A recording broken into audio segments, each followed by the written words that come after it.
This is Bump and Stacy. Broadcasting live from Radio Row at Super Bowl 60 in San Francisco. Powered through the Quantum Fiber Studio. Ahead of Super Bowl 60 between the Patriots and Seahawks on Seattle Sports. Now, here are your hosts, Michael Bumpus and Stacy Rost. We are live from Radio Row in San Francisco, getting you ready for Super Bowl 60. Our coverage this week presented by WGU. And Bump, I just want to do a little bit of scene setting before we dive into the show today. First of all, we have a ton of guests, which is really cool. Secondly, I can see a ton of guests floating around. This is chaos. It's pandemonium. We out here, Radio Row. It is live. Anybody who is anybody in this media game is here today, and it's fun. So far, so good. Vibes are good. We're walking up here, and Stacy, you're like, it doesn't feel like we're in the Super Bowl. And then we walked in this piece, and it definitely started to feel like that. Well, because what it was is we were outside, we were walking down, we got a Starbucks at the Target, and there wasn't a long line, and I was just feeling like, it feels kind of empty outside. Like I'm waiting to get to the chaos, and we walked in, and you can barely get through. There's crowds of people. I walked by the Pat McAfee set. I walked by the Bleacher Report set. There's the biggest names that you can think of in the world are here. Brock Heward's over here doing an interview right now following Brock and Solak. So let's dive into our conversations. Now, we have some exciting guests on the show today. Clinton Yates of ESPN is joining us in about 30 minutes. We've got former Patriots and Seahawks tight end Christian Fauria joining us at 10:45. Current Seahawks corner Riq Woolen joining us at 11. Right now, I want to talk about the current Seahawks. This is an activity I want to call When Did You Know? We're going to talk about when we knew that facets of this Seahawks team were special. For instance, Bump, when did you know, whether it's a game, a moment, a play, whatever, that JSN couldn't be stopped? You know what? It's you had an idea last year, right, against the Rams when DK was out. He could have gone for like 200-something if it wasn't for some penalties. But I looked at this stretch of game. It was weeks 5 through 8, all right? He had 8 receptions for 132 against Tampa Bay. 8 receptions for 162 against Jacksonville. 8 receptions for 123 against Houston. 8 for 129 against Washington. 32 receptions, 546 yards, and 3 TDs in 4 weeks. He was averaging 136 yards per game. It's hard for me to say what game it was, but during that stretch, I was like, all right, man. I mean, we knew that he was capable of doing it because of what he did last year, but that stretch, weeks 5 through 8, is when I started to believe and say, you know what, this guy might be one of the best in the game. Okay, so yes, during that stretch, but I went with one specific game, and I went with Jacksonville. Because at that point, Jackson Smith-Njigba had at least 100 yards in 4 of 5 games. Or, excuse me, gone for at least 90 yards in 4 of 5 games. You went into that game against the Jags with them knowing you have to stop JSN. So he did go on a crazy stretch, but in that particular game, knowing that he had to be stopped, he put up 162. Yeah. I couldn't say that because I knew you were going to say that. I know. So I went 5 through 8. But I appreciate that you were thinking the same thing. How about this one? When did you know the Seahawks defense could stop anybody? It's crazy because I realized that during a loss. It was the loss against the Rams when Stafford threw those 4 interceptions. And you held the Rams for 2 for 11 on third downs. Matthew Stafford only threw for 53% and 130 yards. He did have 2 touchdowns, but that defense kept bouncing back and did enough to keep these guys in the game. Okay. So it's weird because you walk away from that, you're disappointed because it's a loss, right? But you're looking at what the defense is doing. You got to dive deep. You can't just look at the surface and say, what's the score? Did they win? Did they lose? You got to look at the whole story. So in that situation right there, and then I wanted to lean towards Jacksonville as well, but I'll save that for one of our other categories. Okay. I went with the stretch of play from shutting out the Vikings to then allowing just 9 points. Oh, now you're going stretch of plays. Now I'm going stretch of plays. Now I'm cheating, but I think that 9 points allowed, and that throughout that was a crazy stretch, and I could have said the same thing for those back-to-back games against San Francisco, but 9 points against 2 teams. I mean, look, I don't care if you're saying, oh, it's the Falcons, they didn't make the playoffs. Oh, it's the Panthers, they got knocked out of the playoffs in the first round. It doesn't matter. This is the NFL. Allowing 9 points. 9 points over 2 games, 8 quarters is crazy. Yeah, no, that's a great stretch right there. 26-0 against Minnesota, then 37-9 against the Colts. And then after that, Indianapolis, they kept them low. Even though, you're dealing with old man Rivers, you still did your thing. Yeah, and you got to put respect on his name. I like that stretch. Me, it was L.A. It was the way they kept the offense in the game and gave them an opportunity to win it late. Okay, when did you know Mike Macdonald knew what he was doing. This is legit. This is the toughest one because I know. I felt it last year, but if I'm just going to focus on this year. You could say 2. You could say 1 from last year if there was like layers to it. I did my prep. I got one from this year, all right? It was October 12th against Jacksonville. You hold them to 12 points. You held Etienne to 27 yards rushing. At that time, he was averaging 98.5 yards per game. He had a game of 124 against San Francisco, a game of 143 against Carolina. Trevor Lawrence had over 1,000 yards and 6 touchdowns going into that game. It was the way it looked. You shut down that run. You got Trevor Lawrence, who was an MVP candidate at that point. He still put up decent numbers, but nothing crazy. That game this year is when I said, all right, this defense looks a little different. When did I know Mike Macdonald was special? Yeah, maybe I like. It was last year for sure. I know it was last year, and yeah. It was specifically the personnel changes and then responding through them. It was the pretty cutthroat decisions at the time to trade a player that was leading your defense in snaps, to move on from someone else that you had brought in, and your defense became better in the second half of the season. But ultimately, it was having one of your worst defensive performances of the year against Tampa Bay, saying that you wouldn't tolerate it, it wasn't good enough, and then actually improving. Right, yeah. You know what I mean? Talk is cheap. Talk is cheap. It is, but honestly, we both knew last year that something special was happening. And then what do you do this year? You mentioned you add DeMarcus Lawrence. You got Nicky Mawari over there as well. Josh Jobs come back with another year. Riq Woolen has a bounce-back year as well. Now, the personnel allows Mike Macdonald to do what he does, but he's the mastermind behind all this. Okay, last one here. When did you know Sam Darnold could meet the moment? Easy. We know that one. We know what it is. We both have the same answer. Thursday Night Football against the Rams. We don't have the same answer. What? What's yours? Mine was the NFC Championship game. It took you that long? I know. I was believing. I felt bad about it, too.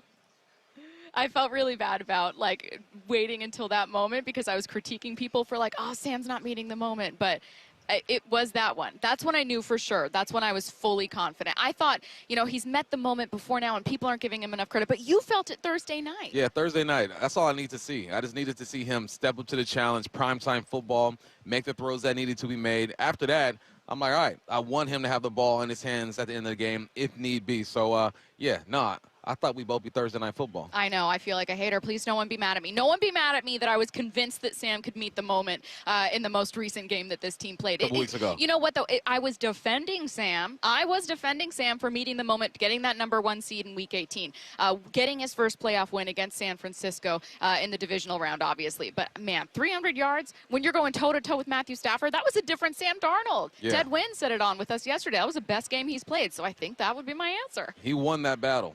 You went toe-to-toe with the MVP of the league and did not flinch at all. So, no, I'm not mad at that. Different week, same team. All right, we got some exciting guests joining you today, including Riq Woolen joining us at 11. We are live from Radio Row. Don't go anywhere. It's Super Bowl week. Not super week, like super week. Let's go! It's going down. The home of the Seahawks, Seattle Sports, is broadcasting live from Radio Row in San Francisco all week with Brock and Salk at 6 a.m. Bump and Stacy 10 to 2. Wyman and Bob 2 to 6 with bonus coverage 6 to 8. Powered by WGU. From the only station where you hear Rabel and Wyman call the Seahawks in Super Bowl 60. Touchdown, Seahawks! Seattle Sports. Taxes was waiting on the refund you needed yesterday. All right, your car repair is going to run about $3 grand. Now Taxes is getting back on the road with TurboTax and Credit Karma, where you can get your refund up to 5 days faster and get personalized guidance to take every dollar further.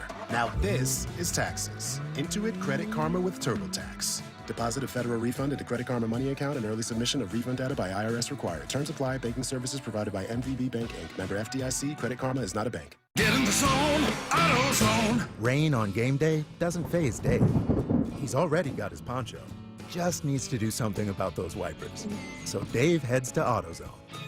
Welcome to AutoZone, where a friendly AutoZoner helps him get premium quiet wipers and some hand warmers. You're all set. Now, if only his team can handle the elements as well as his new wipers. Get wipers, glass cleaner, and more with no hassles, just help at AutoZone. Get in the zone, AutoZone.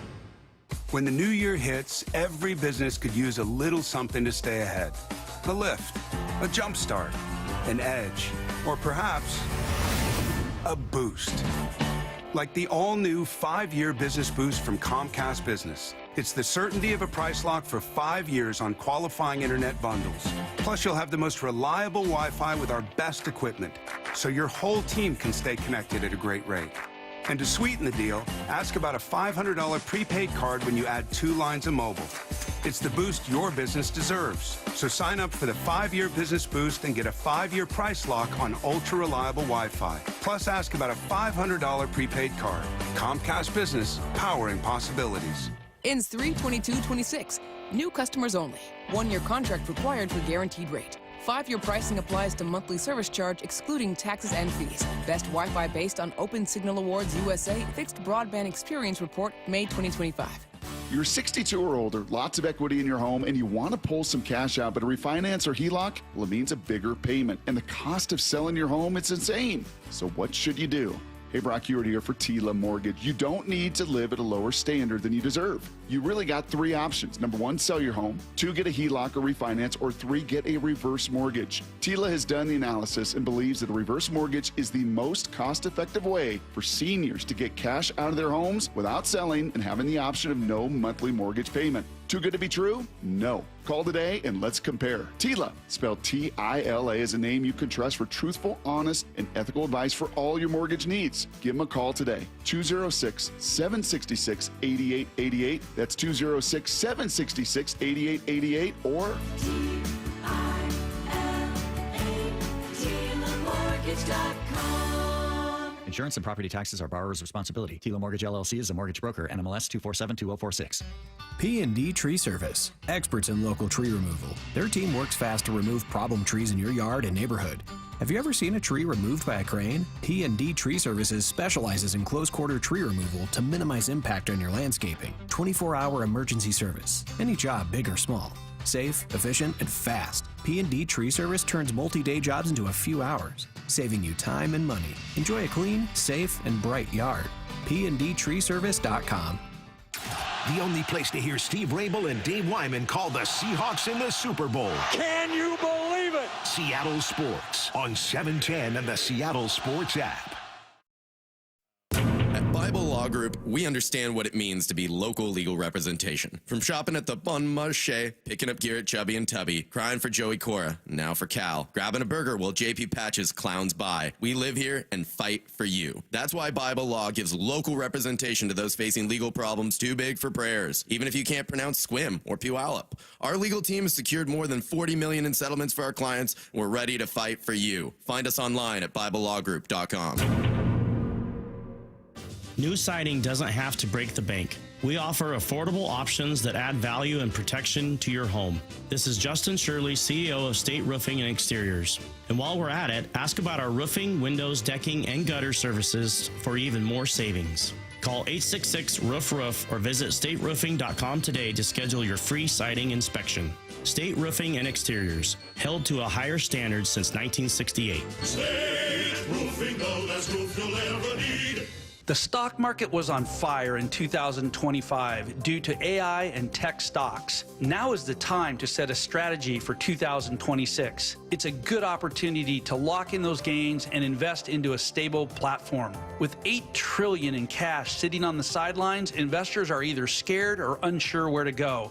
Hi, I'm Scott Rirucka, CEO of Legacy Group Capital in Bellevue. Legacy Group Capital develops local real estate, lends money, and shares the profits with our investors. Diversify with Legacy Group Capital. Invest into our Northwest Fund, which is currently delivering 9% on a fixed rate term. It's our flagship fund for 19 years with 0 investor losses. And yes, we do accept IRAs. Find out why 1,300 local investors have invested over $350 million.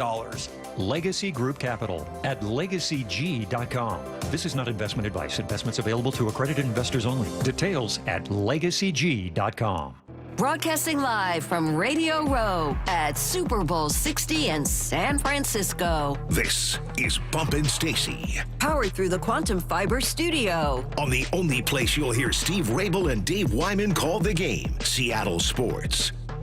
Coming up at 11, Riq Woolen. Before we get to Riq, former Seahawks and Patriots tight end Christian Fauria is going to join us. Then we're going to be joined by ESPN Radio's Clinton Yates to preview the game. What game? Oh, Super Bowl Sunday, obviously. The reason we're biggest all here. Game in the world, Craig. Biggest game in the world, Craig. This is insane. There are so many people here. Bump, I'm so glad someone asked. They said, hey, did Bump clap when the plane landed? Why don't you go ahead and tell the people? Why are you acting brand new right now, though? Why are you going ahead and why don't you tell people what happened? Look, we're going to stay the Bump at Stacy show even if we're at Radio Row, okay? All right, first we're off, not changing. This is what happened. One, I forgot. But two, we landed like at 8, and then like the whole... Too late. Like... It's so late. It was like 40-year-olds in there. Everybody was dang near napping. It wouldn't have been the right situation to clap, okay? And you understood. We're off the plane like, oh, you didn't clap, but I understand. She's being all sweet, and now she wants to try to blast me because she's brand new now. I had to, first of all, Media Row. Acting all different and stuff. This is Media Row, Stacy. I'm sassy. I'm acting like I don't know you guys. The second someone incredibly famous comes up here, I'm selling my soul. Yeah, she's going to ditch us at some point this week. Immediately. When Kay Adams walks by, I'm going to immediately go up to her. We're going to just hang out, chat, and I'm going to forget that I'm even supposed to do this show. Just kidding, Kyle. I would never forget that. No, but you did not clap when the plane landed. I did. You did. Now, if anyone's wondering, we are going to get off my lawn. It's not coming up at 10:45 because we are going to have, obviously, some really exciting guests joining us instead, but you do have airport things to get to. Yes, I already do. know that you do. Most and definitely. I was present for one of them, just so all of you know. So just be ready for it. We are so pleased to be joined by Christian Fauria right now. Now, a lot of you all obviously know former Seahawk, and that's where your love started, but former Patriot as well. So some good insights into both sides of the battle here. Christian. Yes. Hello. Hello, Northwest, the great Northwest. Do you feel conflicted with this Super Bowl at all? You guys hate me. Stop what it. Are you Stop it. about? You guys are jerks. Well, everybody talks about how nice people in Seattle are. The drivers are nice. You guys hate me. Listen, the Seahawks have this top 50 whole 50 anniversary thing. They send me all this gear, and then they don't even pick a tight end in the top 50. How can the Seattle Seahawks have a greatest players of their 50 years and not at least not a put tight end. one? You don't have to pick me. I feel like I speak for all the tight ends that didn't get picked. Yeah. Who would you pick? You got one you would pick? That would pick me. Obviously. I mean, it's like my numbers aren't great, but I would say my time there was beneficial for your guys' success. I played in the Kingdom. They blew up the Kingdom. They had this thing called, you wouldn't remember, it's called Save the Seahawks, right? That's Well, because you're young. Thank you so you're much. my kids' age. They were like born in Seattle. But they don't remember Save the Seahawks either, where they put me on this bus and we went all to the Tri-Cities, went to Walla Walla, went to freaking Olympia, and we're like trying to create this like buzz so they would allow them to build the stadium. And then as soon as they built it, freaking kicked me out of there. I never even played in that place. That was hardcore politicking. They were using you. Yes. They were using you.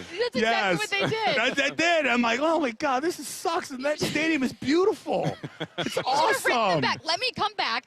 Obviously, accept this Ring of Honor recognition in the new stadium where it should have been playing. I would like to. It's funny. I haven't been back. No, I love my time there. Great people there. Hello to Sandy Gregory, one of the greatest people in the world. Yes, definitely. But yeah, I love my time there. I still have a lot of great friends from there. I said my kids were born there. I lived right in Kirkland, Washington, right around the corner from the old facility. Now you guys built this beautiful place down by the airport, maybe. To spite you, actually. Yeah, again, you get it. They were like, when you see Christian, tell him we did this intentionally. You Show get him it. pictures. Hey, Northwestern University, that was character right there. There's some character practicing over there. I know. I don't know what the little school is there right by. Northwestern. Is that? Oh, that's what it's called? Yeah, Northwestern. Right in Kirkland. Yep. Okay, yeah, that was something those days. That was something. Staying Now in the everybody dorms. just that was something back. But it was weird. We used to after practice was over, we would just go park by the lake. And I remember my buddy and I, Jason Kyle, we came in the same year, long snapper, and we would just sit there and just play eyes wide open. It was and we would just sit there and be like, just this life sucks. Why we hate this? It's like, is this what it's really going to be like? But yeah, I do have a lot of great memories, and I'm happy for Seattle. Yeah, I don't think around with a ring. I don't. Well, no, I mean this is like a prop. Let me tell you, the only time I wear this thing, and hold on, I actually have another one. Oh, wow. Oh, wait. Oh my God. Floss I forgot about this Floss one. on. No big deal. I forgot about this one. No. When am I else am I going to wear it? You know, nobody else wants to see In the it. grocery store, I would wear it all the time everywhere. No. I wish I could be like Jerry Rice. You know, he wears his rings around his neck. Yeah. And he's like, oh, you think I'm flexing? Nothing's Like, that guy's stopping like you. pulling them out of his ear. You know, it's all Out over of the someone place. else's. Yeah, look, it's like he's a magician. What are your thoughts on this team? Just how do you feel about the year they've been having and all the success they've had? I think the two teams, the Patriots and the Seahawks, are very similar for a bunch of different reasons. But they've done it the right way. It all starts with your GM, and then it starts with your head coach and being in lockstep with what they want, what type of team they want, like what their approach is. I love how neither one of them cares about the credit. You know, they're just, you know, and Macdonald has built this just really good, gritty, tough, like, and they created a whole montage and a phrase about going to the dark side. I think teams need that. I think they need to identify with something. And, the Seahawks playing a really tough division, tougher than the Patriots. And the home field advantage is obvious, but they're good in really all three phases. And you'll probably hear that a lot. Three phases, but they do. They're good on special teams. Shaheed was an unbelievable midseason addition. Yeah. Sam Darnold is just, what a find. Cooper Kupp, Lawrence, they hit on all their free agents. They drafted well. All those guys are contributing. They have a unique mindset on defense. They're explosive on offense. And I say this, like, if the Patriots farted around and they play offensively like they did the last three postseason games, like against the Chargers, turning it over, getting sacked, against the Houston Texans, fumbling it, getting sacked, and then against the Denver Broncos, they'll lose. They'll lose because the Seahawks can make them pay. The other teams couldn't make them pay. Jarrett Stidham couldn't make them pay, even if it was sunny. C.J. Stroud, who knows what that guy's going to turn into. Yeah. And the Chargers had issues on their offensive line, massive amounts of issues on their offensive line. And as good as, Justin Herbert was, he couldn't make them suffer for coughing it up. So the Patriots just play good defense. They get the ball back. So there was no pain for their mistakes. The Seahawks, they're just way too explosive. They're way too talented. They're really good in every single area. Like, your tight ends do not get enough credit for how well they block. They are absolutely running fame. It is. It's like they set the edge, and the tight ends are going to own the Patriots' edge rushers. They're going to own Landry if he plays. They're going to own Caleb Chase on. He's too light. He's too skinny. Now, you can't run in the middle. Don't try that out, but you can hit the edges. Yeah. I think that stretch play that you guys love, they'll hit that over and over and over again. Yeah. That would be my quick analysis. There you go. Great analysis. Yeah. Okay, so I have no smooth transition to this question, but I am asking on behalf of someone else. So the producer for our morning show grew up a diehard Patriots fan, and I said, get the email last night, and I go, we have Christian Fauria, and she goes, I love him. And she was like, I loved watching him. Like, I remember all this. And so she goes, please ask him. Uh-oh. I know. Oh, no. This is always a trap, isn't it? No, it's not. It's always a trap. It might be. Christian, I promise you've got this question. Here comes the trap door. She had two eras of football that she watched, and she wanted to have it be here when she said, please ask him how he feels or felt about Mike Vrabel coming in and leeching touchdowns from the offensive excellent players. way of phrasing that, by the way. Thank you. Excellent way. Yeah. It's so funny. So I was doing this thing for the NFL Legacy program, the NFL Network, and all sort of stuff, and they're doing their old question and answer, and then they go, if they bring up a Super Bowl catch against the Carolina Panthers, like, hey, can you tell us what happens here? They want me to happy to. They want me to, trolling the hell out of me, and I'm like, fine, do it. I'll play along. And, and sure enough, Julius Peppers, who was, a defensive end and, knocked down one of the defenders who was guarding Mike. I was like, Dan Graham came open on the backside. Vrabel was just lucky, just lucky. It is crazy, a trip, because, the Patriots drafted two tight ends after they signed me. One, they moved up to get Dan Graham, and two, the other guy was Ben Watson. All these guys are on the roster. They're like, they should be on the field and goal line. Nope. Vrabel time. And I remember sitting there going, like, we had so much FE, like fake enthusiasm when he caught a touchdown. FE, fake enthusiasm. Oh, so you know what it is, right? We had so much fake enthusiasm. It was like, it's for the good of the team. How many of the 10 should have been yours? Minimum one. Minimum. I would say all of them. No, listen, here's the thing what happened. The problem is that we used to sit there and go, okay, like, fine. Okay, as long as let him be on there, as long as they don't throw it to him, okay? And then we're like, okay. And then if they do throw it to him, as long as he doesn't catch it, right? It was like, we're good, right? Yeah. And sure as hell, the first catch he makes is an unfreaking believable catch, dude, in the corner against the St. Louis Rams when they played at St. Louis. And I remember looking at Dan Graham, I was like, dude, this ain't going anywhere. And every time they threw it to him, the dude caught it, to his credit. Yeah. So I give him credit for it. But it is funny, though, because it was one of those things where we had all this talent at the tight end position, and they weren't using it. But whatever, Bill Belichick's a mad scientist, and, we'll just, but he's not a Hall of Famer. Right, crazy. Huh? Not a Hall of Famer. Too bad, sucker. Hey, what is it about Vrabel? I mean, obviously you played with him. You gave him that FE and showed him love. What is it about his personality that has this Patriots team locked in the way that they are? You'd love and hate him at the same time. And I love him and I hate him. And I think he knows that. But he is, first of all, he's really, really bright. Really, really bright. You could tell during meetings, he understood it faster. He saw it ahead of time. He played every single position, even during scout team. And you could and he was really not intimidated by anybody. Like Kraft, Bill, and he was always our player rep. And we were always happy about that because we knew Vrabel wasn't going to no one was going to bully Mike. Right. He just wasn't going to let it happen. And, he's obviously tough. And I think that he has a real knack, and I think so does Mike Macdonald, by the way, for just, squeezing all the talent out of his team. Like if the team was a lemon, he would squeeze every last drop out of it. He wouldn't leave anything to chance. He's great at prepping his team. I think he understands game management really better than anybody because he has pants Bill Belichick multiple times when he was with Tennessee Titans. We used to love it.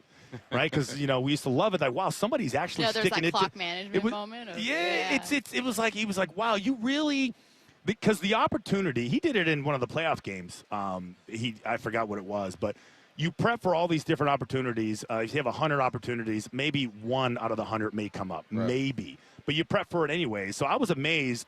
Not only was he prepared for, and he saw it ahead of time, the team was prepared ahead of time. So they know how he's thinking. And that was what Bill used to do with us. I became such a smarter football player being on that team because he was always challenge us mentally. Like physically was a no-brainer, but he would always challenge us mentally. Game situation. We'd be sitting in the meeting room and, oh, crap, here he comes. He's got the clicker. Okay, please don't call me. Please don't call him. And he would challenge us to answer the question. Okay, 2 minutes left on the clock, one timeout. You're on this. Here's the situation. What should you do?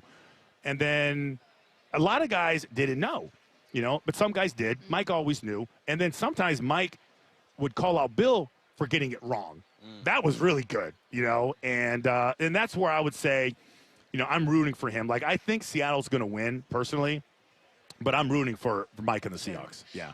Before we let you go, I want to talk about Fantasy Spin, where fantasy football meets virtual slots. We're deeply competitive people who love to play games, and I like that you can do this with friends. Okay. Okay, so tell me a bit about it. So, first of all, if you like easy and fun, this is for you because I don't really get it, right? But Fantasy Spin is my buddy's company, and he asked me to help him out, and I'm like, dude, this is so freaking addictive, right? And it is, and I want to play you the theme music too because it trips me out like how much I love it. So really, all you got to do is you can play for free. You can go to fantasyspin.com right now and just download the app or go to the website. You can play for free to kind of see if you're into it. Yeah. But it's cool because it's go right now because what you do is it gives up you 8 options, like a slot machine. Okay. And then here comes, Sam Darnold and then Barner and then Walker. And then out of those, you get 7 total spins. So you get to pick your lineup. If you don't like this lineup, spin it. You get a fresh set of players. Okay. And then you get down to 0. So you actually are up against the clock in your spins to pick your lineup. So if you like who they provide you right away, then you pick your lineup, then you're done. But I always feel like something better is coming up. So I keep spinning, I keep spinning. And that's how, and that's why I'm probably, have one of the worst records out there because the fix is just too addictive to me. And that's how it is. And you can literally just go to fantasyspin.com and play for free to see if you like it. And it's kind of like, Candy Crush, but for sports enthusiasts. I would say for incredibly intelligent sports enthusiasts. You'd probably who be like- good at it. Thank you. Yeah. Thank you. I have it open probably right be now good on at my it. phone. Yeah. Okay, fantasyspin.com.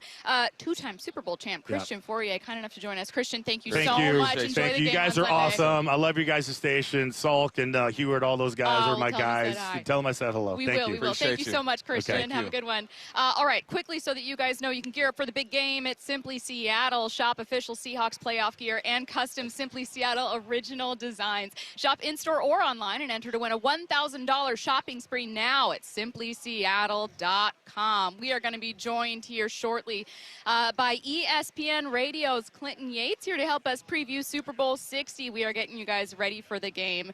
Seahawks heavy favorite in this one. And Clinton, I keep hearing everyone pick Seattle. And I got to tell you, it's making me nervous. I used to try to be an unbiased reporter, but now, you know what I mean? Forget all that. I want to tell you. that. I want to tell you that I was in Seattle for New Year's Eve, and I had a good time. Did you? Where'd you go? What'd you do? We went to. We stayed down by the market, and it was a funny experience because there was a question as to whether or not fireworks were going to be in the cards. Oh yeah. Way too much fog. Horrible. Didn't even matter. Yep. It was a good time, but I do like Seatown a lot. Went to a Kraken game. That was exciting. Nice. And, yeah, so Seattle is a place that I enjoy quite a bit. And as a matter of fact, the ballpark, I cover baseball for the most part. Their ballpark there is my favorite big league park in America. It's gorgeous. Yeah. It's absolutely They gorgeous. got Din Tai Fung. You could get dumplings, and they make them right in front of you there. It's awesome. Okay, so now that we have established that you like Seattle and I can be a little biased, then I don't have to feel as self-conscious about saying that I have a rooting interest here. I'm nervous about how confident people are in Seattle. It feels like I'm waiting for the other shoe to drop here or something. That's a bad wrong? bit. Is it? Watch the football. I'm serious. I mean, that's what it comes down serious. to. I'm a Listen. superstitious person. Right. I mean, well, then, I think this would be in line with your superstition that if they don't win this game, then you're going to have other things go badly in your life. Exactly. I just think they're a better football team, if we're being honest. I mean, does that mean you win every game that you line up for? Well, you know, that's not the case. But I think if Vrabel's going to be able to come up with a scheme to throw Darnold off, it's going to have to be something that they haven't seen on film all this season, and that's not something you can easily conjure up in one game plan in 2 weeks. And, you know, that line about him having seen ghosts or whatever when he was a Jets player against the Patriots, you know, if they can get back to that because he's throwing stuff at him that he doesn't know anything about, then maybe. But otherwise, I mean, that's the whole point of having a strong team is that, you know, it's not like Pete Carroll's going to be in there calling play calls on the 1 yard line and throw the ball. You know, because you know, I was talking about this on my show the other day. That play had the single biggest butterfly effect I can think of in recent NFL history. Because if it happens, the way that everybody's life trajectory goes is just completely different. Yeah. You know, and it's like it's almost weird to think of, like, well beyond Seattle winning or losing, if I may. Yeah. Like, just to think about how everybody's legacies, et cetera, are affected. It's such a strange thought exercise, even if you're not a fan of either team. So. Yeah, I never thought of it like that. Yeah. But, yeah, that's real stuff, man. I was thinking about Pete's career, Marshawn's career, right, and even Tom. That's right? what Even I'm Tom saying, and Belichick's. Yeah, you know what I Belichick mean? as Like well, everybody is looked at totally differently. Yeah. If one single play is gone differently, and it's just it kind of freaks me out to think about every time. Well, there's a narrative about Sam Darnold, right? You mentioned the seeing ghost or whatnot. Everyone thinks that if you pressure him, then he is going to stumble a bit. Last 2 weeks, New England's been going crazy, but you also played against Stidham and C.J. Stroud, who's been struggling. Right. If you are the Patriots, do you come out with the same game plan, or do you fall back a little bit? Give yourself a chance if Darnold could hit a couple early, and that's where the problem is. I mean, people act like Sam Darnold was some bum just because he had a couple problems early in his career. Sam Darnold was a hoss at USC, and when he first got into the league and things didn't work out, and, you know, I say this all the time, quarterback, worst coach position in the league. I don't think that it was a matter of just talent. It was a matter of, you know, wrong situations. You've seen guys, even in his own draft class, like Baker Mayfield, who had to find 2 or 3 teams before he figured out who he really was. I mean, you know, Lamar Jackson, we all know who he is. He ain't made a Super Bowl. Right. Josh Allen, everybody thinks he knows who he is, and he's not sniffed it either. And so for a guy to be in this position, I don't think you take risks like that early with Sam, because if you get down 2 touchdowns because he manages to get one deep one off, then what do? You know what I mean? And you're behind the 8 ball, and then you're not playing complimentary football if you're the Patriots. And so no, I think you play that straight up. You hope that your defense can find something in a wrinkle that they're, that they can maybe exploit to some degree. But going after him because you think he's going to fold, that's not smart football in my opinion. I know I approached you with kind of a tire narrative, even though it is one that I'm feeling. But what take with this Super Bowl?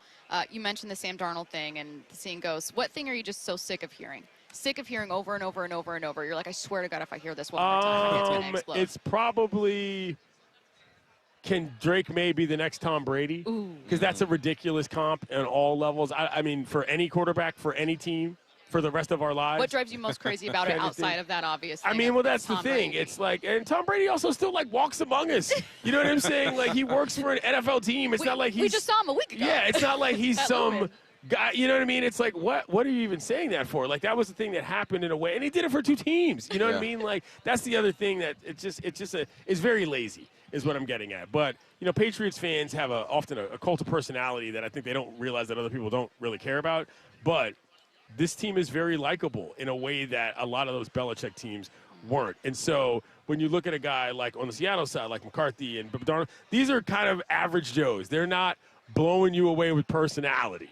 Like a Carroll was trying to do, or like a Beast Mode, or even like a Richard Sherman, And I think if you have anything to not be superstitious about, that helps you. We had about a 10 to 12 year span where this really was the model. Oh, get a guy out of college, he's going to be your guy for 5 years because he's already that good. He's come in and he's been whatever. Now, Brady doesn't fit into that mold, but you think about some of these guys that won, and you're like, oh man. Everybody was just trying to hit on the quarterback when you thought, you have to coach this position, right? Yeah. You have to actually build around it, and you have to make sure that this person can continue to get better. You're not just trying to find the car off the lot that's automatically going to impress everybody. I think that's what happened, and people fell in love with this idea that you got to find your franchise quarterback or else you're screwed, when in reality, you don't necessarily need your quarterback to be your best player, but you do need him to be your most important player. And that's where the difference comes in, where I think that a lot of franchises now, I think Sam Darnold has kind of changed the game in terms of what draft value of quarterbacks is, what the value of your quarterbacks coach and your offensive coordinator's relationship is, and the like. So, yeah. Well, and not even just in terms of coaching. Absolutely. I mean, in terms of even talking about it, look, I love having debates. It's why we're all in this business, right? We love arguing about certain things that we disagree on with certain athletes. So talking about whether or not a quarterback is elite, this is part of the game. But I feel like people don't know what to do with a Sam Darnold. It doesn't have to be Sam, but don't know how to process. You are either a top 5 guy, in which I must rank you 1 through 5, or you're trash, and I don't know what to do. You used the buzzword there, which was, so when I was on Around the Horn on ESPN, rest in peace, the word elite got banned. Because it was like it's too lazy.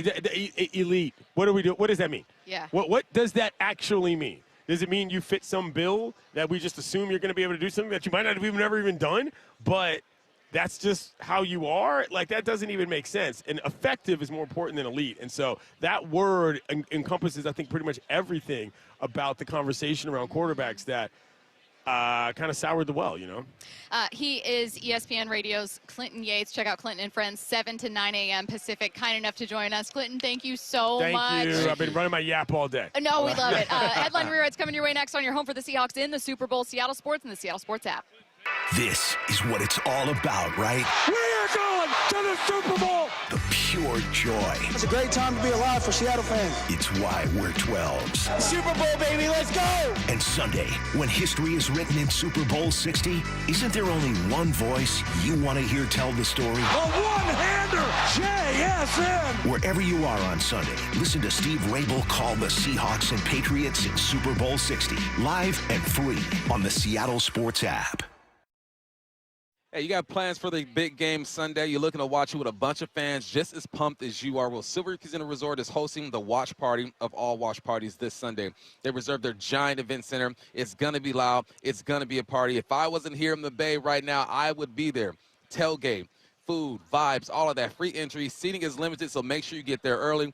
And you must be 21 to attend this event. How about after the game? I know everyone is looking for a long holiday weekend to unwind. There's no better place to do it than Silver Reef Casino. They got deluxe rooms, a full-service spa, and enough restaurants to try something new every meal of the week. Every day you can try something new. Even if I get a quick 9, go to the range at Limit Shows Golf Course. You do all that if the weather permits, of course. Silver Reef Casino Resort, head north on I-5, exit 260. I love it there. You're missing out if you've never been. If you have been, get your butt back there this weekend. Book your stay at silverreefcasino.com. Good Dog Auto Glass. When your windshield breaks, the national brands say their fix is safe, but the quality is light. Instead, trust Good Dog Auto Glass for the best in quality auto glass. Don't let the insurance company bully you. When you call, we answer the phone. Visit us online and get more bang for your buck. What is that sound? Ugh, that sounds like a plumbing sound. Luckily, there's a company that fixes all the plumbing sounds across Puget Sound. That's All Sound Plumbing. Puget Sound's plumbing experts. Have a sound? Visit allsoundplumbing.com. Underestimating the trucking industry is one of the biggest mistakes I see victims and other lawyers make. Trucking companies have an army of lawyers and experts who act quickly after an accident to protect the company. Only an experienced trucking accident lawyer can navigate the complicated federal and state laws to protect your rights. If you or a loved one has been injured in a trucking accident, call Davis Law Group today for a free consultation or get my free book on trucking accident law at washingtonaccidentbooks.com. Imagine finding your dream home and moving in right away. No waiting to sell your old place first. Sounds perfect, right?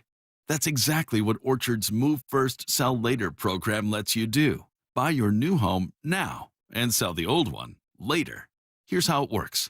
Orchard gives you cash so you can buy and move into your new home first on your timeline. No waiting, no showings, no double moves. Then the Orchard experts take it from there. They handle repairs on your old home for you so you attract the right buyers. Once they're done, a local Orchard agent lists and sells your home for top dollar. Orchard's Move First program gives you the freedom to buy and move into your new home first and sell your old home later. Buy before you sell and get top dollar for your home with Orchard. Ready to find out how much your home is worth? Visit orchard.com to get your free home valuation. That's orchard.com. Who did it best in 2025? Vote now for the Sports Stars and Story of the Year at seattlesports.org and help choose the winners of the 91st Annual Sports Star of the Year Awards, presented by Microsoft. From collegiate champions to the standouts across our professional teams, make your choice and come celebrate Washington's biggest night out for sports on March 13th. Vote now and get tickets at seattlesports.org. We'll see you there. And the Seahawks are going back to the Super Bowl. Home of the Seahawks in Super Bowl 60. Seattle Sports on 710 and the Seattle Sports app. Hey, it's Flo here to say drivers who switch and save with Progressive could save hundreds. Nice. With my new savings, I'll get some hiking gear. It'll be great for my outdoor era. I don't know if it counts as an era if you just buy stuff. I got a cute hiking backpack. It's an outdoor era. Well, you only bought one thing. I don't think it's an era. Well, I think we're in a agree to disagree era. Yeah, sure, you're probably right. Anyway, with the money you could save by switching to Progressive, you can afford to switch to other things in life. It's my savings era. Also, everything you do is not an era. Progressive Casualty Insurance Company and Affiliates. This is the story of the one.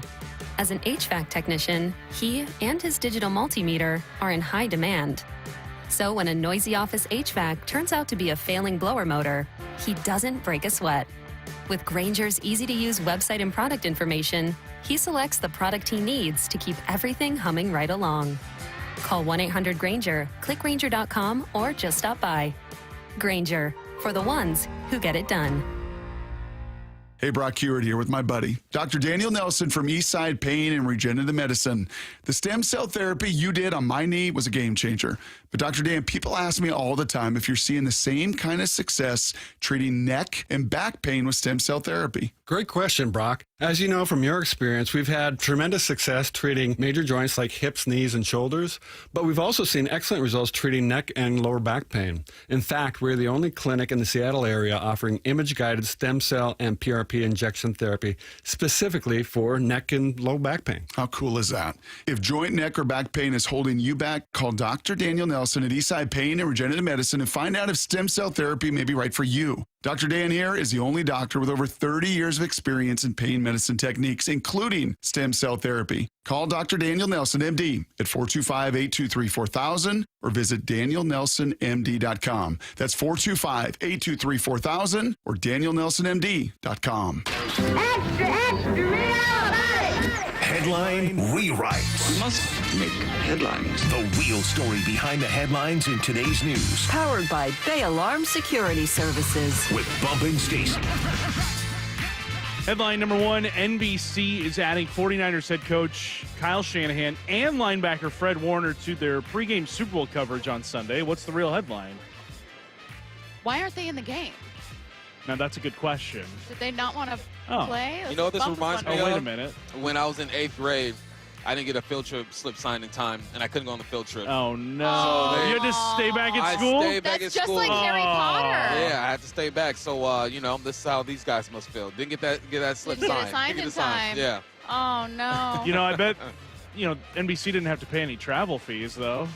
Hey, just pull up. Yeah. Just pull up. Get your parking. They don't need to book a hotel. Yeah. They don't need to get a plane. Yep. They're right here. Yep. I saw Fred Warner yesterday. No joke. I saw him walking around. He was here courtesy of Tillamook cheese, and they had a sculpture of his head made of cheese. Really? Did you ask him about the substation? I did not. Bro. I mean, he was with the big time stuff. You're big time. Sure. Also, we're supposed to be touring the substation later. I ain't touching that thing. Wait, no, you said you would. I woke up this morning, my knee hurts. I'm good. Wow. I thought we were all in this together. Hey, I don't want to risk it, man. Is it because I told on you for not clapping on the airplane? You know what? I got you. You don't worry about it. I got you. I got 2 more days with you. What's next, Matt? Headline Rewrites. Headline number 2, Falcons team president Matt Ryan says he's not committing to Michael Penix as the team's starting quarterback for 2026. What's the real headline? Michael Penix can always come back from this, which wouldn't be the first time Matt Ryan has seen a comeback. Ooh. Oh, that's messed up. He didn't play defense, though, but he was Well, he didn't score anymore. couldn't get a first down when they needed it. He couldn't get a first down either. You know what?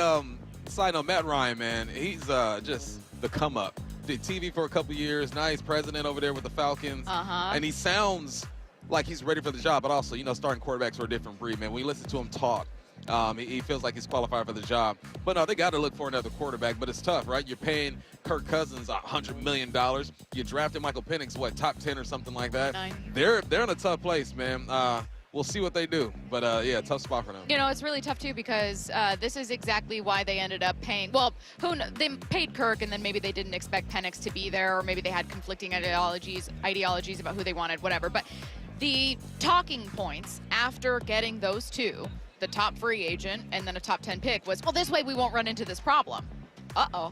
Here we are in 2026. What, 3 years after 3 that years draft? in, they still haven't figured out and they who's the still starter. don't know who their quarterback is. It's the hardest thing to do in the NFL is find your quarterback. And listen, I think Kirk will be serviceable if he needs to join in. Obviously, they got talent over there. I'm really hoping for Penix, though, man. I hope he figures it out. I'm not just saying that as a Husky alum, but because, and you mentioned this, they have so many great weapons. It feels like if you were to choose a team, let's say that was eliminated from the playoffs, that maybe has the best chance to bounce back. It's not just in their division, but you love their weapons offensively. Love them, man. You got Pitts, you got London, you got Algier, you got Bijan. They got some pieces over there. That defense was good, too, at the end of the season. Yeah, blitz a ton. All right, what's next? Headline Rewrites. Headline number 3, the NFL Players Association says the players have no appetite for an 18th regular season game. What's the real headline? Weird to hear that any offensive lineman wouldn't have an appetite for something. Did they talk to all the players? Was it just the slot receivers maybe and the kickers? Hey, unfortunate for them, the league ain't listening to them. No, they do it exactly what they want to do. Yes. They want an extra game. They're going to get that extra game. Curtis, we were talking about rumors that eventually teams are going to have one international game every year regardless. It's good for the league, but it's bad for the players, man. That travel does a lot to your body, but it's all about the money, though. Yeah, because they're adding a Paris game next year. The Saints are hosting. I think it's Saints-Browns in Paris. Oh, la, la. Yeah. And that's the Cleveland side. Right, exactly. And then I know they're going back to Mexico City. Madrid has signed on for a couple more years. I want to go to Mexico, man. Mexico City is amazing. So I've heard. I've never been. I've just heard good things. I'm going to represent for my kids. My kids are half Mexican. Take them to Mexico. Mexico City is isn't it one of the biggest cities in the entire world? It is. It is. I believe it's the biggest city in North America. Yeah. We're just stating facts without actually knowing if they're true. I think pretty sure. Something I'm we're pretty pretty sure. good at in this time slot. I believe the Seahawks led the league in total first downs. So it doesn't matter. We'll just say it. Don't Google anything. Don't fact check us. Exactly. Yeah. So Mexico City, located, in the United States. I don't know. So I hear. I'm just gonna mess everything up. That's not a bad trip. Yeah. You know, like that's like depending on where you're coming from, it's a 4 or 5, maybe 6 hour trip. The Australia trip would, oh my God, that would be tough. Yeah. 18 hours there. I did the Germany trip. You just have a few cocktails and go to sleep. You'll be good on that one. How do you feel about an Australia trip? You might be going there for Seahawks Rams. Look, I'll go wherever they pay me to go. I know you will, but you'll be excited about an Australia trip, right? That's Yeah, fun. I'll be excited. Somewhere different. I don't like the what do you call those things? The spiders? No, what's the name for those type of animals? Gigantic they got animals. a lot. Marsupials. Arachnids. Yeah, something like that. Arachnids. We're getting closer. We're getting closer. No, I got it. Let's just play Arachnophobia. I think I might have arachnophobia. Oh, Okay. yeah, like a fear of spiders. Yeah. Well, their spiders are my size. So that's also, Yeah, they are. You know what I mean? They are. Like you could put human clothing on their spiders. The good thing, though, about a potential Australia game is the seasons are opposite here. So if it's wintertime here, it's a summertime game. Yes, summer game. That's what I know. My dog.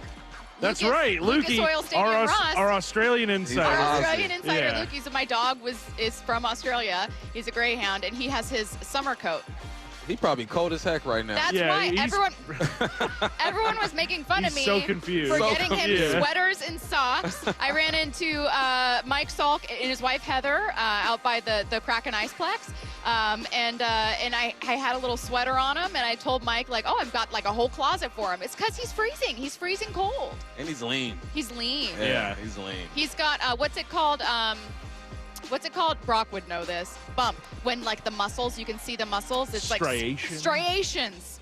Yeah, I was gonna say stratified, but I don't think that's definitely not. We just call it rips. Yeah, he's ripped. He's Well, yoked. he had ribs. Someone said, please no spider talk anymore. Very sorry. But then the rest of the text line is telling you that these spiders will kill you. Yeah, I'm saying though. But you won't be, I mean, you're going to be in a hotel, a Never nice know. bar, a venue. You talk to Ryan Rowan Smith. Yeah. Hook me up, dog. I know. Tell me where not to go. By the way, I will be leaving Radio Row on Friday.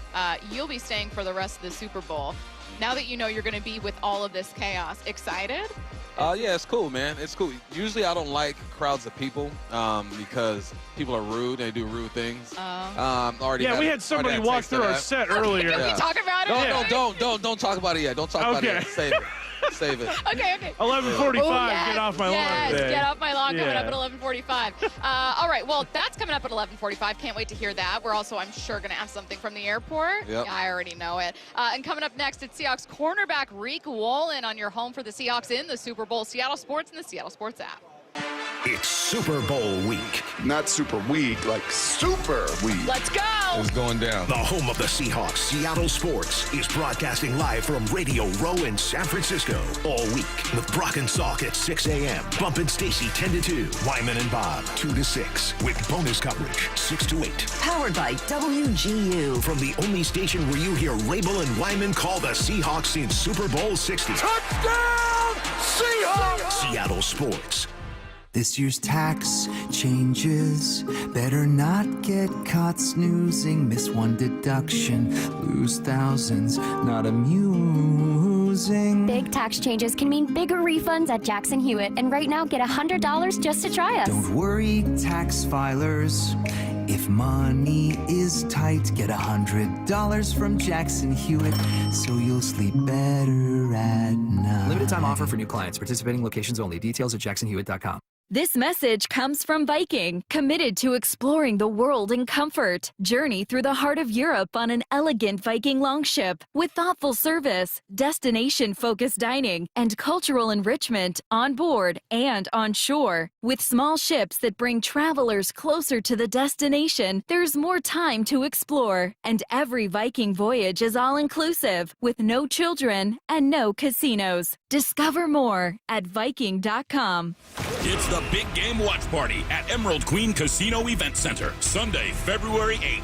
Catch every heart-pounding moment on 3 4K TVs, including our 40-foot massive screen. Tickets at emeraldqueen.com. Don't miss the big game watch party, February 8th, hosted by Seattle legend Lofa Tatupu at Emerald Queen Casino, the entertainment capital of the Northwest. 21 and older, need gambling help? Call 800-547-6133 or visit emeraldqueen.com. You're losing your hair and you simply need a solution that works. You want the best. Modern technology, top-rated physicians, something that's guaranteed to work. Guys, you need world-class Dr. Perungo and his team at Advanced Hair. Advanced Hair has completely redefined hair restoration. From the experience itself to their unmatched results. Receding hairline, bald spot, thinning hair, maybe all three like I had. Get your hair back with Advanced Hair's simple one-day treatment that begins to regrow your own natural hair the very next day. Advanced Hair has changed tens of thousands of lives, including mine. And get this, Advanced Hair is once again the winner of the 425 Business of the Year. For your free consultation, call 425-449-8185. Right now, you'll get $250 off and 250 free hair grafts. Refine your hairline with the team that redefined hair restoration. That's 425-449-8185. Or for the before and afters, visit advancedhair.com. Here's what you can look forward to when you get your windows replaced. The whole house being way warmer and a lot quieter. Dave Wyman here, and when we had finally had it with our old windows with broken seals, we called Harley Exteriors. They were incredibly friendly, professional, and absolutely knew their stuff. Harley Exteriors windows are a massive upgrade. They keep heat in and noise out. Plus, they're truly gorgeous windows. I said, you guys must use a different type of glass. And sure enough, it's their Olympic series, which is manufactured here in the Pacific Northwest and exclusive to Harley Exteriors. Harley Exteriors has a special offer for Seattle sports fans. Buy one window and get the second 40% off. No payments or interest until 2027, and take an additional $200 off your project. Call 833-HARLEY or go to harleyexteriors.com. Schedule your free consultation today. That's harleyexteriors.com. I saw her texting, coming up to a stop sign, and so I saw the accident coming, and she T-boned us. In the blink of an eye, Crystal's life changed when she suffered a severe spinal injury. The pain was something I had never experienced before in my neck. I got massage therapy. I saw a chiropractor. I was prescribed muscle relaxers so I could sleep. I got depressed. Nothing was relieving the pain. Drugs, sleepless nights, and depression. Sound familiar? I'm Dr. Mark Shelley, a chiropractic physician and board-certified functional neurologist. At Sound Pain Solutions, our treatments include high-dose laser combined with spinal decompression and other comprehensive therapies to rehabilitate damaged discs. We use treatments that are non-surgical, FDA-cleared, drug and pain-free. I was able to get off my pain medicines, and I was able to sleep through the night, and that was what I was desperate for. To learn if you're a candidate for our treatment, call us. Sound Pain Solutions.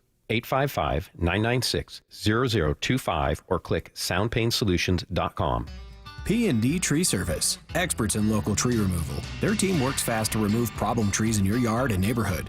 Have you ever seen a tree removed by a crane? P&D Tree Services specializes in close-quarter tree removal to minimize impact on your landscaping. 24-hour emergency service. Any job, big or small.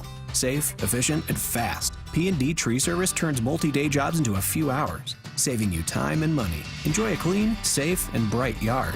PNDTreeService.com. 4 more days until Super Bowl 60. And this is the only place you'll hear Steve Rabel and Dave Wyman call the Seahawks and Patriots in the Super Bowl. KIRO AM Seattle and KIRO FM HD2 Tacoma. Seattle Sports Snapshot. We are live from Radio Row. If you missed it earlier this morning, Brock and Salk talked to Rashid Shaheed. That'll be on the Brock and Salk podcast or seattlesports.com. More coaching moves around the NFL. The Jets have hired Frank Reich as OC. Snapshot brought to you by Miller Lite. When it's game time, it's Miller time. This is Bumpin' Stacy. Broadcasting live from Radio Row at Super Bowl 60 in San Francisco. Powered through the Quantum Fiber Studio. Ahead of Super Bowl 60 between the Patriots and Seahawks on Seattle Sports. Now, here are your hosts, Michael Bumpus and Stacy Rost. Live from Radio Row in San Francisco, getting you ready for Super Bowl 60. It is chaotic here, Bump. You're already being pulled for interviews. A bunch of famous people talking to you. A bunch of famous people. Who's the most famous person you guys have seen here so far? Man, who have I? It's a bunch of like old school players from the Himalayas. You know what I'm saying? I can't tell you a name right now, but a lot of familiar faces. I went by the Pat McAfee set. I didn't see Pat. They were in segment, though, so I'd have to assume he was there. I'm going to say Pat McAfee, even though I couldn't Was A.J. Hawk's head just kind of floating there, as it always is, him not saying anything? I don't know what his voice sounds like. I don't think he knows. Great jaw, I don't think anybody knows. Great bone structure. Right. I feel like he has nice eyes, too, I feel like. Kind eyes. Yeah. He has kind eyes. Let's tell him that if we run into him. Yeah, kind eyes. I've always felt you had kind eyes. Curtis, who's the most famous person you've seen so Most far? famous person I've seen so far? I mean, the celebrities, like the actual celebrities, like the movie stars, they get here usually Thursday, Friday. Okay. Most famous athlete that I've seen so far? Boy. So you saw Fred Warner, right? I saw Fred Warner yesterday. We saw Pac-Man Jones, did you say? Oh, yeah, I saw Pac-Man last night. Oh, nice, nice. We're going to have Terrell Davis later on today. Yeah, that's fine. That's coming up at 1:30. Yeah. We are going to have Riq Woolen in 15 minutes. Yeah, once Seahawks practice wraps up, we're going to have Riq Woolen on the line. We are, like I said, going to have Riq Woolen in 15. Jake Glazer also joining us at 1 p.m. As a reminder, by the way, Washington's biggest night out for sports is almost here, the 91st Annual Sports Star of the Year Awards. The star-studded event brings together athletes and icons behind our favorite teams and unforgettable moments. Be part of history and cast your vote for the men's and women's Sports Star of 2025, representing the best of Washington sports. You can also vote for Sports Story of the Year. Voting's open now through February 14th, so head to seattlesports.org and make your voice heard. Winners will be announced live at the 91st Annual Sports Star of the Year Awards, presented by Microsoft on Friday, March 13th. Don't miss out. Vote now and be part of the celebration. Let's get to 4 Down territory.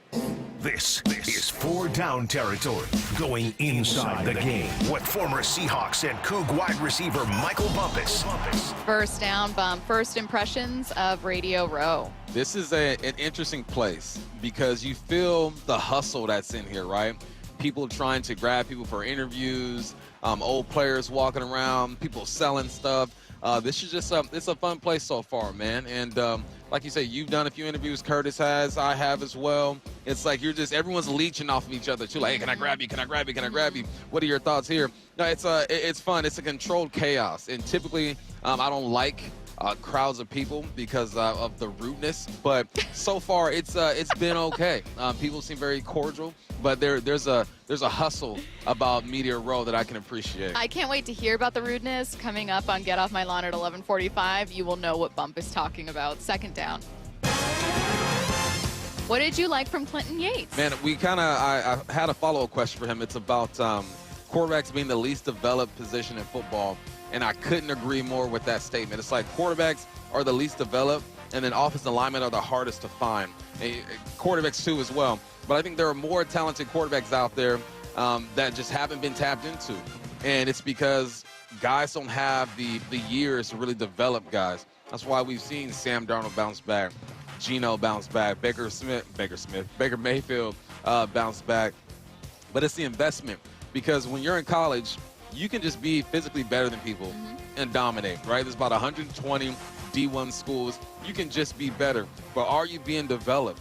Right, and I feel like now that the systems in college are reflecting the systems in the NFL a bit more, and you're getting offensive coordinators who understand that this position needs to be developed. So I'm hoping that we're turning a corner with this position. I've seen so many young men who can spin that football, who have all the physical talent, but they just aren't being set up for success. So, yeah, I really felt it when he said that, because you would think that a position that is the most important position on your football team, you would take the time to nurture and make sure that position grows. He also said something that I loved. He said the quarterback doesn't need to be the best on your team, but he needs to be the most important on your team. I was like, bars. I should have said him he was there. I get why you have a radio show. Yeah, I had to write that thing down, man. I thought that was great. And I think we were talking about Sam Darnold when he described that. He's not the best, but he's the most important. So we are the most important position on your team. You must be responsible. That's what we've seen from Sam in the playoffs. I loved him saying when I asked about, hey, people feel like if you're not elite, I don't know what to do with you. Right. Like, I don't know where to put you. You must be trash. You must be not good enough. If you aren't a top 5 guy, then I'm just waiting to find the top 5 guy in the draft. And he said, I feel like we all ask someone to be elite and never efficient. And a guy being efficient, I mean, shoot, think if the 49ers had won the last 2 Super Bowls they were in, I think that changes the conversation about what a quarterback's role needs to be. Instead, they lost both times to the best quarterback in football, and it just kind of furthered that narrative that you need to have that guy to win it all. Right. It's such a tricky position, man, because we're seeing these guys. Raheem Moore's got a couple years over there in Atlanta. If you don't show promise in 2 to 3 seasons, they are going to get rid of you. Pete Carroll got 1 year with the Raiders. 1 year. You didn't give him time to develop. You didn't give him time to try to change some things. So I'm looking at a guy like Harbaugh, too. What's he going to be like in New York? Are you going to get 1 or 2 years? What's Jackson Dart's development going to be like? So, it's a win right now type of league, unfortunately. And when you have guys like Vrabel going to the Super Bowl his first year with the Patriots, Mike Macdonald going to the Super Bowl his second year with the Seahawks, they're not helping the situation. We love it over here. You're adding to the impatience. Yeah, but they making it tougher for everybody in this league. So it's a tricky game, this NFL, man. Third down. Who's a guy not being talked about that you think could have a big game? So I highlighted last week that I love the way the Patriots use their tight ends. I said that Nicky Mawari needs to play a big role in that. To help out with the tight ends, too, I'm looking at a guy like Kobe Bryant. Because what they do with these tight ends, they'll run them on these shallows and these crossing routes. And what lots of teams like to do, the Seahawks do it as well, is that crossing route is met with a safety getting downhill and kind of intercepting that crossing route. Kobe's had himself a really good year. 4 interceptions, I believe, this year. If he didn't get banged up, he'd probably have 6 or 7 of those things. But Kobe Bryant is a guy who's versatile as well. He can play in the box, he can play over the top. I think he'll be good with the tight ends. Kobe's going to have a good game, man, and I think he will have a good game. He's one of the more disciplined players on this team. I've only seen him really out of position a couple times. One was against the Rams on a big Puka Nacua reception. But for the most part, man, Kobe's a responsible guy. So I'm looking for Kobe to intercept those crossing routes with those tight ends and to have a big hit. Kobe likes to get downhill. He likes to hit. I like number 8. Calling Kobe for a pick? You call it.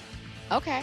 You call it. You have it. You Interception got for Kobe Bryant. 10 toes down. 10 toes down. I'm calling 10 picks for no. You called for something else, too, last week. Did it actually happen? Because if not, I don't want to mention that. No, it was during the huddle. It was an off week. Talk to somebody. Oh, who was it? Who do we have on the huddle last week? I said Kobe. I told Kobe to get a pick. Oh, yeah, you did. See, there you go. And he said, I got you. Make that happen for you. Yeah, so, so he needs Double to pay down. up. Double down. 4th down.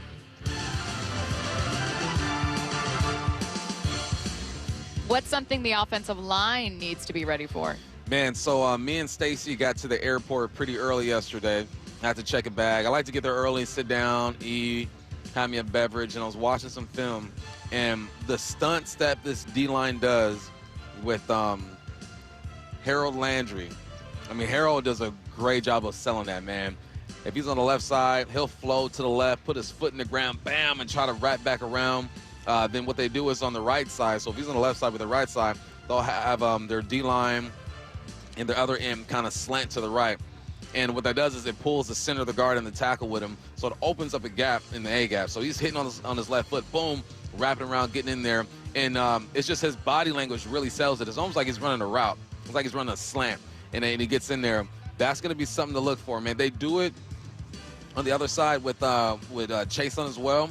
But the way that Harold does it is something special. That offensive line has to be prepared for those stunts. And to make it even harder on them, they'll walk the linebackers up. They'll show like they're bringing 7. They'll drop 2. They'll run that stunt. The line is moving that way, and it's just chaos. It's just chaos. I still think that the Hawks are the better team, and they should be able to handle what they throw at them. But I guarantee you that is something that they've watched over and over and over again to make sure they're good. All right, we've got Riq Woolen joining us next on your home for the Seahawks in the Super Bowl, Seattle Sports and the Seattle Sports app. This is what it's all about, right? We are going to the Super Bowl! The pure joy. It's a great time to be alive for Seattle fans. It's why we're 12s. Super Bowl, baby, let's go!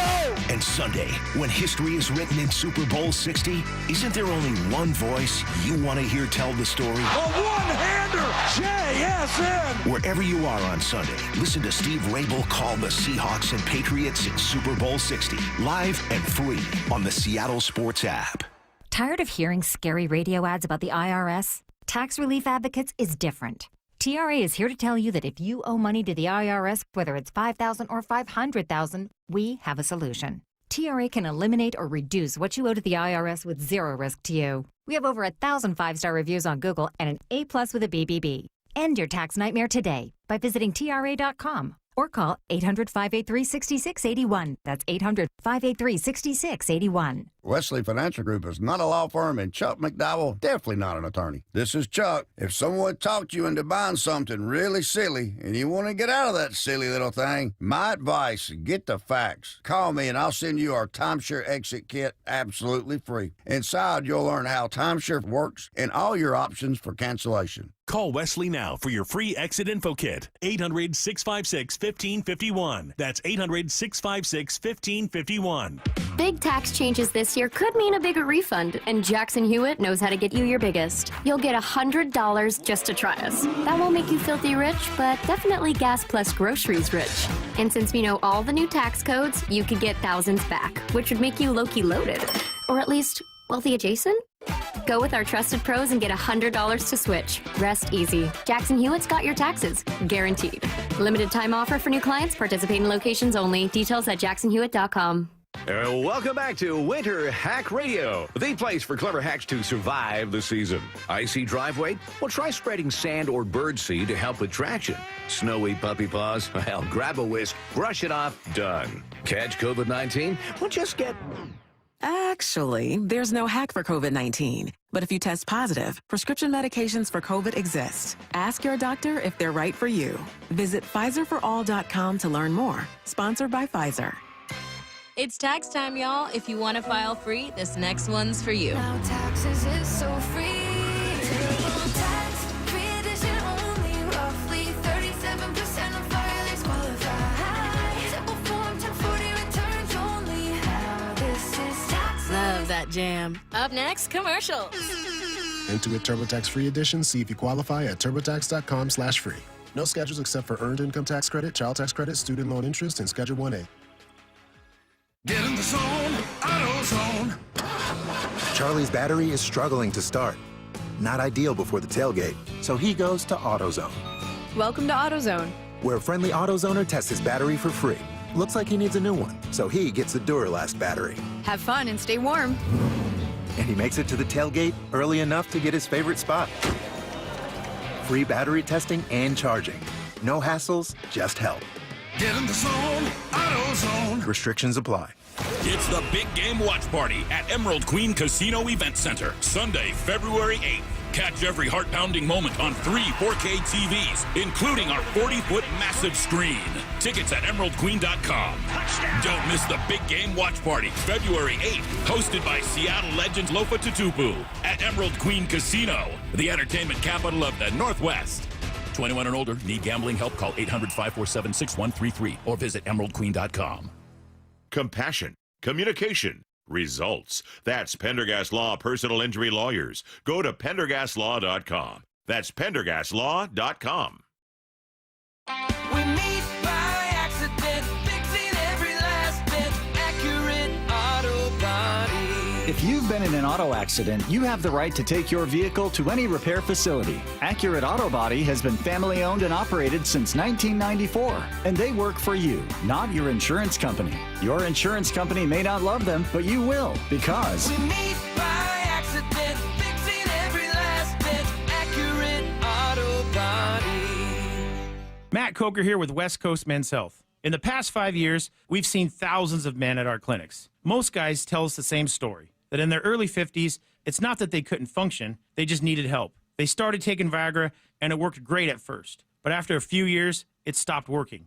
The problem is that their arteries had become more restricted since they started taking it, because Viagra does not unclog arteries. Here at West Coast Men's Health, we use acoustic wave therapy to target the real problem. We break down plaque and clear up the arteries so blood can flow like it did in your 20s. This restores function. And guys, listen to this. You won't have to take a pill anymore. So if this sounds like you, give West Coast Men's Health a call today and see how we can help.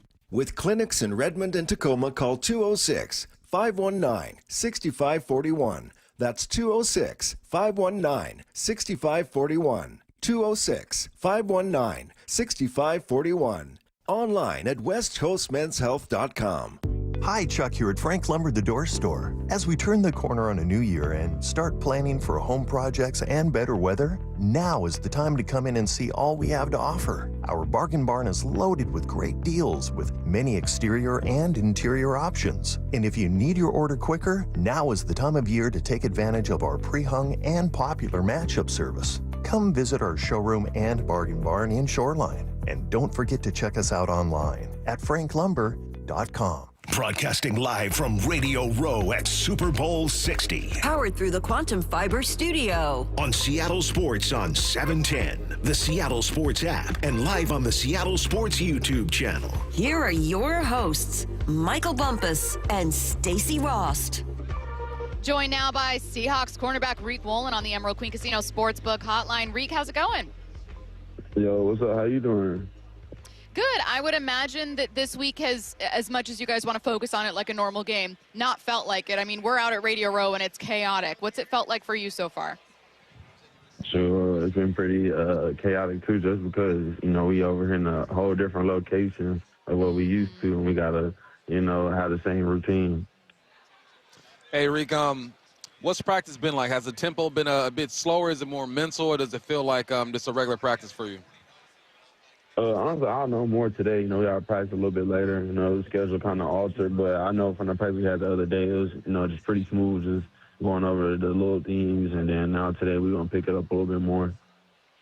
Hey, we were talking with your teammate, Boye Mafe, last week about when he knew the defense was special. And he said, without hesitating, he said, oh, camp. And I said, well, why camp? And he said, we were all holding each other accountable. Like, we didn't even need coaches to step in and say something. Immediately, teammates were holding each other accountable. Is that something that you felt, too? Oh, yeah, most definitely. Just because, you know, we're a great team. And whenever you got to get to a certain level, you got to be able to communicate. And whenever things didn't go our way, we built off of that. You know, some people falter, but whenever you see that as just a learning lesson and build up off of it, you gain a lot, and I feel like that's what we've been doing. Kind of the same question, but on the offensive side, you get a chance to go up against this offense, especially during training camp. When did you realize that Sam Darnold could be something special for you guys? Yeah, I mean, sure.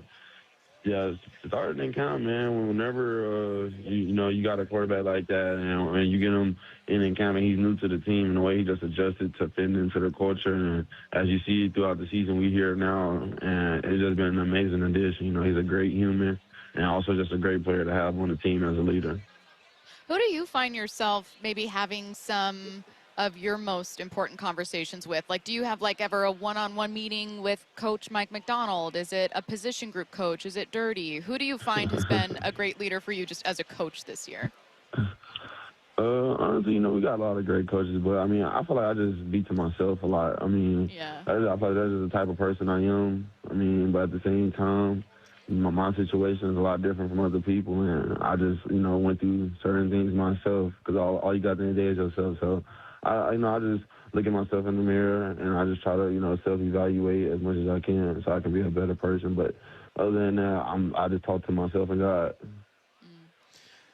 What was your offseason like, man? Because, you know, some people could say a bounce back year. I felt like you started a decent year last year, but, you know, there's something different about you this year, man. You're playing some good football. Did you change anything? Honestly, just playing more locked in, more focused. You know, last year, I did put up some good numbers, but last year wasn't even like my best season of my career. I feel like this is probably the best ball I've been playing since my rookie year. You know, just playing more complete football, more all-around ball, and actually helping my team contribute. You know, so I don't really see it as a bounce back. I just see me just being a great player. I know after my rookie year, people just expect you to go be an interception king or, do certain things. But at the same time, you got to be consistent. You just got to continue to keep playing and continue to put your best foot out there. And I feel like that's what I've been doing. And I feel like this season, as each game has gone along, I got better and better. And that's just the main goal, to get better each game, So as long as I wasn't the same person I was to start the year, I knew I'd be great, you know what I'm saying? So I'm doing just fine. I feel like this year been fun. If someone were to ask me last year or the year prior, hey, who's like the freakiest athlete on this team? Who's the fastest guy on this team? I would have said, oh, it's Riq. Like, no hesitation. It's Riq Woolen. I've seen him chase down and bat away balls and save touchdowns. However, Riq, you got competition, my friend. Rashid Shaheed's here. He's got wheels. He's got wheels. Who's faster? Who's faster? You just all-out sprint. You got Shaheed? Me. Heck yeah. I'm going to say me. Yeah, I'm going to say me every time. It's easier for Shaheed because he's offense. You know how it is. When you offense skill position and you getting punt returns, you getting receptions, it's easier to showcase your speed. Rather, as a DB, you got to wait for like a pick or you got to go halt somebody down or something like that. Hey, I played receiver, and there's one thing I know about DBs is that they're going to be the biggest talkers on the football field. And I see you out there talking and chirping a little bit. Who's one of the best conversations you've had with the opposition this year?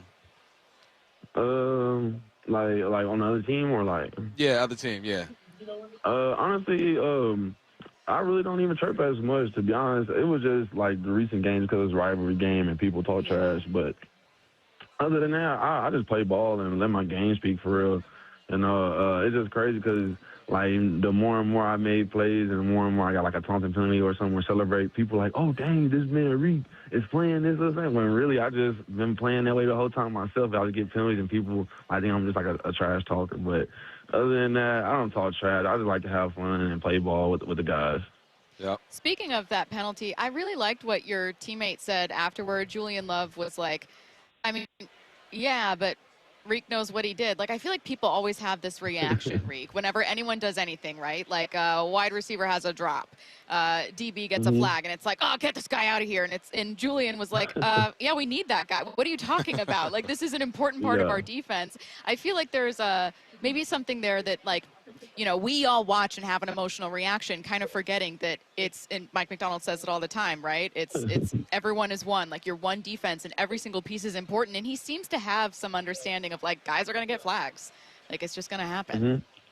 Oh, yeah, most definitely. You got to understand, every different all guys out here committing, dumb penalties like PIs and just holding guys and not playing with great technique. But when you out here celebrating and, sometimes that's like a heat in the moment, but that's not an excuse to make that penalty. But you know what I'm saying? You just still shouldn't make that penalty, but you still got to celebrate at the same time. And I just feel like having Coach Mike and my teammates, love me up after the penalty is pretty cool just because, you still got to keep playing. You still got to play ball because at the end of the day, after that play had happened, if I would have just kept my head down, then the next couple plays would have been even more scary, you know what I'm saying? But instead, you just got to go out there and continue to play ball. Yeah, and I had your back, Riq. I've been telling people you can't play this game without enthusiasm. You know what I mean? Like, Sam could do it at the quarterback spot. That's cool. But especially when you're out there in the perimeter, you got to have enthusiasm. So, I love it, man. I love it. Who's a matchup that gives you the not most trouble, but it's the most challenging this year when it comes to the receiver spot? Well, I'd say this year most challenging, probably like Devontae, just because, he got, like, crazy releases, you know what I'm saying? Yeah. I feel like, when you go against receivers in our conference, I feel like we got, like, the best conference to go against receivers. But at the same time, I feel like just him because his release package, and you got to be, aware because he went his routes at the beginning. So you got to be real, like, aware going against him and stuff like that. Has there ever, speaking of kind of, the best guy you've gone against, have you ever been able to talk to either another wide receiver, like opposing wide receiver, or a corner from around the league after about just kind of like, maybe it's in the off season, but like, hey, how do you do this? Or just kind of like sharing tips or anything like that? Slightly. I mean, I don't really talk to too many of the football players unless they're like my teammates for real. It just depends for real. I mean, I train with like Denzel Ward, so I talk to him and like Martin Emerson of the Browns. Like, I talk to those guys because we train together. But other than that, nah. I mean, NFL stuff is kind of tricky, man. You know what I'm saying? People be stars and stuff, so they like to hang with certain groups. But other than that, no. I just like to pick the brain of Denzel and Maury. Those guys are real disciplined. Denzel been in this game. I want to say this is his 8th or 9th season, so being able to learn from him is pretty cool. What's your favorite part of the Super Bowl experience so far?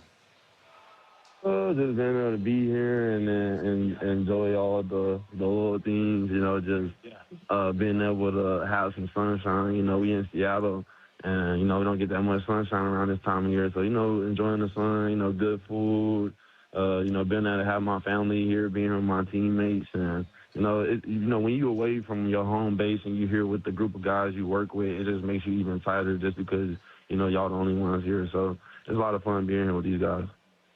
He is Seahawks corner Riq Woolen. Riq, kind enough to join us. Thanks so much for taking the time. Have a great practice, and, of course, have a great game on Sunday. Thanks, Riq. Of course. Thank you so much for having me. Have a good one. Good talking to Riq. I really liked what he said. We're going to be joined in a couple minutes by ESPN's Kevin Negandhi. I really liked what Riq said about having each other's back and kind of recognizing that, look, you're going to make a mistake out there. You did have his back. Yeah. And you know what? People cut him. People are just get him out of here. Overreacting. Listen, was it a bad time for that penalty? Most definitely. But what's the point of beating somebody up on the sideline like that? Because you need him to go out there. Who you want out there? You want Riq out there, or you want the third DB on the depth chart out there? You want Riq out there. So, yeah, he'll learn from his mistakes. But to be here 3 or 4 weeks later and people on the text line just wanting us to beat him down, it's ridiculous. Some person said, tell him he's dumb. And I go, you would not say that to Riq's face. You would shake his hand and thank him for everything he's done for this team. Yeah. But, yeah, he's learned, man. That's all it's about, is living and learning. Who doesn't make mistakes? Exactly. I liked what I really, if you guys didn't listen to Julian Love's post-game interview after the NFC Championship game, go check it out. It was a great listen. He's a great leader on this team, and you can tell it. But he talked about the importance of having, a high emotional IQ in those moments and being able to compartmentalize, this is something that was dumb. He's upset with himself. Some teammates are upset. You saw him and Wari getting into it on the sideline. But you also have to recognize we have a quarter left to play. We have to play this game. And if we win this game, we have another game to play. And we could use a really fast DB, right? We could use that depth, and we can use that help there. So I think it's just being able to recognize two things simultaneously. You can't make that mistake, but also you need this person, right? Otherwise, the whole, 11 is 1. We're all together out there. It doesn't mean anything. And guess what? Seahawks are in the Super Bowl. And here they are. We're at Media Row right now covering these guys. So that's the great part about living, learning, and bouncing back, man. Because he's one of the best DBs in the game. And I like how he pointed out that first year, he gets, 6, maybe 7 interceptions. And people think that now that's the standard where a DB can affect the game without having an interception. Look at Spoon, 2 his whole career. All-pro, Pro Bowler type of dude. There are other things that a DB can do. I think if people knew what to look for, then maybe they would view even a DB who doesn't have a lot of interceptions just differently and understand how they affect the game. So, no, I'm expecting him to have another solid game, and you need him to if you want to win this ball game. All our coverage this week is presented by WGU. Let's spend a couple minutes talking about the game before Kevin joins us. We were joined by Clinton Yates, also of ESPN, earlier in the show, and I started the interview bump, and maybe this is my mistake, but I can't help it. It's where my head is. I started the interview by saying, I'm nervous about the confidence that everyone has in this team. It makes me feel, you just feel like if everyone thinks one way, will the other thing happen? And he said, I'm so tired of that take. Yeah. I'm so tired of it. He said, you know why everyone thinks that way? Because this defense is so obviously good. Yeah, it's you know what it is? It's hard to be extremely confident when you have experienced just defeat before. When you've had expectations on this side. Talk about the media side, the side where we aren't on the football field. It's easy for them to be extremely confident because they put in the work day in and day out. I feel like it's a bit more easy for guys like myself and maybe Dave Wyman to be confident with this team because we're grinding the film and we're looking at the film. And I'm saying to myself, they got some guys over there. Is your confidence growing? It's it started off real high. It plateaued, and then it's climbing again. Because what's making it climb again? Because I'm just watching more film, and it's the coach in me. It's like you always respect your opponent. Now, there are teams that I played against, that I coached against, that I'm like, there's no way we're losing this game. Then you watch the film, you're saying, well, number 20-something can play, number so-and-so can play. Then you take that into account when you're game planning. Then you figure out, okay, this is how I eliminate that person. This is how I would attack that person. Then, the confidence goes back up. So, yeah, it's a funny game you got to play on the analyst side. All right, we're going to be joined in just a second by ESPN's Kevin Negandhi, asking him, obviously, about Super Bowl 60, getting ready for Seahawks, Patriots. Excited to learn a bit more about the Patriots as the week goes on, kind of test the water with all of our guests and see how they're feeling about this game. So far, I haven't run into anyone incredibly I just confident. saw Jonathan Taylor walk by. Did you? Yeah. I saw Michelle Smallman, who's going to join us on Friday. Very excited for that interview. We saw Ryan Leaf walking in. Ryan Leaf, yeah. Ran into Ryan, who maybe doesn't count because you guys are friends. Like, you actually know him. Yeah. Not that he's not a well-known person, but I'm like, okay, I heard that Stephen A. Smith is doing his show somewhere in that direction. Oh, really? And also that he's much taller There's than you'd Dan expect Orlovsky in real right life. there, about to walk by. We got Dan Orlovsky. Yep. Dan Orlovsky's tall. Yeah, he's QB, All these man. former quarterbacks out here walking around being irresponsibly tall. Over 6'2", it's just an egregious amount of height. No, it's not. Yeah, I look at Bob Stelton, Dave Wyman walking around here. It's like, what are you doing? What are you know doing? what I mean? You know what I am? I'm compact. being It's big. efficient. It's efficient. It's an efficient use of energy. Uh-huh. And then you got Orlovsky. How tall is he? 6'4"? It's like 6'4", 6'5". Get out. Get out. It's egregious. It's gaudy even. I swear. Okay, so I'm going to count Orlovsky, Stephen A., Pat McAfee is our biggest celebrity so far. Oh, and Matt, another thing that we're doing that I didn't tell you about is we're trying to see which of the three of us makes you most upset this week. You're back in Seattle. You got a lot to handle on the board. It is a chaotic week at Radio Row. I think Curtis is first on the leaderboard, I'd imagine. Well, no, actually, right now it's you because you stopped me from cutting a piece of audio that we really need later in the show so I could talk about it. So, That's Stacy, unfair. I didn't know congrats, you're that. number one. No. If anything, You're no, number no, one. no, You're no, number one. no, stop it. Stop it. If anything, I'm tied with Curtis, right? It No, can't be because that you're bad. still talking to me. Why isn't Bump on the board at all? I'm just doing my job. Because, exactly, he's being a professional. He's not interrupting me from making So cuts, annoying. which you're continuing to do. But, Matt, if you'll excuse me, I have a read. Gear up for the big game at Simply Seattle. Shop official Seahawks playoff gear and custom Simply Seattle original designs. You can shop in-store or online and enter to win a $1,000 shopping spree now at simplyseattle.com. We are going to have the latest from the Seahawks coming up at noon. Super Bowl champion head coach Brian Billick joining us at 12:10. Taking a look around the NFL coming up in a little bit. Fox Sports NFL insider Jay Glazer joining us at 1 p.m. Really excited to talk to Jay about this matchup as well. Bump, earlier in the show, we were talking about kind of like, when did you know for some of these different things about the Seahawks? When did you know JSN couldn't be stopped? When did you know the defense could stop anybody? When did you know Mike Macdonald knew what he was doing? And all of your film study for this game, when did you feel most confident Seattle could win? Oh, man. Or when have you felt so far? Like, is there any moment where you thought, man, I know it's any given Sunday, but I'm feeling the Seahawks right now? You know, it was I went back and I looked at all Drake May's runs. People are excited about his ability to run the football. Someone that was on our show said he reminds me of a little Josh Allen, which kind of I was taken aback by real quick. I'm like, he can move, but it don't look like Josh Allen. So once I figured out that, look, most of his runs are scrambles, and it's because of the defensive line not being disciplined. Not saying he's not going to scramble, get some yards against the Seahawks. Things are going to happen. But I just saw how undisciplined these defensive lines were against him. And I said, our D-line ain't going to play like that.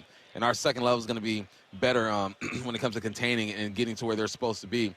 So I would say probably at the beginning of this week, maybe this past weekend is where it really started to come together. And I thought to myself, all right, man, I'm back on the extremely confident train when it comes to winning this game. I feel like that's something Clinton was hinting at, too, with, like, you know, yeah, it's cool to see what Drake May's doing, but, like, this is not a team that was scoring a ton, regardless of Blizzard. Right. Like, and this is a New England Patriots defense. He said even if it was sunny, they were facing Jarrett Stidham. And you think Jarrett Stidham's going to, like, completely dominate this defense? No. Yeah, there's a play. No offense, Jerry. There's a play Stidham made. Yeah, no offense. You're in the NFL. You're a backup quarterback. Hell of a pass. Hell of a touchdown. Success. Yeah. There was a play he made that reminded me that he was a backup. He got blitzed, and he got into a back pedal, and he was trying to let go of the football and just couldn't commit and looked like there was a glitch in the system. And I would go, yeah, that's a backup quarterback right there. He's a good ball player. He wouldn't be in the league if he wasn't a good ball player. But you got to face the facts. They haven't played good quarterbacks these last couple of weeks. And you're going to play a dang good quarterback this week with a good running game, with the best receiver in the game, and a defense that's his own point. So it's a different challenge. Vrabel's going to have these guys ready, though. He's going to have them ready. They're going to make plays. It's all about responding. But, yeah, the Hawks should be favored. Told me what you make of this tweet that I saw earlier today. This is from Jake Marsh. He said, I can't remember a Super Bowl week where it seemed like every prediction I see is one team, and I think a lot of the game won't be close. Remember what we're talking about here. No Brady, no Belichick, sure, but the championship culture is still there in New England, he means. And then he took Patriots 23, Seattle 20. What say you? I don't know if the championship culture is there. I think they're trying to rebuild it. I think that maybe after this year, win or lose, then you have a foundation and something to lean on. But to say the championship culture is still there would be false, where it was the last 4 seasons. You know, like, it's okay that you got to hit the reset button. You might be able to hit it a bit faster because of Kraft, his team, because of Vrabel and his experience and whatnot. But after this year, I feel like there's a new foundation of championship culture. You can say that with the Patriots and with the Seahawks.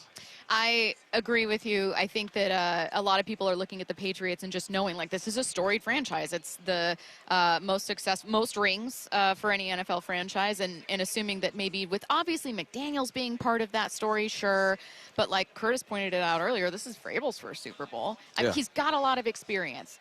He shouldn't have been fired by the Titans. No. But I think we're attributing a ton of success to a Patriots team with 13 rookies on the 52-man squad. And that's not meant to be disrespectful. It's just to say that both of these teams are in really interesting spots and probably both ahead of schedule. Definitely. I don't think the Patriots thought when they hired Vrabel they'd be here now. I think maybe they thought they'd eventually get here. I think when Schneider hired Mike Macdonald, I don't think he thought they'd be here now, eventually. But things have to happen, man. It's okay to be ahead of schedule, but what that does is it creates pressure for the seasons to come. Now we got to focus on what's ahead of us is the Super Bowl, and hopefully they get this done.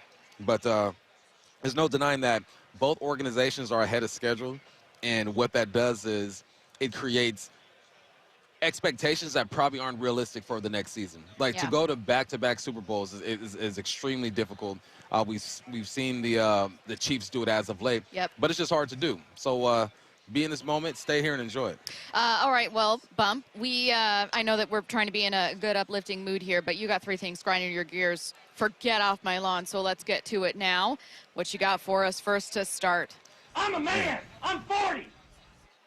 We're doing some audibles right now. We sure are. Omaha. Sorry. Oh, man. Actually, no. We can probably wait for that now because our guy is going to be walking up here pretty soon. Yeah. We do have Kevin Negandhi here. Should we pause, Get Off My Lawn? Okay, we'll hang on. Nah, let's make him wait through it. And see what's grinding his gears. Sitting down for a minute while we get to Get Off My Lawn? We've been dying all day to hear Bump talk about the disrespect that he's seeing here.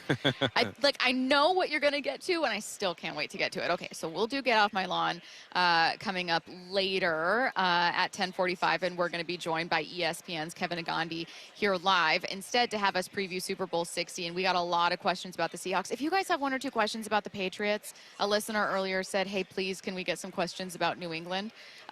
So we're going to have Kevin Negandhi joining us here shortly.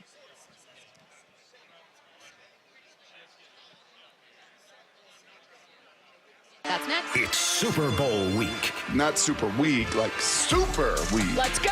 It's going down. The home of the Seahawks, Seattle Sports, is broadcasting live from Radio Row in San Francisco all week with Brock and Salk at 6 a.m. Bump and Stacy 10 to 2. Wyman and Bob 2 to 6 with bonus coverage 6 to 8. Powered by WGU. From the only station where you hear Rabel and Wyman call the Seahawks in Super Bowl 60. Touchdown, Seahawks! Seattle Sports.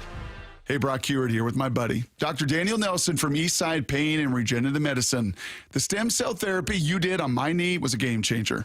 But Dr. Dan, people ask me all the time if you're seeing the same kind of success treating neck and back pain with stem cell therapy. Great question, Brock. As you know from your experience, we've had tremendous success treating major joints like hips, knees, and shoulders, but we've also seen excellent results treating neck and lower back pain. In fact, we're the only clinic in the Seattle area offering image-guided stem cell and PRP injection therapy specifically for neck and low back pain. How cool is that? If joint, neck, or back pain is holding you back, call Dr. Daniel Nelson at Eastside Pain and Regenerative Medicine and find out if stem cell therapy may be right for you. Dr. Dan here is the only doctor with over 30 years of experience in pain medicine techniques, including stem cell therapy. Call Dr. Daniel Nelson, MD, at 425-823-4000 or visit danielnelsonmd.com. That's 425-823-4000 or danielnelsonmd.com. My name is Whitney Allen, and I'm a widow. My husband, Ryan, died. We never thought we'd ever have to use life insurance, but the unexpected happened. With Ethos, signing up was fast and 100% online. You can get a quote in seconds, apply in minutes, and get same-day coverage. No medical exams, and you can get up to $3 million worth of coverage. I'm grateful we were prepared. Get your free quote at ethos.com/game. That's ethos.com/game. Paid spokesperson. Time spent on application may vary. Online health questions required.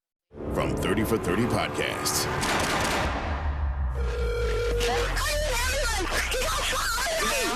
Did you say someone got shot? Brian Pata, senior defensive lineman from Miami, gunned down. The key to this case, it's Brian. An hour before he died, he was on the phone arguing with somebody. This might be a hit. You want the truth. They just want a conviction. Being placed under arrest. We had a killer amongst us. Murder at the U, coming soon. Well, the wet, chilly weather has certainly arrived. It's Mike Solak here, and if your attic and crawl space are well insulated, your home should be fine. Should feel cozy and warm without your furnace having to work overtime. But you'd be surprised to learn how many homes in Western Washington lack insulation in these spaces. It's why you call Crawl Pros. If you're feeling cold drafts or seeing that heating bill spike, now's a great time to learn if you got anything going on behind that crawl space or attic by calling Crawl Pros. They'll come out to your house just like they did to mine, do the corner-to-corner inspection. In my case, they found the problem, showed me the pictures, and then they got it all fixed. Now, if they do discover your home is under or improperly insulated, they'll show you all the utility rebates that are available to help you get the work done correctly. Like if you're a PSE customer and your home was built before 1990, you could get a rebate to cover up to 95% of the cost of the insulation job. If you're worried anything is going on in your crawl space or attic, including critters, water intrusion, mold, plumbing issues, anything, call Crawl Pros and schedule your free corner-to-corner inspection at crawlpros.com. Getting a new battery should be easy. At Pacific Power Batteries, you won't go in with a battery problem and come out with a new transmission. Instead, we can test your battery to see if it's actually the problem. Maybe it's the alternator. We don't sell alternators, so we have no motivation to sell you one or even a new transmission. We have load testers and conductance testers, hydrometers and voltmeters whenever needed. I'm Steve Almond, and I invite you to our family-owned Pacific Power Batteries. You can trust us with any battery problem, and we'll top off the blinker fluid for free. Home of the NFC champion Seahawks. We are going to the Super Bowl. Seattle Sports on 710 and the Seattle Sports app. The stock market was on fire in 2025 due to AI and tech stocks. Now is the time to set a strategy for 2026. It's a good opportunity to lock in those gains and invest into a stable platform. With $8 trillion in cash sitting on the sidelines, investors are either scared or unsure where to go. Hi, I'm Scott Rirucka, CEO of Legacy Group Capital in Bellevue. Legacy Group Capital develops local real estate, lends money, and shares the profits with our investors. Diversify with Legacy Group Capital. Invest into our Northwest Fund, which is currently delivering 9% on a fixed rate term. It's our flagship fund for 19 years with zero investor losses. And yes, we do accept IRAs. Find out why 1,300 local investors have invested over $350 million. Legacy Group Capital at legacyg.com. This is not investment advice. Investments available to accredited investors only. Details at legacyg.com. We live here in Washington. I travel all over the state for work. Affordable short-term rentals help us stay together and make Hazel feel at home. Now Olympia is considering a huge tax increase on short-term rentals, pricing us and other families out, since more than half of short-term rentals here are used by Washingtonians. Costs on everything are going up. Please tell legislators not to make our trips more expensive too. Paid for by Airbnb helps our state thrive. Host PAC. At Bible Law Group, our team reflects the same lessons learned by our founder, James Bible, while playing for legendary Husky coach Don James. Coach James always said it's amazing what gets done when nobody claims credit. That's the philosophy we carry into every case, because your victory is what matters at Bible Law Group. When your legal problems hit biblical levels and you feel like you're stuck in a lion's den of litigation, you need a legal team that won't back down. At Bible Law, we've secured over $40 million in settlements for our clients, and we're ready to fight for you. Find us online at BibleLawGroup.com. Broadcasting live from Radio Row at Super Bowl 60. Powered through the Quantum Fiber studio. On Seattle Sports on 710, the Seattle Sports app, and live on the Seattle Sports YouTube channel. Here are your hosts, Michael Bumpus and Stacy Rost. ESPN's Kevin Negandhi joining us right now live from Radio Row. Kevin, on Monday, you're going to be hosting Sports Center live from Disneyland with a visit from the Super Bowl MVP. I've never been less sure whether or not that's going to be a quarterback. And I don't mean to slight Darnold, who's been amazing, or Drake May, who's we've been talking about Drake May all year. It's just that there are so many playmakers on either side of the ball that it could be JSN. It could be Christian Gonzalez. Maybe not. But, like, it could be anyone. Stephon Diggs. Exactly. Yeah. Which of those playmakers are you most interested in watching on Sunday? I kind of want to see how Sam Darnold's going to handle the moment, right? He's coming off the best game of his career. And when you look at Milton Williams and Barmore in the middle, especially with the guards that the Seahawks have, the type of pressure that is going to be applied on him is going to be very high. How does he handle that, especially in the first quarter? If he just plays decent football and doesn't turn the ball over and then gets comfortable, I think then it changes how the rest of the game will play out. And I also kind of want to see the Gonzalez versus JSN matchup. Yeah. It's not going to be dominated the whole game, but you're going to see that. And when JSN, and listen, the Seahawks have been really good at understanding, you guys would know it best, let's just find the miss here and find a way to kind of put him in the backfield, JSN, and then find a way to kind of disguise something and then get him open. Can he make that throw, Sam, right, to then move the chains and then keep the defense on its heels? I think that's going to be the storyline of this game. Yeah. That's something that we keep hearing is, right, how is Sam going to, like, handle that pressure, the expectations? What I don't hear is how's the 23-year-old going to handle that pressure from that defensive line? Is it simply because he's mobile, he can make things happen with his legs? Why do you think people aren't really harping on the pressure that Drake May is feeling? I would have gone immediately to that if the question wasn't about, like, who I'm going to look forward to, right? Now, you could do and flip the entire conversation, talk about the defense in front of the Seahawks. I think they're so dominant, and I think that they play a huge role in how Drake May handles the pressure. You're going to see him run a little bit more, especially early on.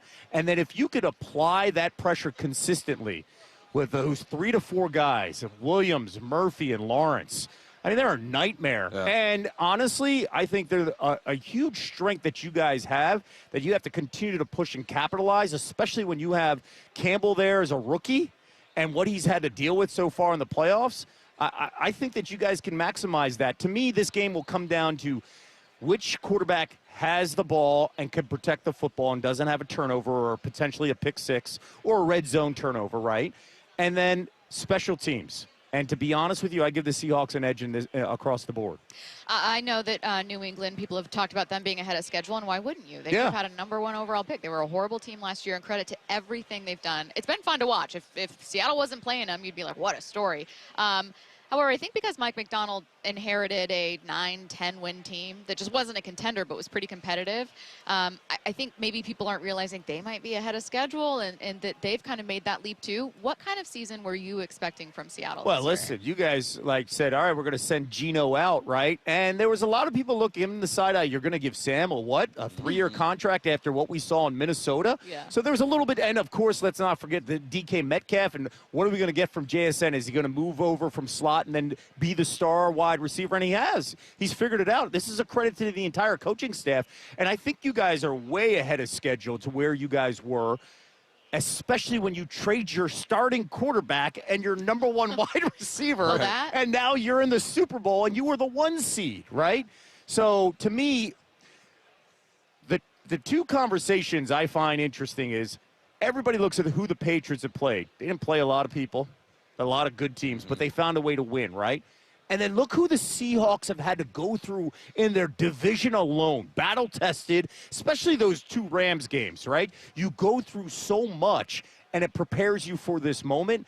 And I think that's why we saw Sam play his best. He had been prepared throughout the season in that division in some big-time battles to where he is now. Now, I'll be curious to see, I think coaching plays a huge role here, especially when you see Vrabel and understanding the moment, understanding what we're going through.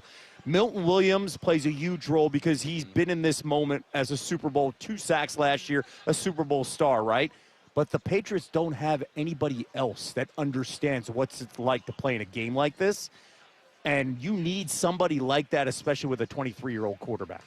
We were talking about how, quarterbacks are like the least coached up position in the NFL. It's like you get them, you got to get out. But it's mainly because these coaches' leashes are so short. Yeah. And then we're sitting there talking about a second-year head coach in Mike Macdonald going to the Super Bowl. Vrabel, now granted, he's been a head coach before, but his first year with the team with the Patriots, taking them to the Super Bowl. How is this hurting the expectations for all these other coaches who are just trying to make it in this league? It's crushing them because you want to know why? The owners are sitting there and be like, hey, well, how come this hasn't worked, right? And then it follows into the conversation of you have to marry yourself with the quarterback. And if you and the quarterback, as the head coach and the GM, are not on the same page, things start to crack. Right? Look at the success that we've seen in the AFC, specifically Andy Reid and Patrick Mahomes, tied at the hip together with their success, no matter what. The Eagles, I'm a Philadelphia fan. Look at the Eagles. There's a lot of questions on the Nick Sirianni, Jalen Hurts relationship. Tying them, weren't there last year, tying them together, right? If you do not have lockstep, we are together and understanding what we're doing, then you're going to have, I think, a bunch of cracks. And within 3 years, let's move on, new regime, and that's how we do it. Kevin, you have one of the coolest jobs on the planet, and I don't say that lightly, but it's just, you get, with SportsCenter, you just talk about some of your favorite stories. That said, I'm sure there are stories you do get tired of talking about. Or are there any that you haven't yet? This year, is there a story where you're like, I could talk about this endlessly. I love talking about this. And we're talking NFL specifically? NFL specifically. Wow. It doesn't have to be about either of these 2 teams, but just something where you find yourself going, I'm not sick of it yet. Because there have to be things. Don't tell us the ones you're sick of. I know that they're there. There are a handful of ones. It's your job. Yeah, but is there anything where you're like, I can't wait for this conversation? Honestly, I'm kind of a nerd when it comes to the analysis stuff. I love hearing smart people talk. So I'm not cozying up to your audience when I say this, but I'm nerding out on the idea of the matchup of JSN versus Christian Gonzalez, right? And the idea that this whole country is understanding how good this Seahawks team is right now. I'm serious about that because I felt like they were always under the radar, even when they were the 1 seed. It was like, yeah, they're good, but hey, let's not forget about the 49ers and hey, Matthew Stafford and the Rams. Here they come, right? I kind of think that I can't get enough of this because of, hey, we deal with the Cowboys all the time. I know the country's sick of hearing about the Eagles. The Caleb Williams storyline was phenomenal, what the Bears did, right? Yeah. So I think these offenses and seeing how they can open things up and the Kubiak stuff and what he's done, I like those kind of things, and I can't get enough of where Seattle was to where they are now and how we have these 2 teams that no one really was talking about. I would even say back in September, a few weeks in, and now where they are now, because everybody's obsessed with the Josh Allens, the Patrick Mahomes, the Joe Burrows, and, the Lamar Jacksons. On the NFC side, it's always. Why wouldn't you be? Yeah, absolutely. Yeah. And it's Matthew Stafford and the Lions and the Eagles, and what about, hey, the Cowboys and they sneeze. Let's talk about them.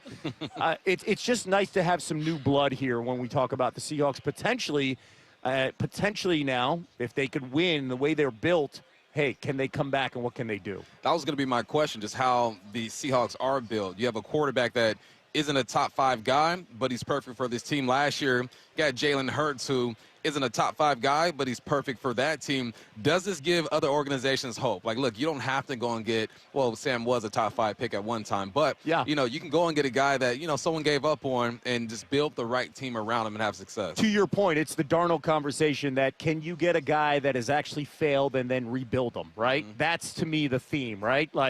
We saw what Daniel Jones and what the Colts did before he got hurt, right? Can we rebuild a guy?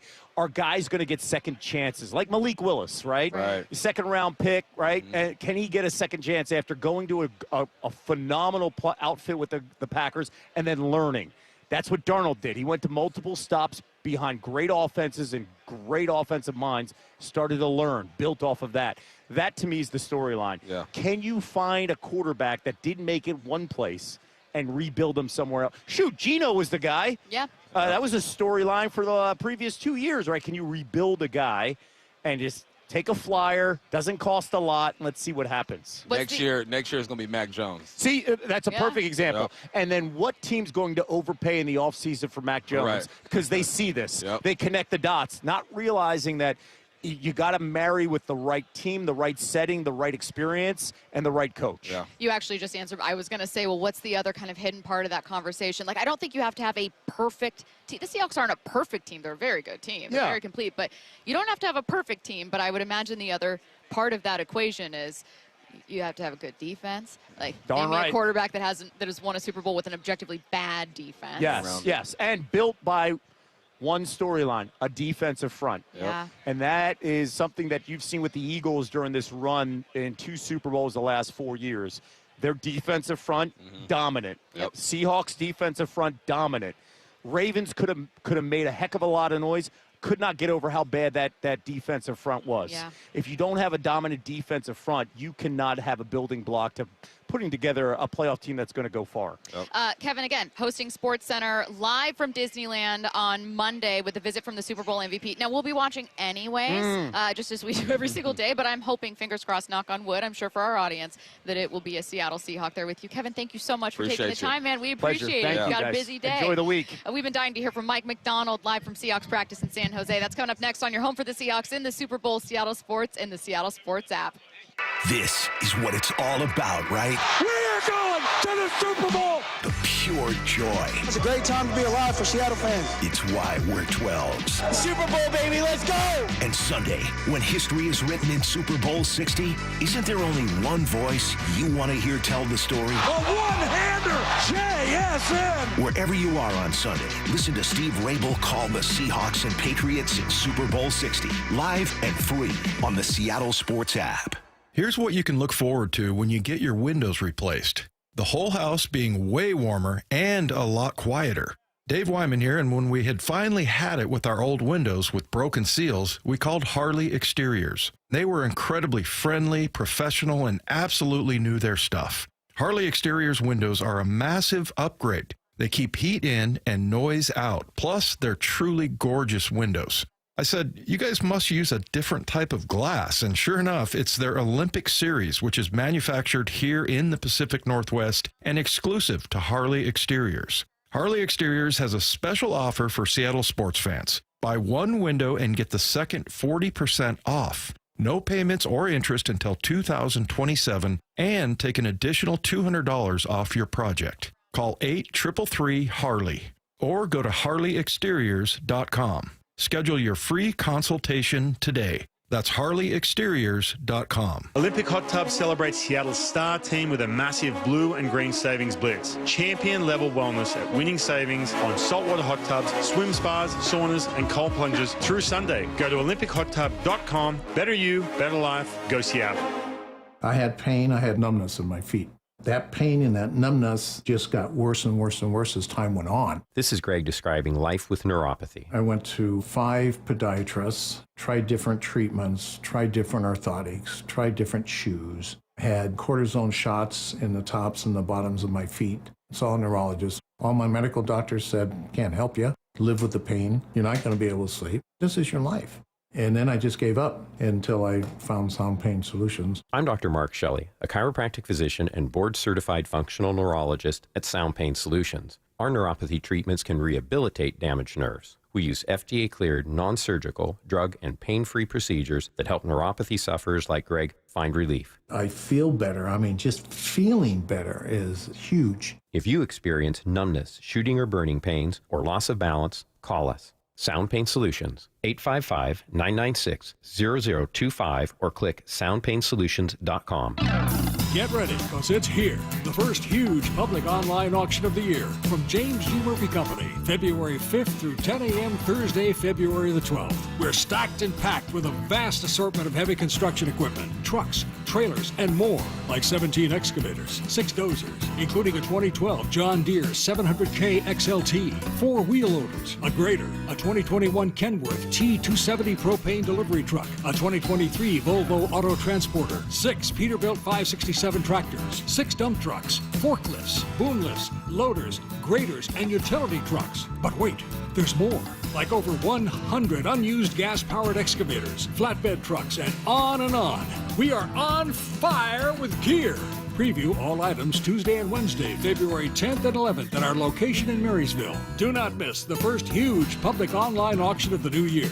Check MurphyAuction.com for all details. MurphyAuction.com. Let's talk about your hair. Well, maybe after we talk about my hair. I've got great hair, as you know, and it's because of Advanced Hair. Yep, Advanced Hair Restoration. Their simple one-day treatment offers life-changing results that I can attest to. Guys, it's not magic, but it's close to it. They put hair where you need it most, and bam, it grows.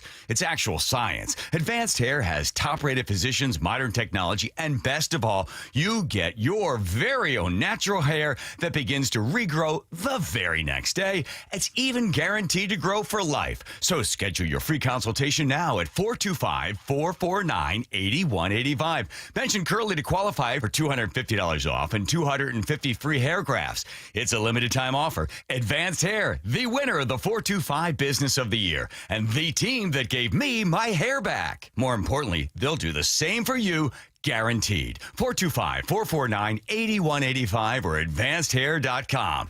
Gear up for the big game at Simply Seattle. Shop official Seahawks playoffs gear and custom Simply original designs. Shop in-store or online and enter to win a $1,000 shopping spree now at simplyseattle.com.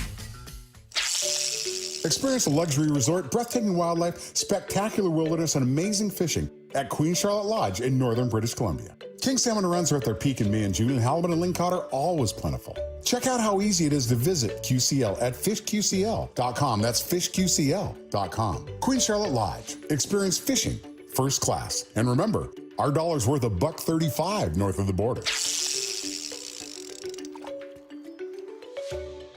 4 more days until Super Bowl 60. And this is the only place you'll hear Steve Rabel and Dave Wyman call the Seahawks and Patriots in the Super Bowl. KIRO AM Seattle and KIRO FM HD2 Tacoma. Seattle Sports Snapshot. We are live from Radio Row. If you missed it, Brock and Salk talked to Rashid Shaheed this morning. That'll be on the Brock and Salk podcast or seattlesports.com. The Clippers have traded James Harden to the Cavs for Darius Garland and a swap of All-Stars, but back to the Super Bowl. We got a ton of guests for you today, including Jake Glazer coming up at 1 p.m. Plus, hear from Mike Macdonald in 30 seconds. Stay tuned. Snapshot brought to you by Miller Lite. When it's game time, it's Miller time. This is Bumpin' Stacy. Broadcasting live from Radio Row at Super Bowl 60 in San Francisco. Powered through the Quantum Fiber Studio. Ahead of Super Bowl 60 between the Patriots and Seahawks on Seattle Sports. Now, here are your hosts, Michael Bumpus and Stacy Rost. Kind of 10 minutes, Brian Billick joining us. Before we get to that, though, Mike Macdonald spoke to reporters from San Jose. Let's take a listen. All right, great to see everybody again. What do you got? Very simply, why do you think that Sam has been so effective limiting interceptions since week 11? I think what you're looking at is, I don't know if it was just like, hey, week 11 happened, let's draw a line in the sand. All of a sudden we're changing a bunch of stuff. I think you're looking at the product of, evolution over the course of this season of just kind of sticking to our process and not panicking when things didn't necessarily go our way and doubling down on how we want to play football. But Sam's been decisive the whole way. And he's done a great job really in the last whole season, but definitely this last month or so in this final stretch. Drake May has been a leader in the playoffs for both passing and rushing statistically. What's the biggest element as far as making him uncomfortable? you have to play great football. They're a really good offense. They're really complementary. You know, if you don't force them to, they'll run it every snap. You know, so you got to be able to control the game and put it on our terms. And then the thing that makes Drake, you know, so dangerous, in addition to a lot of other quarterbacks in our league, is in addition to the arm talent, the processing, and the movement. You know, he's got a playmaking ability late in plays. So we got to be relentless in how we play, and we talk about 12 as 1 with our rush, but he likes to escape up the middle. So we got to build the wall. Everybody work together and play relentlessly.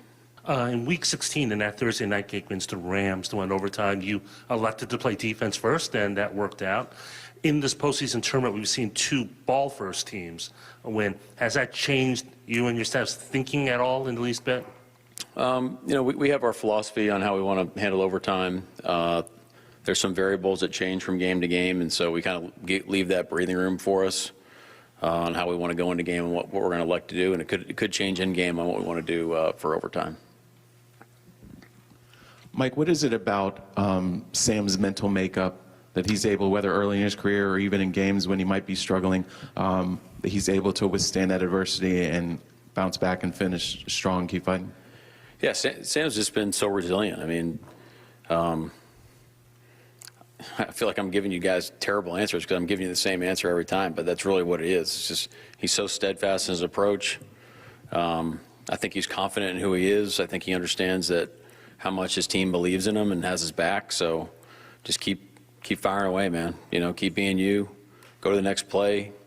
He's the same guy after he has a perfect passer rating, and he's not strutting around like he just, you know, solved all the world's problems compared to a game where maybe, you know, we didn't execute as well as we did. So that's what you appreciate about him.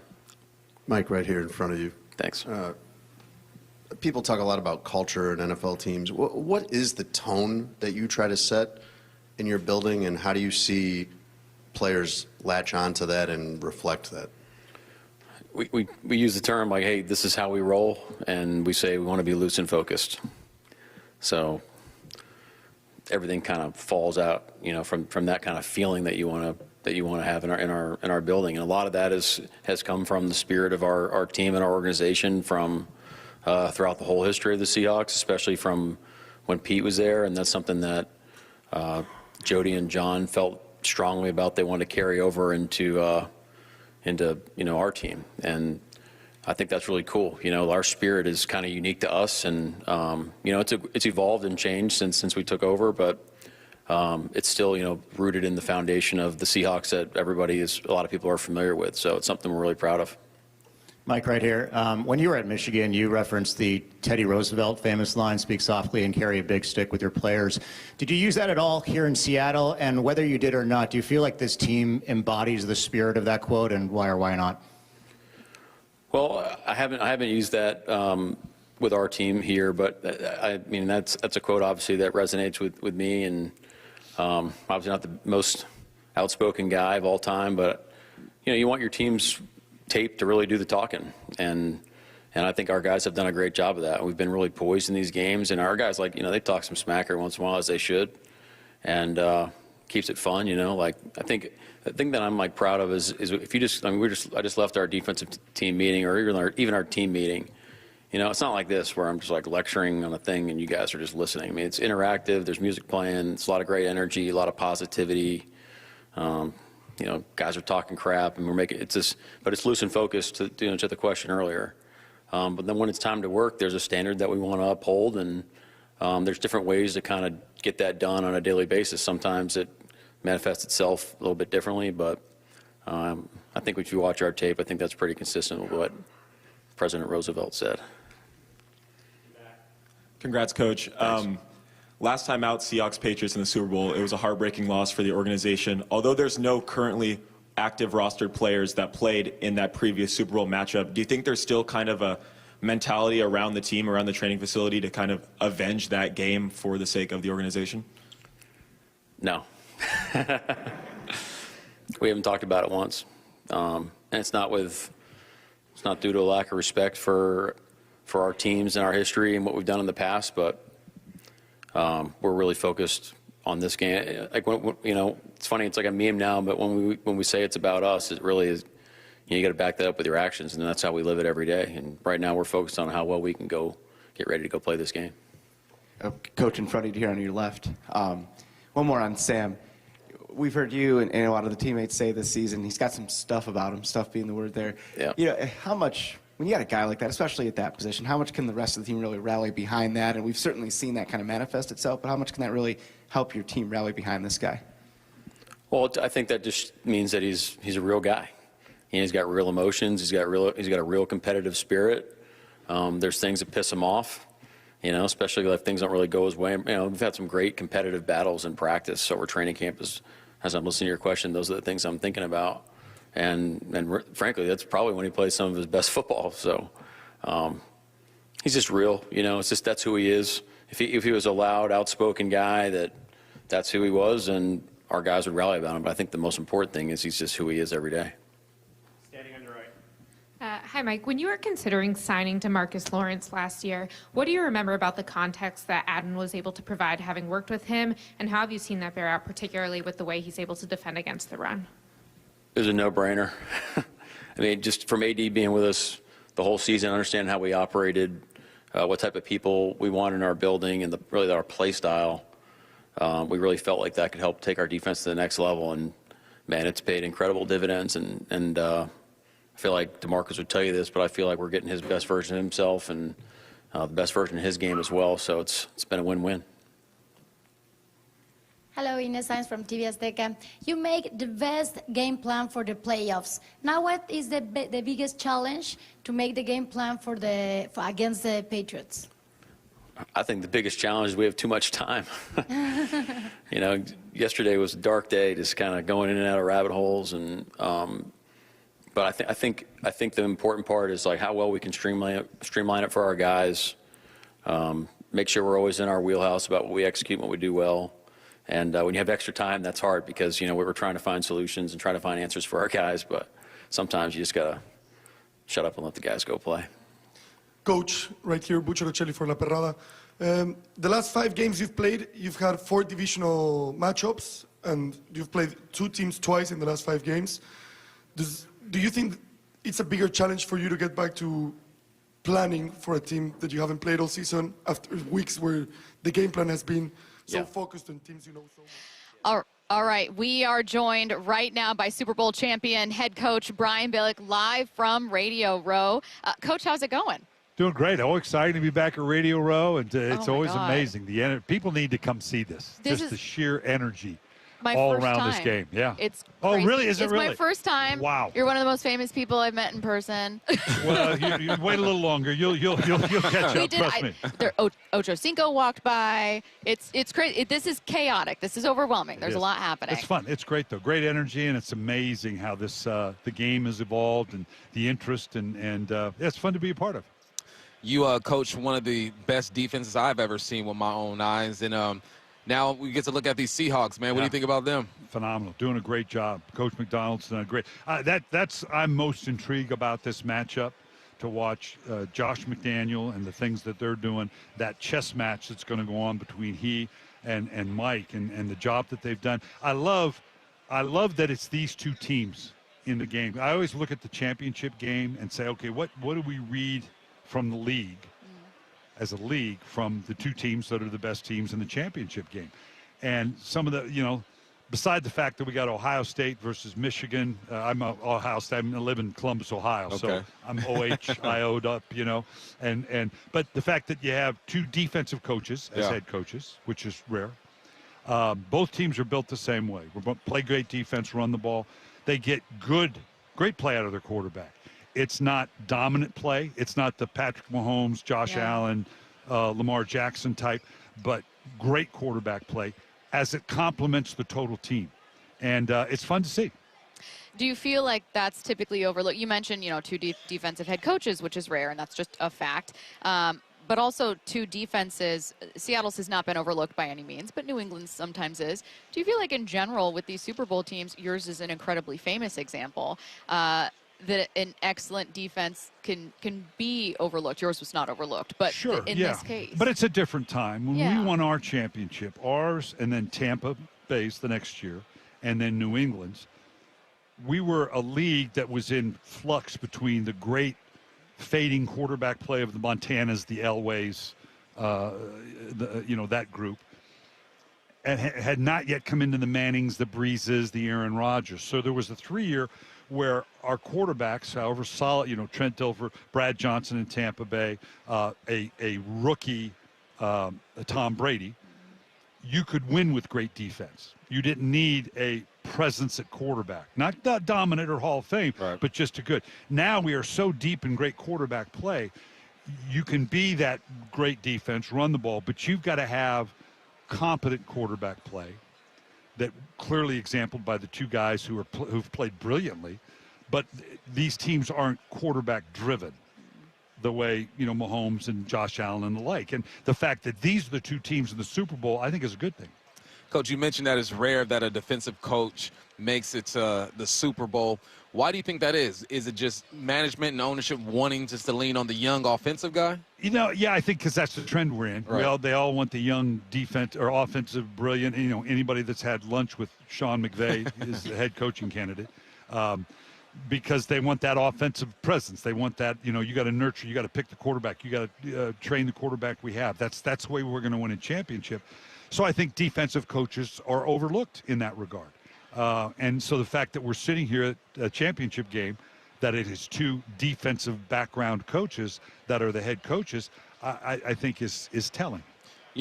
What's tough, Coach, is that you got two defensive guys leading the charge here. On one side, I don't think Josh is going anywhere as offensive coordinator. He's had his turn as a head coach. On Seattle's side, you get one good year with a good offensive coordinator, and he's gone. I think that's a challenge that I guess defensive coaches are going to have to go through because of the trend that you just talked about, that the league wants that OC. Yeah, they're constantly looking for that young player, and Kubiak's done a phenomenal job. But that, yes, and as a coach, you got to be prepared for that. I'm sure Coach Macdonald has a list of guys, knowing that that's the way this works. And so it won't be long for him to have the next guy in there because that's the way this league works. Whoever, 10 jobs available, they're going to look up the flavor of the month coordinator and, okay, this is my guy. And they're all going to get hired.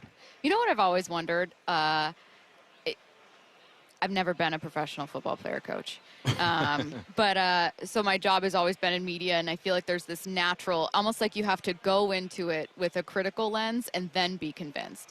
So I've always wondered if coaches ever think that, because you guys are kind of on the opposite end where it's like, no, you must believe in the team that you helped assemble and coach and believe, like that's kind of inherent to it. But has there ever been a time when a team convinced you? Oh, sure. Just the transformation. And I started out on the media side. Yeah. I started in the NFL as an assistant PR director with the San Francisco 49ers. So does that mean you had the lens of like needing to kind of be convinced? Well, I think it lent me a better understanding of how all this works. Sure. So when I became a head coach, I had a better balance in the perspective.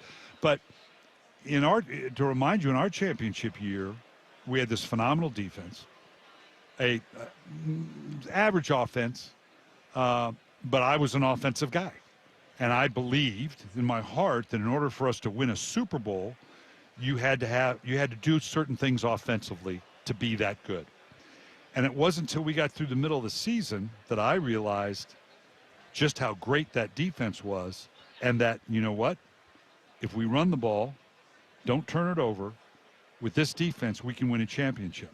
So I changed my mentality about what it is we needed to do to play complete football, the way Seattle and New England are right now, and not force the issue of, well, we got to throw more touchdowns or we got to run, and we ended up being the number one team in the league in defense. And I agree with you. I don't think it's arguable it's the greatest season single defense in the history of the game. I'm biased, but we led the league, or second in the league in rushing, and led the league in turnover differential. So we did those things.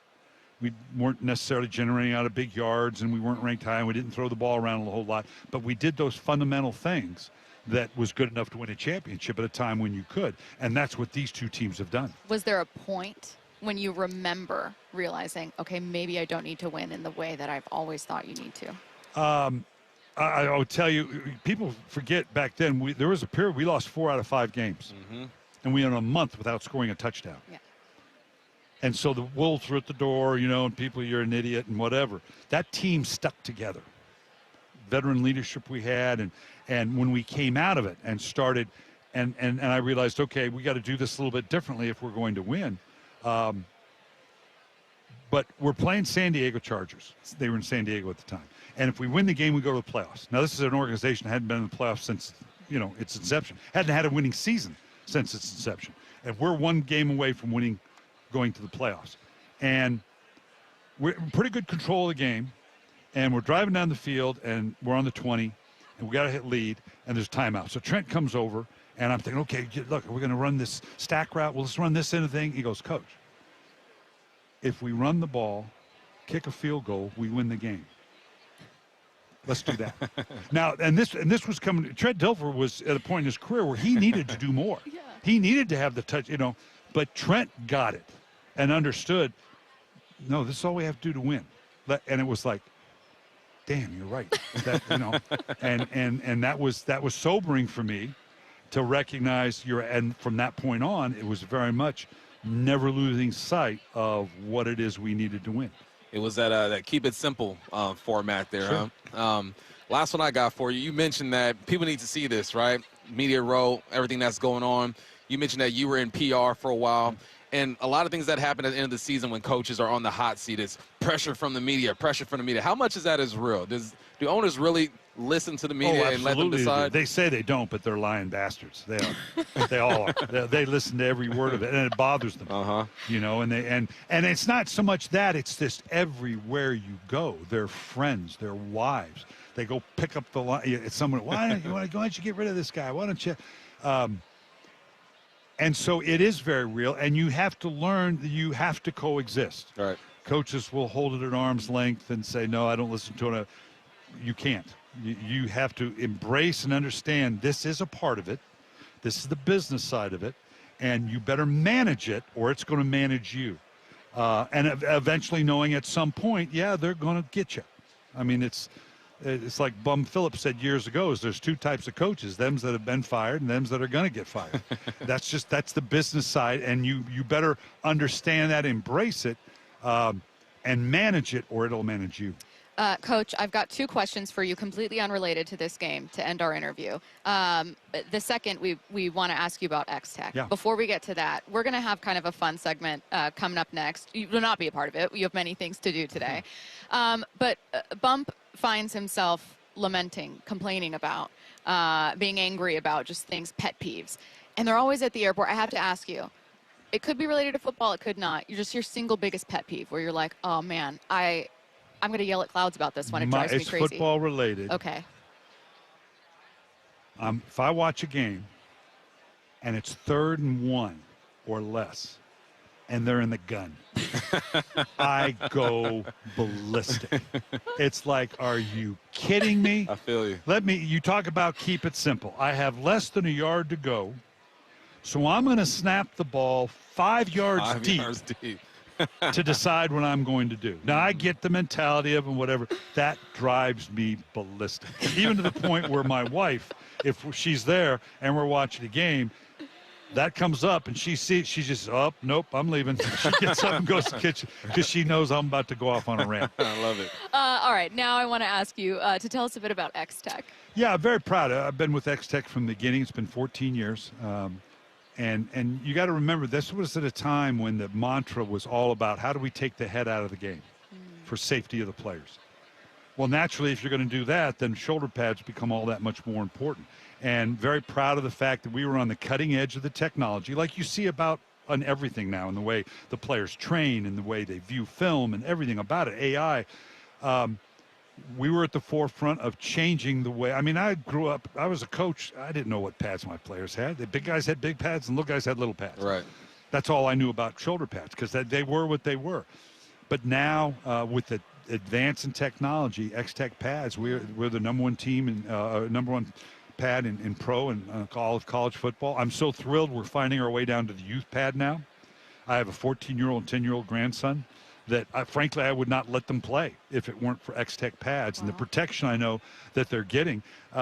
Because now they're basically form-fitted pads. It's based on your height, your weight, your injury history, the level you're playing at, what your position you are, the way it should be to protect these players in what is a great game, but it's a very violent and physical game. And I worry about that with my grandsons now. I have a different perspective on it. And I'm so thrilled that what we've done with X-Tech Pad, and then now going to make our way down into people need to go to xtechpads.com or at X-Tech Pads on Instagram and look at the history and the science of what we've done and how we're doing it and how great it is for the young people to have this kind of pad available to them. Awesome. Before we let you go, we just have to say, we know, again, you're an offensive guy, but we talk about your Super Bowl team so much. So much. Seattle fans love defense. It's a defensive-minded city, and it's so cool to actually talk to you in person. We appreciate your time. Not every day you get to talk to a Super Bowl champion head coach. I appreciate that. But we've talked about your team a ton on our airwaves, not just this year. Group. So this is very full circle, very cool for us. I appreciate it. It's fun. It's been fun to watch them play. Very reminiscent of the Ravens. And of course, Macdonald's history going back with the Ravens and learning that whole lineage in through there. And it's fun to watch them. Fun to watch them play. We appreciate your time, Coach. Thank you so much. Get Off My Lawn coming your way next on your home for the Seahawks in the Super Bowl, Seattle Sports, and the Seattle Sports app. It's Super Bowl week. Not super week, like super week. Let's go! It's going down. The home of the Seahawks, Seattle Sports, is broadcasting live from Radio Row in San Francisco all week with Brock and Salk at 6 a.m., Bump and Stacy 10 to 2, Wyman and Bob 2 to 6, with bonus coverage 6 to 8. Powered by WGU. From the only station where you hear Rabel and Wyman call the Seahawks in Super Bowl 60. Touchdown, Seahawks! Seattle Sports. You can swirl it, you can sip it, but the best way is to share it. Hey y'all, I'm Deanna, a team member at my local Chick-fil-A. And a little thing I love about the Chick-fil-A chicken sandwich and new frosted sodas and floats is how well they go together. You get that bold flavor of the Coke mixed with the smooth deliciousness of the vanilla ice cream. You have a juicy filet and a smooth, creamy float. It's an awesome pairing. Order a Chick-fil-A chicken sandwich and a new frosted soda and float at your local Chick-fil-A restaurant. Real team member paid for their testimonial. Big tax changes this year could mean a bigger refund, and Jackson Hewitt knows how to get you your biggest. You'll get $100 just to try us. That won't make you filthy rich, but definitely gas plus groceries rich. And since we know all the new tax codes, you could get thousands back, which would make you low-key loaded. Or at least wealthy adjacent? Go with our trusted pros and get $100 to switch. Rest easy. Jackson Hewitt's got your taxes. Guaranteed. Limited time offer for new clients. Participating locations only. Details at jacksonhewitt.com. We've all been there. Sleepless nights, wondering if your business's security service is really protecting what matters. At Bay Alarm, we can put your security insecurities to bed. Our advanced technology and personalized support ensure you can rest easy knowing we're here for you. BayAlarm.com. It's home show season. To celebrate, Lake Washington Windows and Doors is giving you 20% off and a lifetime installation warranty, plus 12 months to pay with 0 down, 0 payments, and 0 interest financing. See us at the home shows or visit lakewashingtonwindows.com. All right, guys, February 8th is coming up. Why not use it as a little cheat day? Eastside Weight Loss Clinic is inviting fans to start between now and the big game and then use that day as a cheat day to celebrate your success so far, then get right back to it. People all over the Northwest are going to lose 20, 30, 40, maybe 50 pounds by opening day, and they'll do it by starting with Eastside Weight Loss Clinic. 15-minute phone call, that's all it takes to get started, and just see if you're interested in the program. I did it. I lost 10 pounds in the first week, about 35 pounds after just 8 weeks. And here's what I didn't have to do. Fight for space in a crowded gym with everyone else in their New Year's resolutions, take pills or even worse, injections, no fake bland box meals. It's all real food that you buy at the grocery store. What I did get were delicious recipes, groups to offer support and accountability and coaching, and an easy to follow plan that really does work. It's Eastside Weight Loss Clinic. Don't let a 15-minute phone call hold you back. Call 425-588-0080 or go to eastsideweightlossclinic.com. Dr. Ryan Coogan, DC. Results may vary. Brock Ewart here with my buddy Shannon O'Kelly from IRG Physical and Hand Therapy. Shannon, we met about a decade ago when you came into the studio, and at that point, IRG was humming, but you were not 40 locations strong all over the neighborhood. How have you done this, and why?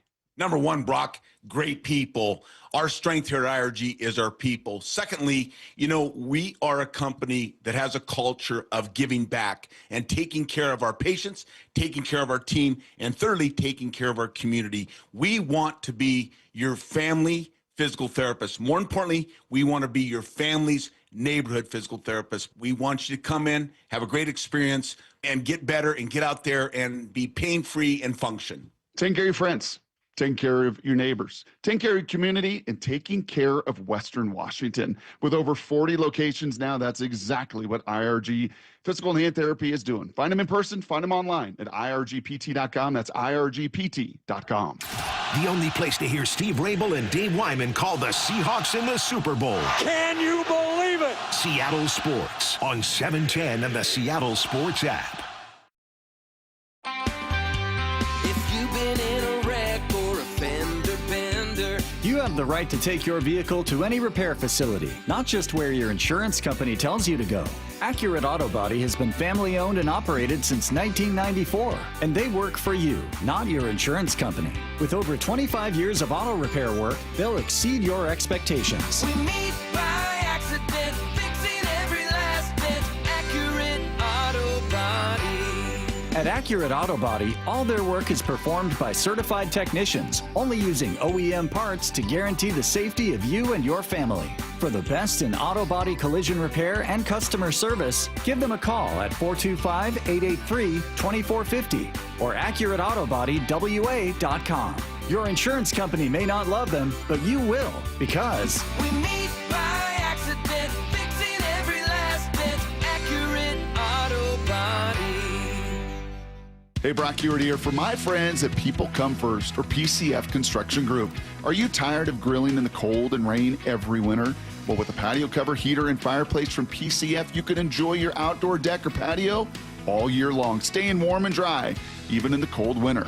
Take advantage of off-season savings through February 15th, and you can get up to 10% off your entire project, plus 12 months with no payments and no interest. You see, most people don't consider building a deck in the winter, but if you want yours ready by next spring and summer, contact PCF right now to start planning. Spend the winter dreaming and designing your project so you're ready to build by spring. Planning and permits, they take a little time, so get started now. Get project ideas, browse the photos, and find all the offer details at PCFgroup.com. That's my friends online at PCFgroup.com. Making your outdoor space with People Come First. Broadcasting live from Radio Row at Super Bowl 60. Powered through the Quantum Fiber Studio. On Seattle Sports on 710, the Seattle Sports app, and live on the Seattle Sports YouTube channel. Here are your hosts, Michael Bumpus and Stacy Rost. Now, Bump, the setting is different. We are live from Radio Row in San Francisco, but the show's the same. Still the same. And so is the friendship, buddy. Because I called you out earlier. See me trying to suck up and warm up to you? Not gonna work. No, it's gonna work. It's gonna work. You got 3 things grinding your gears this week, making you, in your old age, yell, "Get off my lawn." So what's bothering you, man? I'm a man. Let's get it. We're here at Media Row. Coach, we're Coach, and he has said, congratulations, it's your first time. I pretended like I'd been here 1,000 times. I ain't You saying sure that. did. I was like, oh, yeah, she ain't been here before. but there's a lot of people, man, and, I don't like settings with a lot of people because there's rudeness that's bound to happen, right? And I give some people the benefit of the doubt because, things happen. Sure. And then, do things on purpose. But once you notice you've done something or you care to have awareness, that's what really gets me going. And this has happened to us twice since we've been sitting down here. Twice? You didn't see the second time. No. Yeah, you didn't see the second time. So we're sitting here, and, there's booths next to us, and we have this beautiful black backdrop. It is black, too. Seattle Sports, 7:10 a.m. You know what I'm saying? Boom, back there.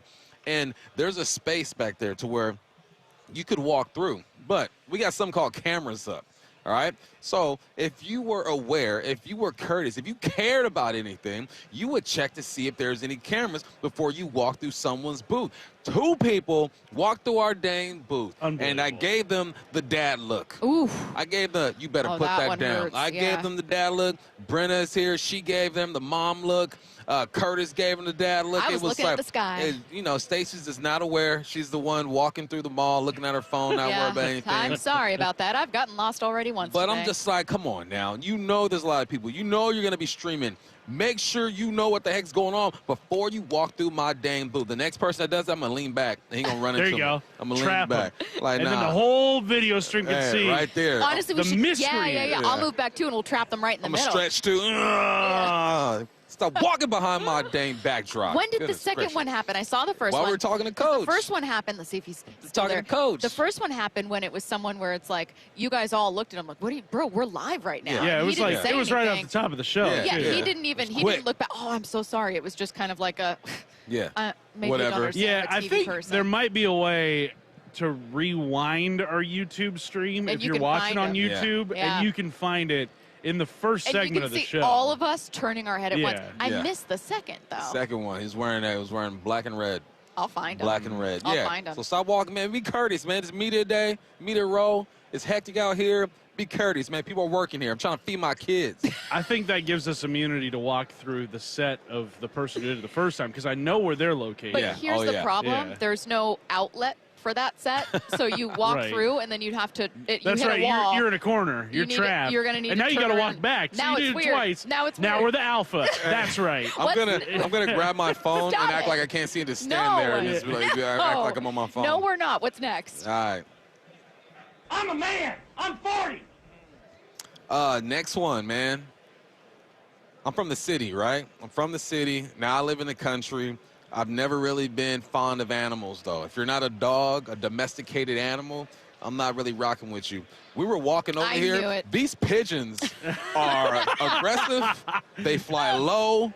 They are all around you. You can I'm like, feel the wind. yeah, I'm come like, off come of on them. now. And I have PTSD because when I was in high school, there was a flock of seagulls. They used to fly low and poop on us at lunchtime all the time. Fly and poop on us. So we were walking to media row today, and I had flashbacks. I'm like, these pigeons are too bold. Somebody need to, I can't say that because Peter's going to get me. Somebody need to scare these pigeons so they know humans are nothing to be messed with. Yeah. And stop feeding these dang pigeons. Man, these city birds are different, man. They're different. I will say you're right about that. These pigeons, I wondered if we'd have to move out of the way. Right? I'm not kidding. They Excuse were moving. me. We were walking up, and I was like, these pigeons aren't flying away. They're not moving. They're We're not going to have scared. to go around them. You know what they're like? They're like deers on a golf course. No one messes with a deer on a golf Yeah. course. Deers will just walk right by you, stop, Get in your look face. at you. Like, deers ain't tripping on the golf course because we respect them. No one messes I think with them. the plural of deer is deer. Deer? Yeah. What'd you say? Deers. Hey, Brennan, you mind your business. I got Brent over here calling me out. I'm going to say what I say. Deers, okay? A bunch of them on the golf course. With attitude. With attitude. No, not attitude. They're just not scared of Well, humans. the pigeons had attitude, though. Pigeons had I think attitude, the though. pigeons had, and it was like an aggressive kind of like in your face. Pigeons need to be scared, man. Yeah, they try to check us. This reminds me of one of my favorite tweets ever. I believe it was Roger Sherman, who used to write for The Ringer. He said, does your college campus, is it known for having an aggressive type of squirrel? Yes. And everybody says their college campus has Yeah. the most aggressive squirrels. WSU has a IG page just dedicated to squirrels because that's how crazy they were. Yeah. Because people feed them. They think like, oh, how cute. Yeah. Wildlife. Nah. And then before you know it, no, it's in your dorm now. Yeah. No, it's in your bed that's now. your That's pet. its bed. That's its house. All right, what's last, Bum? I'm a All man. right. I'm 40. Have we not gotten to the airport yet? Last one. This is the airport. I got to travel with Stacy. So How was that? it was. I wasn't on your guys' I know I was flight. great. I It didn't was get all right. lost. She didn't. But you also didn't answer the phone. I called you like 5 times. Oh, yeah. that So then sounds I'm like, There was a Mac store in the airport? Oh, yeah. yeah. So now I'm worried though. I'm like, oh, she's kidnapped. No, I forgot my eyelash Put out curler. an Amber Alert.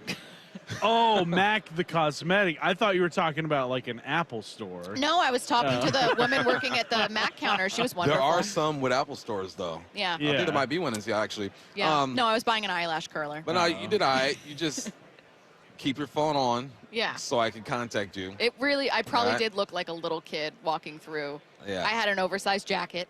We almost lost her. Obviously. Well, I thought I almost lost her. Anyway, I got to travel with her. It was cool. And we get off in San Francisco. And I had to look up like the official name of these things. There's several. They're called moving sidewalks, Oh, yeah. travelator, Here we go. moving Here we go. walk, auto walk. Anyway, I know where this we're is on one of going. those things, right? And there are people just standing there. I'm like, this isn't what this is for.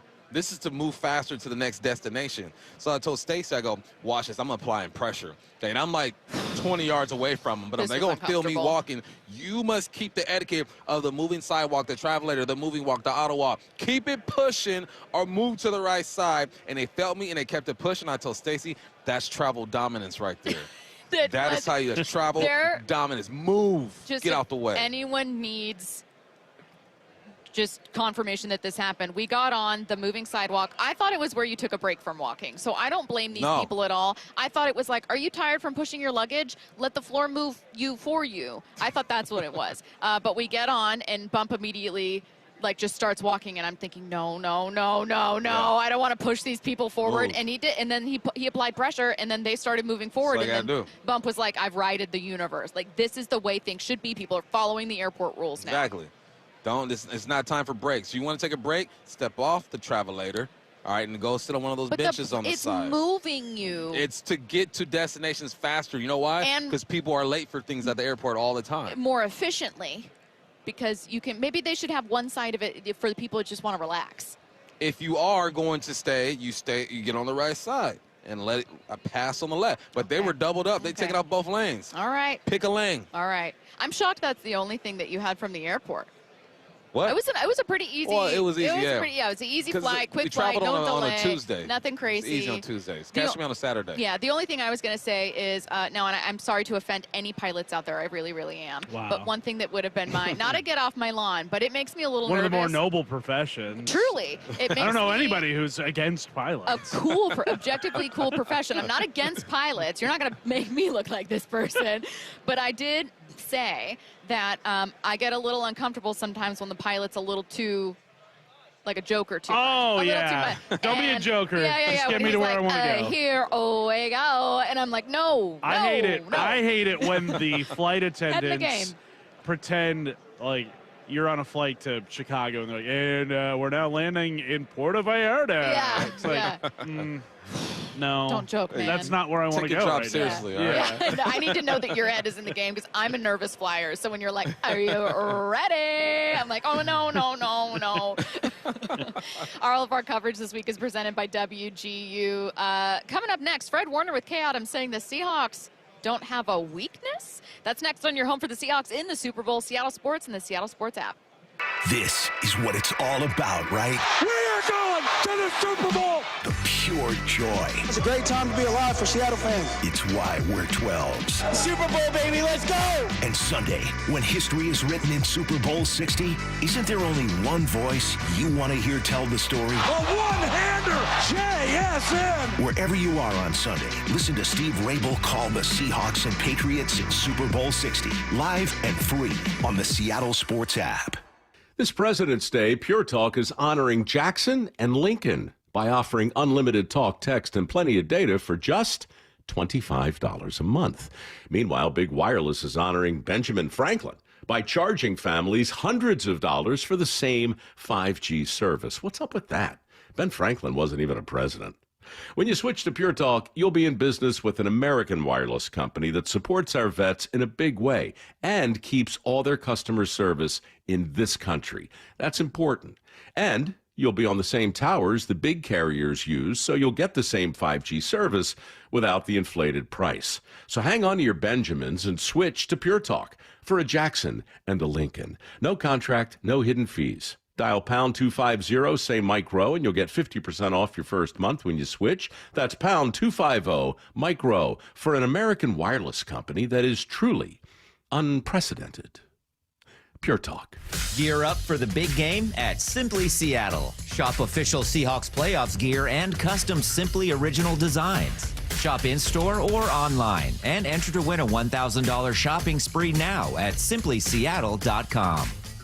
Well, this week's First Mark Challenge victory goes to Andre. Andre, why did you call First Mark Insurance? My wife and I were going to get married, and we wanted to combine our insurance for both home and auto. Were they able to save you any money? The money they quoted us was actually the same as what we were paying separately. However, the coverage that we received was immensely greater than what we were previously receiving. It's quite scary how unprotected we were with our previous coverage. Under First Mark, I'd probably say we doubled the coverage that we had. it was a huge deal. What would you tell others they can expect when they make that call to First Mark? Take the 15-minute phone call. It's totally free. It's not going to cost me a thing. And the very least that could happen is just gain a better understanding. The best that could happen is you could either save money or get much better coverage, which is exactly what happened. Andre did it. My family did it. You got to do it, and it's totally free. Take the First Mark Challenge today. See how much they can save you and how much better your coverage will get. Maybe you will be our next First Mark Challenge victory. Just go to firstmarkinsurance.com.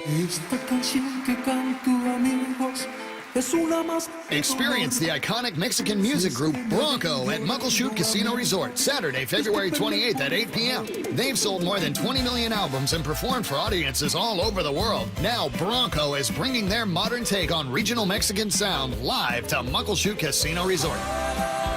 Tickets are on sale now at muckleshootcasino.com. Trust is everything. Earning it takes years. Losing it takes 5 seconds. Lee Johnson Auto Family.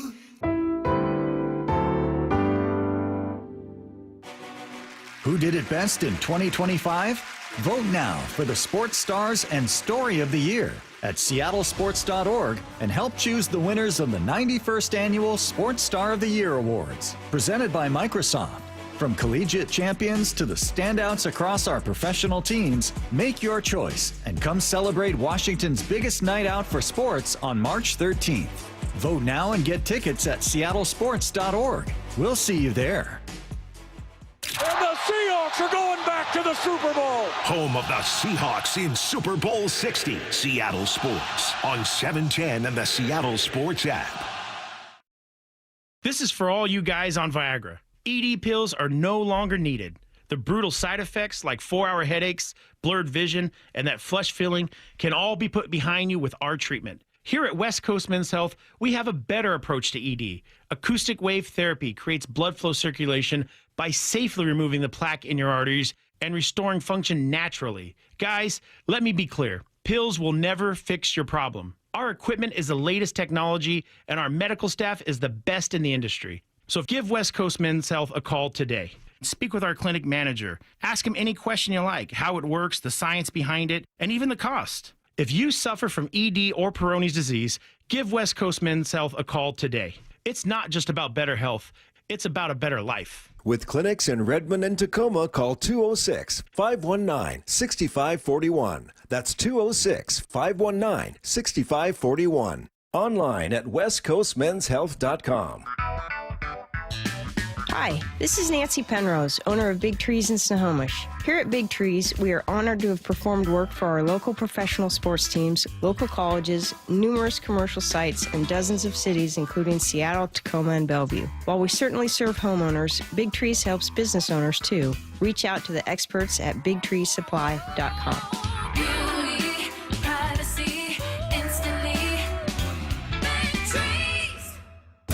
Sometimes we hang on to our old attorneys and coaches too long. They've been around, they've done good work. But when the legal game changes, you need a team that is hungry to win now. At Bible Law Group, we're that faster, hard-hitting legal team, ready to fight for every inch in the courtroom. With over 40 million closed for our clients, we know how to win, and we're ready to take on the biggest legal case of your career with you. Don't stick with a playbook that's gone stale. Switch to the legal team that's ready to win now. Let Bible Law Group be your linebacker in the courtroom. Find us online at BibleLawGroup.com. Broadcasting live from Radio Row at Super Bowl 60 in San Francisco. This is Bumpin' Stacy. Powered through the Quantum Fiber Studio. On the only place you'll hear Steve Rabel and Dave Wyman call the game, Seattle Sports. Look, the 49ers and Seahawks might be divisional rivals, but one 49ers star was quick to heap praise on the Seahawks. Fred Warner on Up and Adams with Kay Adams said the Seahawks don't have a weakness. Take a listen. I'm trying to figure out a weakness to exploit. Me too. The weakness. Fred, they really got it like that this year? I hate to say it because, man, obviously I don't like Seattle. I don't like the Rams. Don't like the Cardinals. Everybody in the division you don't like. But, of course, you got to give respect where it's due. And Seattle's done it at the highest level all year long. Fred, you are not going to sit here on this couch and tell me there's no weakness to the Seattle Seahawks. It's tough to say. It is. But, You know, here's the thing, though. When you're talking about a Super Bowl, it's not about who the best team is. It's about who's the best team for that 60 minutes in the game. And anything can happen, right? I think for the Patriots, man, that they gotta win in all the crucial moments of that game, like all the things that you talk about in the possession, possession battle, who has the ball more, who doesn't turn the ball over, who can get more turnovers, like all those little things throughout a game. Like if the Patriots can find a way to win those little moments in the game, maybe they have a chance. Does Seattle have a weakness? I think that there are things that aren't as equal or greater than other things. To say that they have a clear weakness, I think is accurate. I think when you have an opponent like Fred Warner saying this about your team, you got to listen to it. He's the one on the football field playing against these guys, especially because he's on defense. He could have clearly said maybe the quarterback position isn't as good as it could be. But a weakness, no. Do they have other aspects of their team or aspects that are better than others on their team? Yeah, I would say so. But, I mean, you talk about all three phases. You have one of the top scoring offenses in the league. You have the top scoring defense in the league. Your special teams is on point. You got 3 returns in the game, 4 returns to the house. I mean, your kicker had like maybe 1 bad game. Other than that, that's been on point. Your run defense is good. Your run game has been good. Your pass game, I mean, he ain't lying. But I don't want to be a cocky, biased Seahawks analyst and say, you know. He's right. He's right, but he ain't wrong at the same time, though. Yeah, I agree with you. It's when you're finding the weakness, it's relative to an elite strength, right? Yeah. So if you're saying, oh, I guess, I guess the wide receivers behind JSN don't have 1,000 yards, well, that's relative to JSN having 1,700 plus yards. Yeah. So yeah, that's going to happen. Is Darnold a weakness relative to a defensive line that was one of the best in the league? Sure, because Darnold wasn't the best quarterback in the league. Yeah. But Darnold can still help you win a game. Yeah, just because something isn't the best in the game doesn't make it a weakness. So obviously referring to the quarterback, he's not the best in the game, but it's definitely not a weakness at this point. Run game, not the best run game in the league, but not a weakness, it's a strength at this point. So, yeah, it's I wouldn't have said it if Fred Warner didn't give it the stamp, though. You know, like him saying it kind of puts it in perspective because he's an actual player. He's gone against it. I never thought of it that way. I never thought that, the Hawks don't have a weakness. I would say, well, this could be better at times, or this could be better.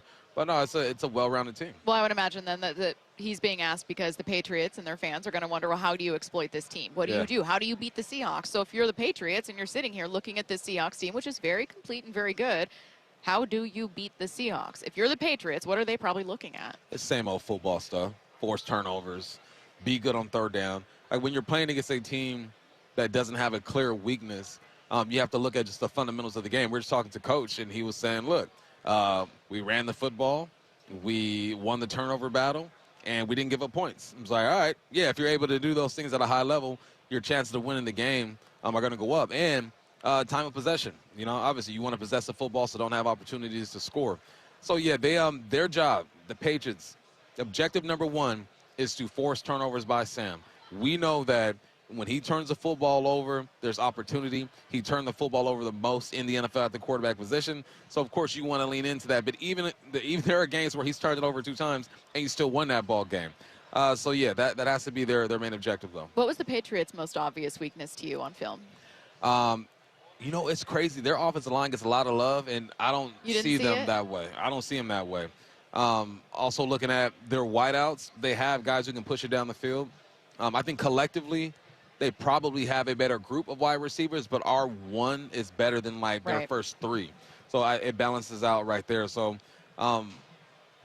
they can push it down the field, but not in a way that scares me. What was it, either you or Curtis, you were pointing to someone, who was it, that said, well, which player on the Patriots would you take over that same position on the Seahawks? Is that what it was? I don't know, but I can answer that question. Not many. Yeah. No, receiver-wise. That's kind of an exercise to answer receiver, this question. I mean. Jason all day over Diggs. All day. DB, maybe Christian Gonzalez. But, maybe again, Spoon, Maybe Joe over, safeties, no. Defensive line, no, even though their 2 interiors are good. Yeah.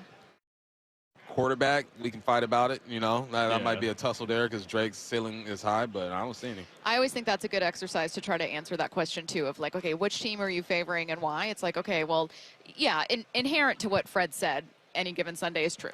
Any team can win any game.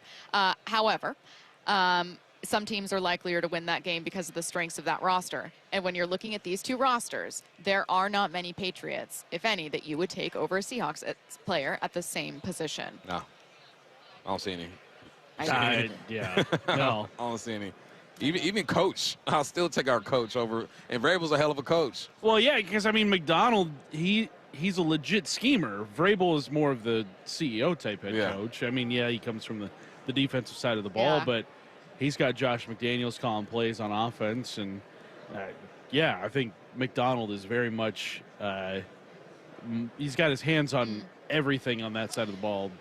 Whereas Vrabel, I think, is just kind of like, I'll oversee everything, but I'm not the one making the sausage. He's like the culture guy. This is what we do. This is what we don't do. OCDC, you guys get this thing rolling. Very quickly, Moses and Walla Walla says, well, Bump, okay, which film, meaning game, do you think the Patriots mostly pull from to try to beat the Hawks? Like the Rams, maybe, or a mix of a couple teams? I'm looking at Rams. I'm looking at Indianapolis. I'm looking at early Niners. I'm looking at Bucks. And even the most recent games, you got to look at that, too, just to kind of see what was going on there. But, yeah, those are the games I would look for. Someone says Stevenson over Halani. Halani's not a starter. You're reaching 509. Yeah. Would you take him over Charbonnet? No. Probably not. I still would. Yeah. Fox Sports NFL insider Jay Glazer gets you ready for Super Bowl 60 next on your home for the Seahawks in the Super Bowl. Seattle Sports and the Seattle Sports app. It's Super Bowl week. Not super week, like super week. Let's go!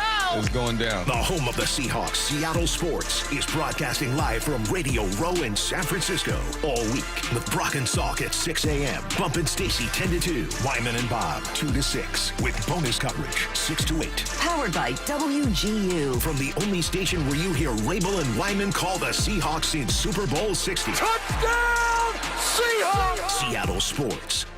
Olympic Hot Tub celebrates Seattle's star team with a massive blue and green savings blitz. Champion-level wellness at winning savings on saltwater hot tubs, swim spas, saunas, and cold plunges through Sunday. Go to olympichottub.com. Better you, better life. Go Seattle. I know that hiring can be challenging. You need someone to match your role perfectly. Well, now you can meet them fast on ZipRecruiter. Build your team, build it sooner. Meet your match on ZipRecruiter. Just head to ZipRecruiter.com/free right now to try it for free. That's ZipRecruiter.com/free. Meet your match on ZipRecruiter. Try it free. Big tax changes this year could mean a bigger refund, and Jackson Hewitt knows how to get you your biggest. You'll get $100 just to try us. That won't make you filthy rich, but definitely gas plus groceries rich. And since we know all the new tax codes, you could get thousands back, which would make you low-key loaded. Or at least wealthy adjacent? Go with our trusted pros and get $100 to switch. Rest easy. Jackson Hewitt's got your taxes. Guaranteed.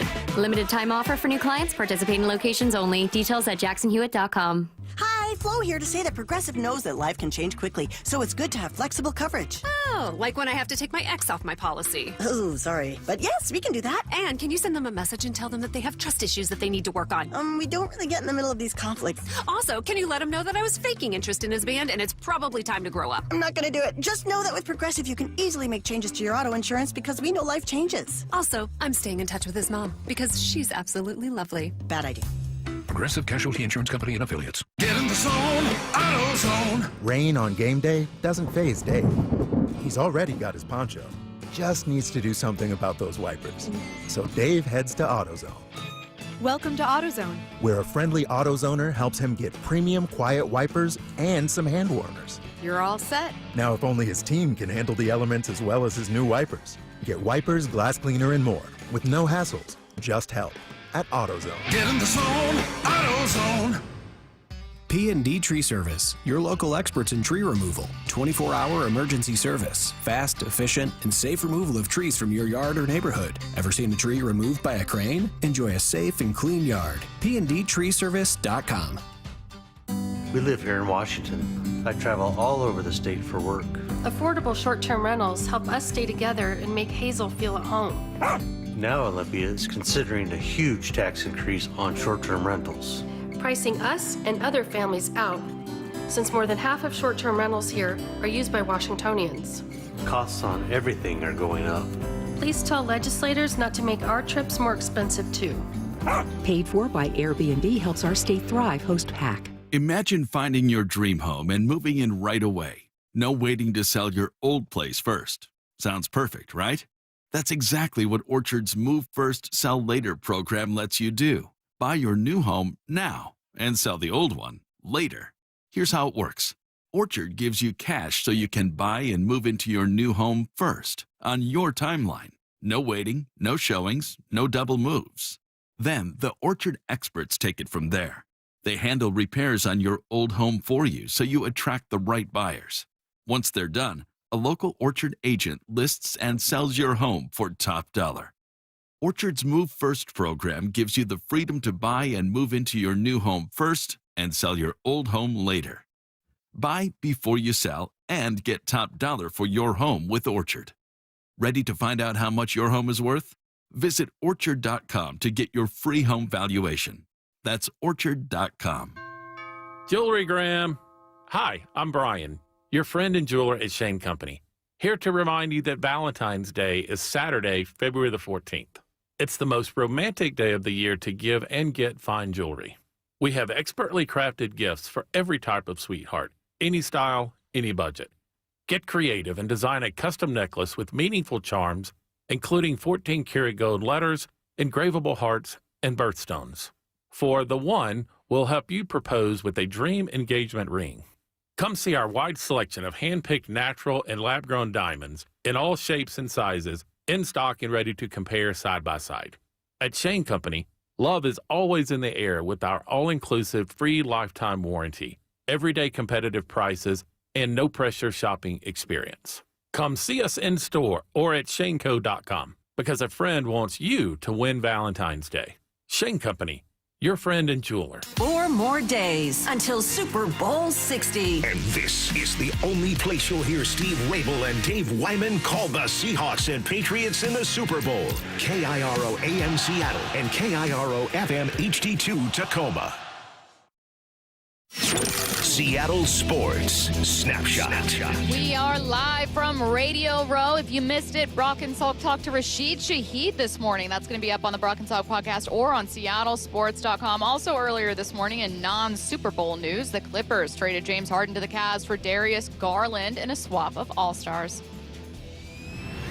Snapshot brought to you by Miller Lite. When it's game time, it's Miller time. This hour is brought to you by Mazda of Everett. This is Bumpin' Stacy. Broadcasting live from Radio Row at Super Bowl 60 in San Francisco. Powered through the Quantum Fiber Studio. Ahead of Super Bowl 60 between the Patriots and Seahawks on Seattle Sports. Now, here are your hosts, Michael Bumpus and Stacy Rost. Washington's biggest night out for sports is almost here, the 91st Annual Sports Star of the Year Awards. The star-studded event brings together the athletes and icons behind our favorite teams and unforgettable moments. Be part of history and cast your vote for the men's and women's sports stars of 2025, representing the best of Washington sports. You can also vote for Sports Story of the Year. Voting open now through February 14th, so head to seattlesports.org and make your voice heard. The winners will be announced live at the 91st Annual Sports Star of the Year Awards, presented by Microsoft on Friday, March 13th. Don't miss out. Vote now and be part of the celebration. Coming up in a couple minutes, we're going to go back into 4-down territory, some X's and O's questions for Michael Bumpus. Before we get to that, we're going to be joined in just one moment by Fox Sports NFL analyst Jay Glazer. And I don't know whether or not Jay is going to be picking the New England Patriots, but we did just talk to G. Scott, our friend G. Scott, who said he's done a couple interviews where he's starting to get some answers with people picking the Pats. I mean, yeah, you're supposed to, right? If everyone thought the same thing, this would be a boring world. So I expect there to be some Patriots fans out there, and because they're a good football team. They got a good quarterback. Their defense is solid. They have a good receiving core. Like, they got here for a reason. It's not an accident that these guys are in the Super Bowl. So, no, naturally. And you're supposed to have some ops over there. Supposed to have some ops. Supposed to have some ops. I mean, look, we're sitting in front of a Seattle sports backdrop, so maybe no one joining us is picking Seattle for that reason. But I am finding this Super Bowl more than my first time at Radio Row, but more than one of the many I've covered has been like especially high on Seattle, or like on one team rather, like a pretty lopsided favorite here. All right, so again, before Jay. Okay, so let's jump into our own preview for the Super Bowl here. What makes you, God, I feel so stupid saying what makes you most confident about Seattle, but what makes you most confident about Seattle? What Fred Warner said. He said they don't have any weaknesses. Whatever type of game you want to play offensively, they can play that. Defensively, they've weathered the storm against the greatest passing attack in the game this year in the Rams, giving up a bunch of yards, but they've made plays when they needed to make plays. They won close games against bad teams. You know, Indianapolis Colts, a bad team, won that game. They just been in so many situations that nothing's going to surprise them. I don't think the moment's going to be too big for them, and I think they're going to be well coached. And most importantly, their quarterback is playing at a high level. If we were going into this game just sneaking by, Sam barely making throws, I'd be a bit more concerned. I was struck by our conversation earlier with Brian Billick when he said, look, I was an offensive guy. Now, this offense is it's still a really good offense. It's a top 5 scoring offense, so I'm not likening it to that Ravens Super Bowl team. However, he said, look, I was always an offensive guy. And I thought that, like, there was a way that you had to win a Super Bowl. And there was just a certain point when I realized that the defense was good enough that the offense could mess up and the offense could make mistakes and that would be okay. Is this defense that good? I think they are. I think they are that good. Are they as good as that Hall of Fame type defense? I wouldn't say all that. I think time was going to tell, you know, and once you start reflecting and stuff. But they're good enough to make up for some mishaps. They're good enough to make up for an off day, whether it be the run game or the pass game, because of some of just the basic stats that we've thrown out there, being great on third downs, being good in the red zone, taking the football away when it's in the air. So, yeah, there are ways that this team can still get her done. All right, we are joined right now by Fox Sports NFL insider Jay Glazer, helping us get ready for Super Bowl 60, previewing Seahawks and Patriots coming up on Sunday. We Jay, know a ton about the Seahawks, and we do want to be able to ask you about your thoughts on the Seahawks as well. But we also want to lean into you for but I also want to lean into you for some stuff about the Patriots, because we've had some listeners going, hey, I don't really know a ton about New England. Like, these two teams obviously didn't face each other. They didn't have a lot of crossover tape to watch. So I'll start with, how do you think New England wants to beat Seattle? I think they got to make sure that defense doesn't start swarming fast, right? They got to get their running backs going where they can kind of chip away and chip away and chip away. And I think Drake May has to kind of hang in there and not panic when this defense is starting to swarm them. But, you know, easier said than done. Right. What do you like most about Drake May, man? He's a young guy. He's mobile. I think he can make every throw out there. What's your favorite part of his game? Well, Drake May also shows how much of a crapshoot the scouting department is. Okay? Because half these guys are like, oh, no, he's not even a top. He's not even a first rounder. He's not this. He's not that. Oh, he can't throw. He can only throw on the run. He can't do this. And clearly that's not the case, right? So here's the biggest thing, which nobody knows about. And I just talked to a bunch of combine kids that are, you know, kids are about to come out of the combine. And I'm like, hey, listen, this is what you tell these teams, and I hope you live by it. You got to work at what do you work in college? Like 4 hours a day in your craft, right? Yeah, 4 to 5, yeah. I don't know. I got kicked out of my college, so I don't know how it is. So, you get to work at 4 hours a day. Now that you have 24 hours a day, what are you going to do, right? How are you going to work out, sports science, learn how to sleep, learn how to eat, study more, learn how to watch film, right? How are you going to really throw yourself into that? And when you do that, then you can become this version of Drake May. Yeah. A lot of guys come in, and they're like, hey, what I did in college, I'm good.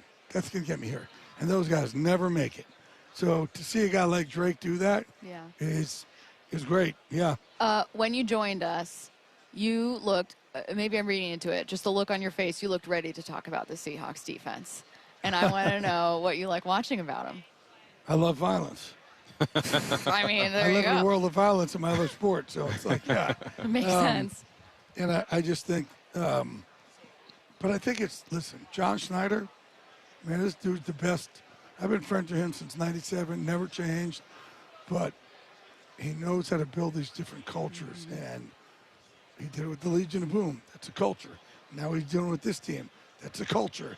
He knows how to build, and he knows how to get guys. So, a couple years of draft, he's telling me about Witherspoon in like January or something. He's like, hey, we're getting this guy Witherspoon. I'm like, yeah, all right, whatever.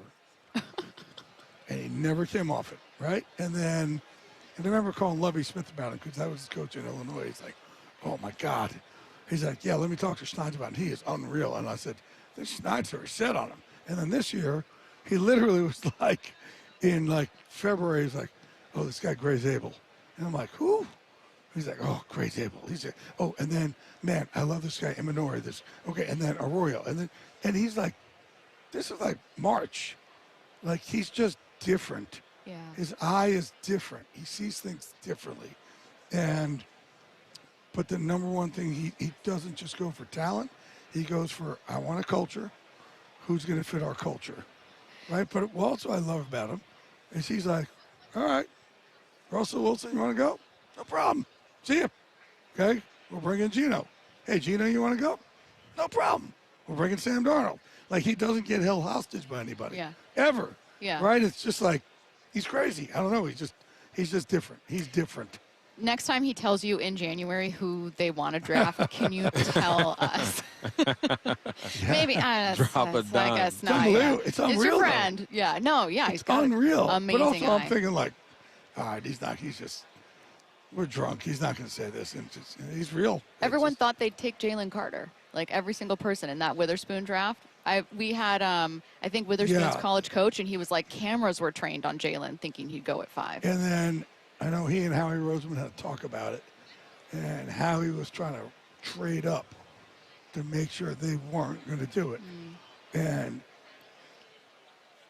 I don't remember the story. I think Howie told, no, we're not taking him. Yeah. So Schneid's like, okay. And then they took him, and Schneid's like, come on, dude, we don't do that with each other. Yeah. I think. I don't know. They may get mad at me for this. We'll cut you off then. But also, like, other GMs, they look up to him. Yeah. Right? This is longevity. You don't have longevity like this. Yeah. Right? And it's just like going from Pete to Mike. Hey, Mike Macdonald, he was so sure about. So sure. But he was like, what am I going to do if they win? And I have to wait till after Super Bowl. But he was positive about Mike Macdonald. 100%. And luckily they lost, and he was able to go get him. I don't know what would have happened, but he was absolutely locked in on him. He just has a different eye than everybody else. Yeah, he has some guys just have an eye for, you know, for that kind of stuff. And clearly he does as well, and had an eye for Sam. You talk about him just being able to move on from Russ. He moved on from Gino. He picked up Sam. What do you like about Sam? I've known Sam forever. I love anybody who could overcome adversity. Like, people don't. That's why I remember last year, Mike Borgonzi telling me in February, yeah, we're going to get Cam Ward. I said, why? I said, he's been through adversity. Most of these kids now, if they don't like something, they transfer. Right. There's no adversity. He's like, I love that this guy's been through some stuff. And that's what you want to see now, guys who've been through it. And Sam has been like that. And it's so funny. Sam's first Super Bowl, we talked about this the other day. He watched it with me and David Spade on an airplane, and we couldn't get internet, but Spade's computer somehow got choppy internet, and that's how we watched the Super Bowl. It was Rams, Patriots, and that was our first Super Bowl experience. And he came over, and he was great the other day. He came over, showed respect, because we've been friends for early on, spent some good time. I said, dude, how about how far you've come from our first Super Bowl experience? He goes, you remember that? I go, how do I not remember that? We're watching on David Spade's computer. You're like this rookie. It's just like, oh, my God. But also, like, my other sport is MMA, and he's always been a huge fan. Yeah. So he would always text me about different fights and stuff. And he's just a humble dude. He just, You know, I think, you know, I talked to Kyle Shanahan about him yesterday. So the number one thing I had to do with Sam is you got to get these guys. They're so beat up. You just got to get them. I don't know if I can say this on there. You guys are.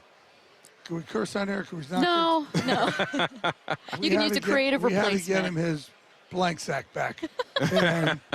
But the way you do it is you start with short passes, but you tell him, I don't care if you throw interceptions. I care less. I don't care about that. Just go. Just get this confidence back. And he goes, once you get their confidence back, then what made him the third pick of the draft starts coming back out. Yeah. I love that you have these relationships with both of them. It's genuinely cool to hear. Now it's like, oh, it makes sense that Darnold would click really well with Schneider. It sounds like neither of them have changed since you've known John forever. Kubiak was big too in that. Yes, and that they get along, so that they know each other in that history. I also, before we let you go, I wanted to talk to you. You wanted to make sure you talk about your journey with your diagnosis and then your journey with living with ADHD, and you're also here to raise awareness of it. So take us even back to your experience with the diagnosis, and then why advocating for more awareness of it matters to you so much. So I got diagnosed in 1989 at Princeton Educational Learning Center, and back then they put you on stimulant drugs, and I have depression, clinical depression. Look, I got clinical depression, anxiety, ADHD, bipolar, OCD, anxiety, insomnia. My parents did a lot of drugs when they had me. So other than that, I'm a model of stability. But when I got put on the stimulant, I would have to tell these teachers, hey, I got to take a break, and I got to go take this pill. And they thought I was like Ferris Bueller, like, oh, he's getting making out of something. excuses. But here's what I go and I talk to teams about it a lot. I was told back then I had a learning disability. And here's what happens. When you have ADHD, if I'm talking, if I'm in something, I'm listening to something that I'm not interested in, maybe 5 seconds, it's like I'm drowning. And the only way for me to get a breath of fresh air is to disrupt the class, is to fidget, is to have an outburst. And I got punished every freaking week of my life. Think I want to get punished? I'm not capable of not doing it. I'm drowning, right? So, and back then too, I was told, well, you have a learning disability. So I don't have a learning disability. I just don't learn the way you teach, right? So now I want to bring awareness, and what I've done now with my anxiety, with my depression, with my ADHD, I've tried to figure out where have I weaponized them? Where have they become my superpower? And if they become my superpower, then I'm out of shame. So with my ADHD, I can't sit through a lecture, but I could write a book and call 32 teams and have a podcast and, you know, have a charity and have a gym and have this. And I can do a billion things at once, but I just can't sit still and listen to a lecture or do like my SATs. I just skip the whole reading comprehension thing, which is why they put me in remedial English, you know? So I want to bring awareness to that. There's nothing wrong with us. Nothing wrong with us. Yeah. And it makes us a little bit more special because we can do 8 things at once where a lot of other people can't do it. And then the non-stimulant treatment. I take something called Qelbree. With my depression, the stimulants, this is my journey. It made it my darkness gets really bad. When stimulants, you bring you up, and then you bring you down, and those valleys for me are scary and violent. So I can't do anything. And then I found Qelbree, and I tried it for about 2 or 3 months before I said, hey, I want to represent them. Yeah. Like, this works for me. And it's not like, and I take it at night, which you would never think about. So when I got 19 voices in my head, thinking plot, plan, it brings it down to about 2. And I call it the Qelbree Calm. And it really helps me out. You can learn more about Qelbree at Qelbree. It's QELBREE.com. He is Fox Sports NFL insider Jay Glazer. Jay, thank you so much for taking the time. We know you have a million of these interviews, so we really appreciate it. All our coverage this week is presented by WGU. We're going to be joined by ESPN's Benjamin Solak coming up here. And let's see. Curtis, are we going to be having Benjamin, right now? All right, great. Sorry, guys. It's live radio at Radio Row out here in San Francisco. Okay. ESPN's Benjamin Solak knows a ton about every team in the NFL. He's been kind enough to join us several times throughout the season. And Benjamin, I think what so many of our listeners always really appreciate about you is you know a ton about the Seahawks. And it's not every time that you have someone who's a national voice who takes a lot of time to learn about each of these individual teams, right? It's a lot of like, oh, Sam Darnold, game manager, you'll be great. And you're like, wait a minute, you didn't really do digging. So I think people have really appreciated that. That being said. Big Ty Okada guy over here. Big yes, Nick Collar up, dude. Let's exactly. do it. That being said, I am going to ask you kind of a generic question, but it's intentional. Is this where you thought the Seahawks would be? Absolutely not. No. And you guys have been nice to me, but a lot of Seahawks, media have rightfully taken the mickey out of me because I was very low in the offseason, man. Like, I did not like the move from Geno to Sam. I thought the Lawrence signing was very risky, coming off a foot injury, wrong side of 30. I thought Cooper Kupp was coming off of a knee injury. Rams wanted him out of the building. He was so banged up, wrong side of 30. I was like, man, I do not see the vision. I sit here now at Super Bowl Media Day, with the Seahawks in the Super Bowl, very happy to take my lumps, right? Like, this was an unbelievable success of an offensive offseason turnaround from both John Schneider and Mike Macdonald. And so, as with all Super Bowl teams, there are a lot of breaks that get you from here to there, right? We can always, every year, every team go back to Zach Charbonnet 2-point conversions and say, right. like, every team gets lucky. Every team gets their coin flips. Seattle had a vision, executed the vision. And really, every step of the way hit on a lot of their decisions, even going back to, like, moving on from Metcalf because of the belief that you have in Jackson Smith and Jigba, right? Talk about, the Riq Woolen drop off this year and then the climb back up this year. Like, they've just done such remarkable work with all of their personnel guys and getting their roles filled and their star players in good positions to be here. And so it's a deserved win, and it's a massive eating of crow for Ben Solak. And it'll be a fun game to watch.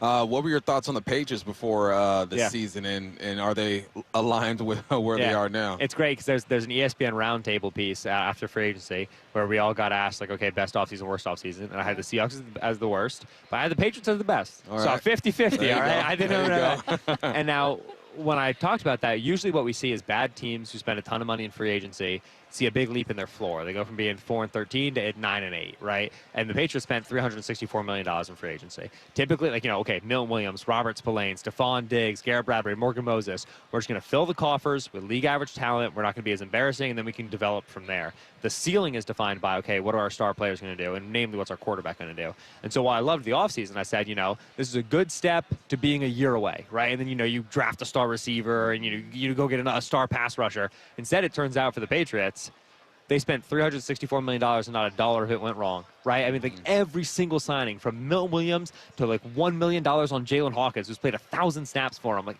every single free agent signing for them knocked out of the park. It's unheard of, right? They Vince Young dream teamed and then actually did it. And in free agency, that doesn't happen in the league. And so that, we talk about the testament to John Schneider. Really, in New England, it's Mike Vrabel who came in, was, kind of took over personnel and obviously works with Elliott Wolf, but largely became the guy in charge of everything. Went and identified the talent that's going to work for his system, both guys he knew, Harold Landry, Robert Spillane, but also guys he didn't, Milton Williams, Carlton Davis, got them in the correct positions to succeed, got the right coordinators around them, and then they've grown over the course of the year. And you've seen Travion Henderson start to play a role, and you've seen Kayshon Boutte's role change, and that to me is it's an unbelievable job in personnel acquisition, but really it's the coaching, and it's the way getting those guys on the field to be successful. When you've been trying to evaluate on film New England's defense, how hard is it to try to... They're phenomenal. And it's been interesting, like, the trends that they've had changing with, like, light boxes or just different things they're doing this year. How much have you been able to gather while separating the opponent, right? Like playing the Jets twice. So I always hear, we just talked to Aaron Schatz about it. Since week 10, they've been absolutely amazing here. Great against play action, doing this. Also some struggling opponents and offenses since week 10. So how do you separate those two things? So what do you see legitimately where you go, Seattle's got to watch out for this? So the answer is that you don't, right? Like, the NFL is extremely opponent dependent. We are really bad at getting stats that draw performance out of context. It's one of the beauties of our game, right? In baseball, it's really easy to be like, this guy is this, because it's pitcher versus batter. NFL, we really struggle to do that. And so the answer is, you and I will find out together on Sunday just what the Patriots look like against this sort of an offense and whatever. And that, again, is one of the beauties of our sports. What's certainly true about the team is that the defensive tackle room can take over for you. And that's Seattle's number one concern, is Milton Williams and Christian Barmore. There have been no two pass rushers more successful this year lined up opposite guards than those two players. And we see that when the Seahawks offense loses and when they struggle in games, Sam Darnold is typically pressured, and that's typically the right guard spot where they have some issues. So that, the number one thing, if you take me to the universe and you say, man, Seattle just lost it, completely imploded, worst game of the season, what happened? It was Milton Williams and Christian Barmore taking over in the interior. So that defensive tackle room is definitely legitimate. The other thing that we're confident in is Christian Gonzalez, Carlton Davis, Marcus Jones. This is a really good corner room.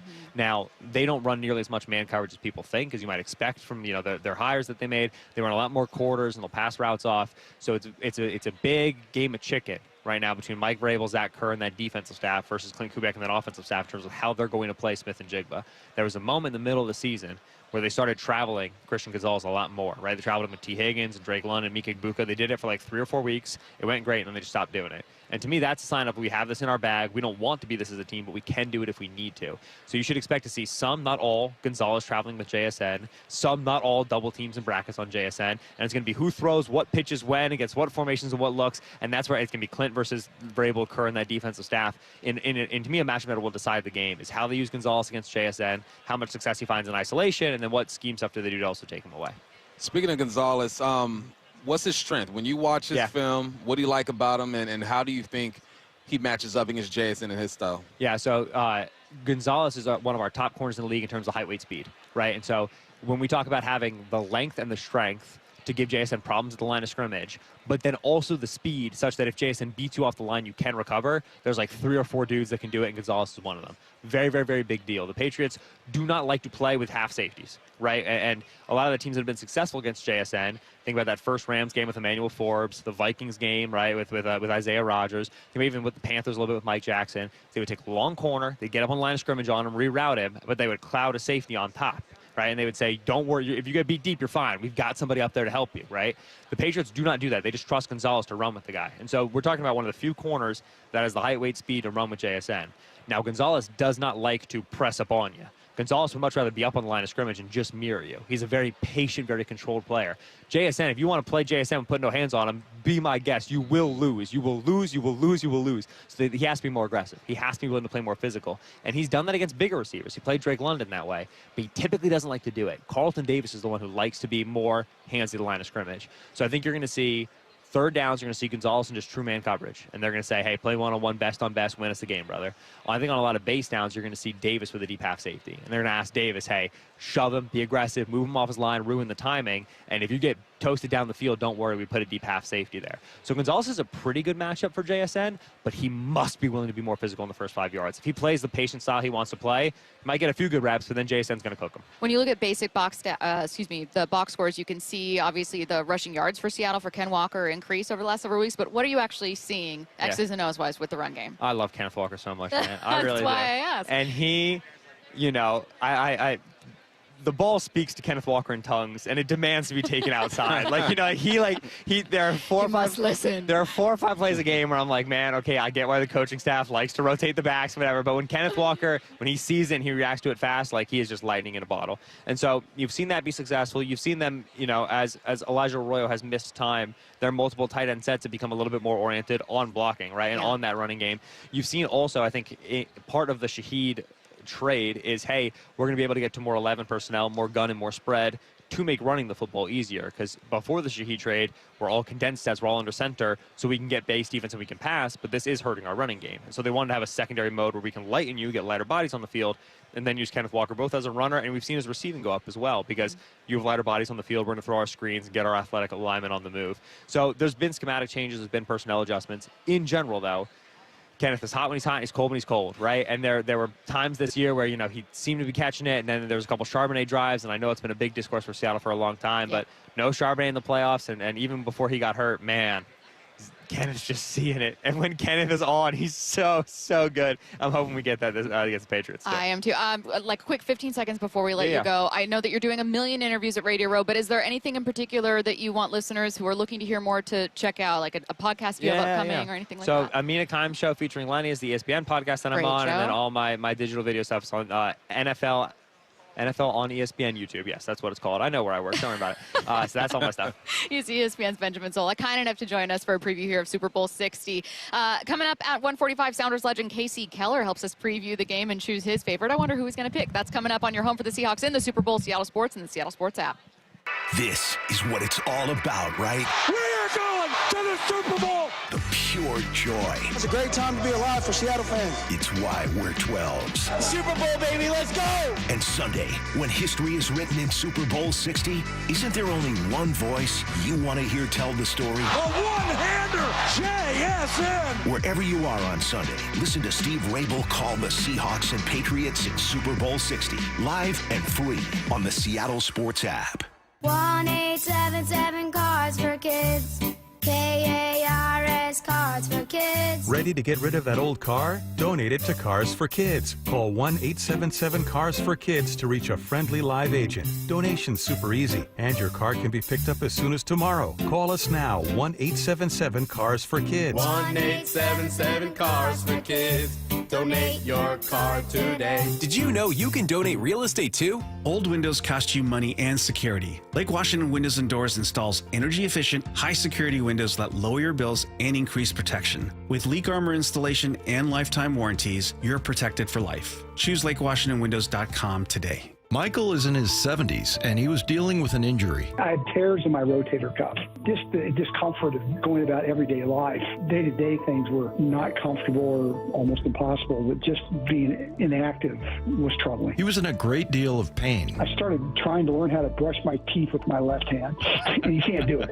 It was ridiculous. Searching for answers, Michael found Dr. Mark Wagner, MD, at Seattle Sports and Regenerative Medicine, where he underwent stem cell therapy. You know, I played basketball Monday, Wednesday, and Friday, and so I'm getting my shot back. It's not back to where it was, but hey, before I couldn't even do anything. So 100% improvement of what it was. Wow, that's great to hear. Would you recommend stem cell therapy to others? I can share without a doubt that it helped me, and I'm grateful for that. Whether it's a shoulder, hip, or knee, before you choose surgery, consider stem cell therapy with Dr. Mark Wagner, MD, at Seattle Sports and Regenerative Medicine. Schedule your consultation at drmarkwagnermd.com. Gear up for the big game at Simply Seattle. Shop official Seahawks playoffs gear and custom Simply original designs. Shop in-store or online and enter to win a $1,000 shopping spree now at simplyseattle.com. It's tax time, y'all. If you want to file free, this next one's for you. Now taxes is so free. Tax-free edition only. Roughly 37% of filers qualify. Simple form 1040 returns only. How this is taxes. Love that jam. Up next, commercials. Intuit TurboTax Free Edition. See if you qualify at turbotax.com/free. No schedules except for earned income tax credit, child tax credit, student loan interest, and Schedule 1A. Why choose a Sleep Number smart bed? Can I make my site softer? Can I make my site firmer? Can we sleep cooler? Sleep Number does that. Cools up to 8 times faster and lets you choose your ideal comfort on either side. Your Sleep Number setting. Enjoy personalized comfort for better sleep night after night. And now, during our President's Day sale, take 50% off our limited edition bed. Shop now for a limited time. Only at a Sleep Number store or sleepnumber.com. Luxury has arrived. It's Mike Salk here, and the all-new Snoqualmie Casino and Hotel is now open, featuring a destination spa, the expanded non-smoking space, and breathtaking views of the Cascades. You can catch every game at Hawks Peak, over 66 televisions, plus that 2,000-seat entertainment venue and exciting new dining options. Effortless style, the utmost in relaxation. You can book now at snocasino.com. Seattle's closest is now Snoqualmie Casino and Hotel. Home of the NFC champion Seahawks. We're going to the Super Bowl. Seattle Sports on 710 and the Seattle Sports app. The Boat Show, the Boat Show, the Big Seattle Boat Show. The Big Seattle Boat Show is happening now through February 7th. It's the best time to buy, with big selection, big discounts, and big fun for everyone. It's a big deal. Presented by Sundance Yachts and Port of Seattle. Make it a date Friday evenings with Boat Show After Dark, featuring unforgettable ambiance, music, food, beer, and wine. Details and discount tickets at seattleboatshow.com. Life's expensive enough, isn't it? Groceries, gas, kids' activities. Sometimes your roof needs replacing, but your budget says not now. Hi, I'm Justin Shirley, CEO of State Roofing and Exteriors. We want to help with an offer to lift that weight off your shoulders. Get 0 down, 0 payments, and 0 interest for up to 24 months, or save up to $3,000 on a new roof today. Call 866-ROOF-ROOF or visit stateroofing.com. I saw her texting coming up to a stop sign, and so I saw the accident coming, and she T-boned us. In the blink of an eye, Crystal's life changed when she suffered a severe spinal injury. The pain was something I had never experienced before in my neck. I got massage therapy. I saw a chiropractor. I was prescribed muscle relaxers so I could sleep. I got depressed. Nothing was relieving the pain. Drugs, sleepless nights, and depression. Sound familiar? I'm Dr. Mark Shelley, a chiropractic physician and board-certified functional neurologist. At Sound Pain Solutions, our treatments include high-dose laser combined with spinal decompression and other comprehensive therapies to rehabilitate damaged discs. We use treatments that are non-surgical, FDA-cleared, drug and pain-free. I was able to get off my pain medicines, and I was able to sleep through the night, and that was what I was desperate for. To learn if you're a candidate for our treatment, call us. Sound Pain Solutions, 855-996-0025 or click soundpainsolutions.com. This hour is brought to you by Mazda of Everett. Broadcasting live from Radio Row at Super Bowl 60. Powered through the Quantum Fiber Studio. On Seattle Sports on 710, the Seattle Sports app, and live on the Seattle Sports YouTube channel. Here are your hosts, Michael Bumpus and Stacy Rost. Not every day you get to talk to a Hall of Fame running back, but we're doing that right now with Terrell Davis joining us live from Radio Row. And it's not every day you get to ask a Hall of Famer what he thinks about your team in the Super Bowl. What's impressed you the most about Seattle? About Seattle. You know what? All year long, I guess Sam Darnold's playing, I think that's been surprising. I guess it wouldn't be surprising. He did well in Minnesota, came over to Seattle. Yeah. Has been playing well. Again, I think Seattle. I'm picking Seattle to win this game. By the way, okay. I am picking Seattle. I was gonna ask. So, but let me preference what I'm about to say because the last year, this is the first year for me where I used to cover. I was an NFL Network. I did, Sirius Radio. I did Westwood One Radio. I called games. I did everything. This is the first year that I didn't do any of that. I didn't cover sports 1 ounce. It was glorious. It was glorious. I'm talking about I could watch a game and I didn't have to go break down. I didn't have to do radio afterwards. And I was like, man, I'm loving the civilian life. I'm loving it. Yeah. So I'm saying that to say that I have not really watched Seattle all year long. Okay. I have not watched the Patriots all year long. I've kept one eye open for the Broncos. That's about it. Of course. But other than that, man, I've been a civilian. So what does civilian life look like for you? Oh, it's fantastic. It's glorious. Like, what do you do? What's your so when you leave here, there's things that go on in your brain, right? You got all this stuff. You guys talk about the meetings. You have production meetings, right? You got to go through all the rundowns. You got to do your research, do all that stuff. I don't have to do that no more. I don't do that anymore. So my kids are 15, 13, and 11. I have a son that's in high school, in my junior high school, and my daughter's in elementary. Man, that's what I'm enjoying right now. I'm enjoying going to their practices and watching practice and not going to their practice and on my device looking through stats and looking at plays. I owe that to my family because I've sacrificed a lot for them when I played, and they weren't even around, but when I retired, I was doing TV and radio for a long time. And I remember going out to dinner, man, and I'm just like, I'm with my family, but my brain can't shut off. Mm-hmm. And I'm just like, the things I have to do. I got my phone. I'm looking at the game. I'm trying to take notes. I go, So it's like I was trying to do that, but I wasn't very good because my mental bandwidth is just not as strong as it used to be. And I had to acknowledge that something's got to give here. Right. And it's either going to be sports or it's going to be my family. And I chose, of course, to give up sports just for now. I mean, I could get back into it, but yeah. It's glorious right now. It would be a very easy transition. So I always hear all of our analysts, our former players, and I always hear them saying that, like, no matter what level, like, there's always this itch where you're like, do you have that with media stuff now a little bit? Where you're like, I wouldn't mind getting in the I have an opinion here to say about this AFC Championship game. There's no doubt about it. Like, I sit at home, and there are times where I want to go into a studio and then, speak my mind. I just want to spill this. Yeah, I want to. But then I said, no, don't commit to that. Well, this is a Super Bowl week for these guys, man. And we asked all these players who are in it now, what's this week like for you? And it's almost like they're so caught up in the moment they can't really articulate it. And obviously you've been to a Super Bowl or two. What is this week like for these guys preparing for this game? It's different, you know, because you're in a city longer than you would normally be. You know, you go play a game, you fly in, Friday? Yep. Sometimes Saturday, and you play the game on Sunday and you're out. Well, this one you come down to the site, you got to do multiple interviews. You're there longer. You're not familiar with restaurants or places that you would normally go to. So it breaks the habit a little bit. And what we tried to do was to get everything done back in Denver before we got to the site. So when we got there, it was more like, all right, we're not trying to install anything to put any more pressure on the players. And then Mike Shanahan, who was my coach at the time, man, he made it awesome for us, man. Like, he made it fun. Our hotel had video games. He made it to where you didn't have to leave if you didn't want to. Yeah. But he also encouraged you to keep the week the way you would have kept the week prior. If you went out on Thursday nights, find a place to go out.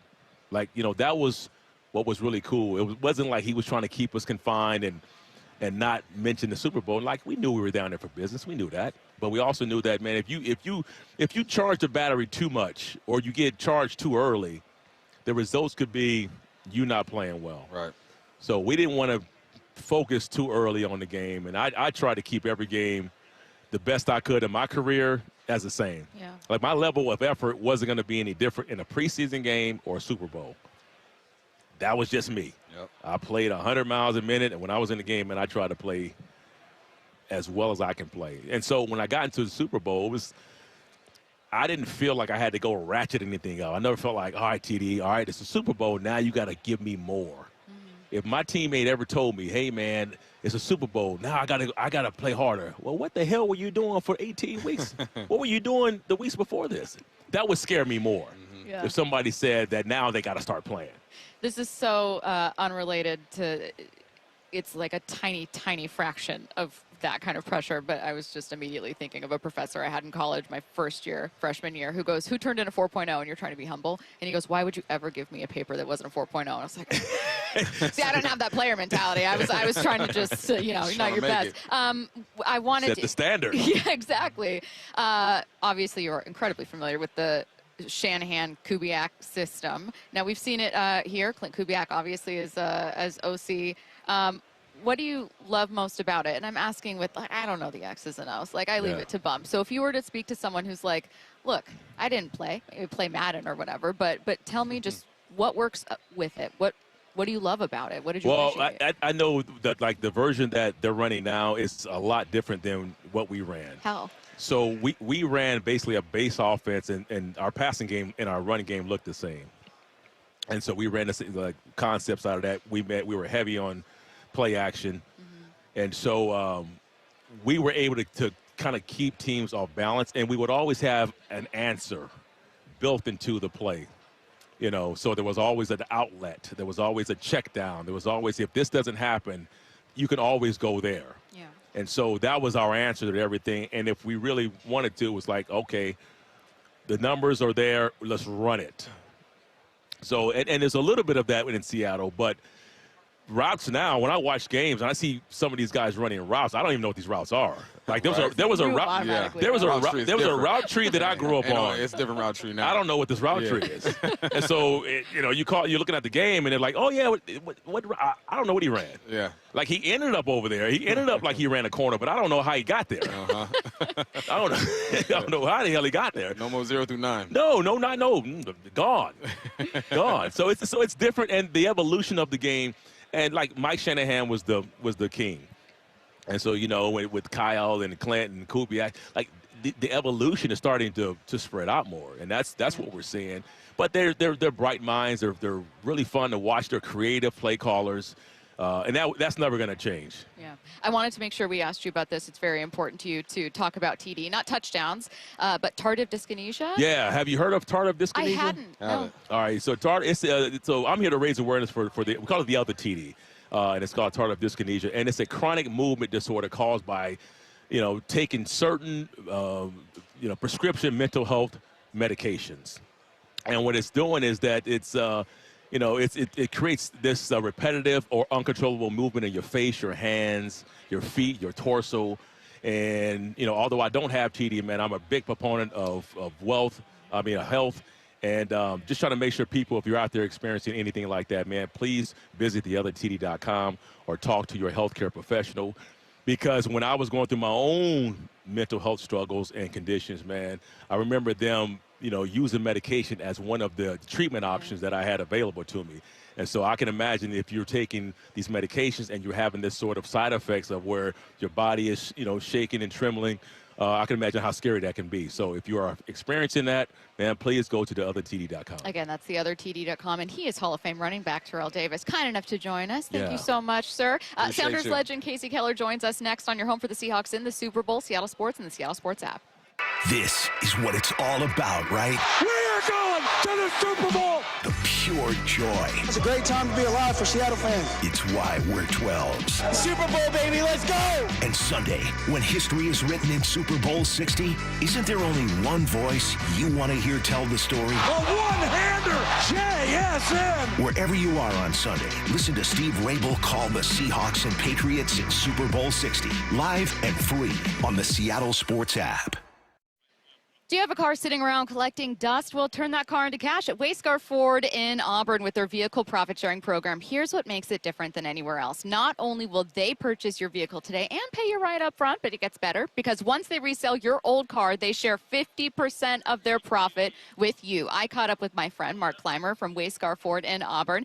He said customers are loving it. They're getting top dollar for their car up front. They're getting paid right now. And the best part is that when Mark and his team resell that vehicle, their customer is getting 50% of the profit. That 50% is now amounted to over $1 million shared with customers. It's going so well because less and less people are comfortable trying to sell their car themselves. Wayscar Ford offers a way to get a lot more money for your car without needing to go through all the hassle and potential scams trying to sell it yourself. It's only at Wayscar Ford Isuzu in Auburn. WayscarFord.com. Gold demand is skyrocketing to record highs. As more Americans rush to preserve their savings, will there be enough gold? I'm Dr. Ron Paul, and I believe physical gold is the only way to truly protect your 401k or IRA savings. Gold offers tangible security that can't be tracked, stolen, or inflated. That's why I strongly advocate for gold IRAs. To learn more, text the word SECURE to 989898 now. Birch Gold Group will send you a free info kit on gold IRAs. Birch Gold is the only gold company I trust, and their thousands of great reviews prove I'm not alone. So don't wait another second. Protect your retirement savings today and see how easy it is to move your IRA or 401k into physical precious metals. Text SECURE to the number 989898 for your free gold IRA info kit. Again, SECURE to 989898. Message and data rates may apply. Hey, Brock Ewart here with Shannon O'Kelly, President and CEO of IRG Physical and Hand Therapy, inviting you to come work with IRG. And Shannon, what kind of staff are you looking for at IRG? Brock, we're looking for all kinds of clinical staff, physical therapists, occupational therapists, athletic trainers, certified occupational therapy technicians, physical therapy assistants, you name it on the clinical side. We are looking for those folks. But we are really looking for folks that want to come to an organization that want to be part of our culture and change the culture and work with us to provide the best care and service we can to our patients, our team, and our community. So those clinical people out there, we're looking for you. We also provide advanced certification. We want to provide you mentorship. We want you to grow personally and professionally here at IRG. And with over 40 clinics throughout the Pacific Northwest, you've got the opportunity to work in the city you want. Just head over to irgpt.com/careers. That's irgpt.com/careers. Who did it best in 2025? Vote now for the Sports Stars and Story of the Year at seattlesports.org and help choose the winners of the 91st Annual Sports Star of the Year Awards, presented by Microsoft. From collegiate champions to the standouts across our professional teams, make your choice and come celebrate Washington's biggest night out for sports on March 13th. Vote now and get tickets at seattlesports.org. We'll see you there. The only place to hear Steve Rabel and Dave Wyman call the Seahawks in the Super Bowl. Can you believe it? Seattle Sports on 710 and the Seattle Sports app. Hey, it's February, and we're a month into those fitness goals and resolutions. And are you already tired of the crowded gyms and sweaty machines? Maybe you're ready to upgrade your fitness equipment in your own home. Well, I got the place and some deals for you. Hey, Brock Ewart here with my friends at Top Fitness. Right now, trade in your old treadmill and get a $500 credit to use for Precor, True, or Inspire treadmills. Top Fitness sells the best quality products available. Brands like Precor, True, Octane, Inspire Stairmaster, and much more. It's trade-in days at Top Fitness, and it's not too late to get in the best shape of your life. Top Fitness has the largest selection of home fitness equipment in the state of Washington, and their staff will truly show you why. It's no secret that everybody, from personal trainers to pro athletes, love their stores. Top Fitness has locations at Tukwila, Linwood, and Bellevue, or visit topfitness.com for more info. And remember, trade in your old treadmill and get a $500 credit today. Top Fitness, your best place for home fitness equipment.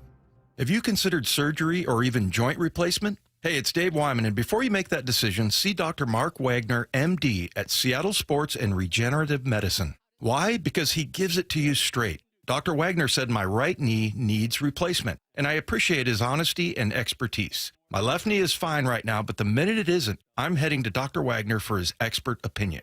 I want to avoid another surgery, and I've heard so many patients rave about results from their 90-minute outpatient stem cell procedure with Dr. Wagner. He's a board-certified Seattle physician with over 30 years of experience and has performed more than 20,000 stem cell procedures using a person's own stem cells to regenerate cartilage in their own joints. People with severe osteoarthritis, even bone on bone, are back doing what they enjoy without pain and without surgery. Whether it's a shoulder, hip, elbow, ankle, wrist, or knee, before choosing surgery, see Dr. Mark Wagner first. Go to drmarkwagnermd.com. Broadcasting live from Radio Row at Super Bowl 60. Powered through the Quantum Fiber Studio. On Seattle Sports on 710, the Seattle Sports app, and live on the Seattle Sports YouTube channel. Here are your hosts, Michael Bumpus and Stacy Rost.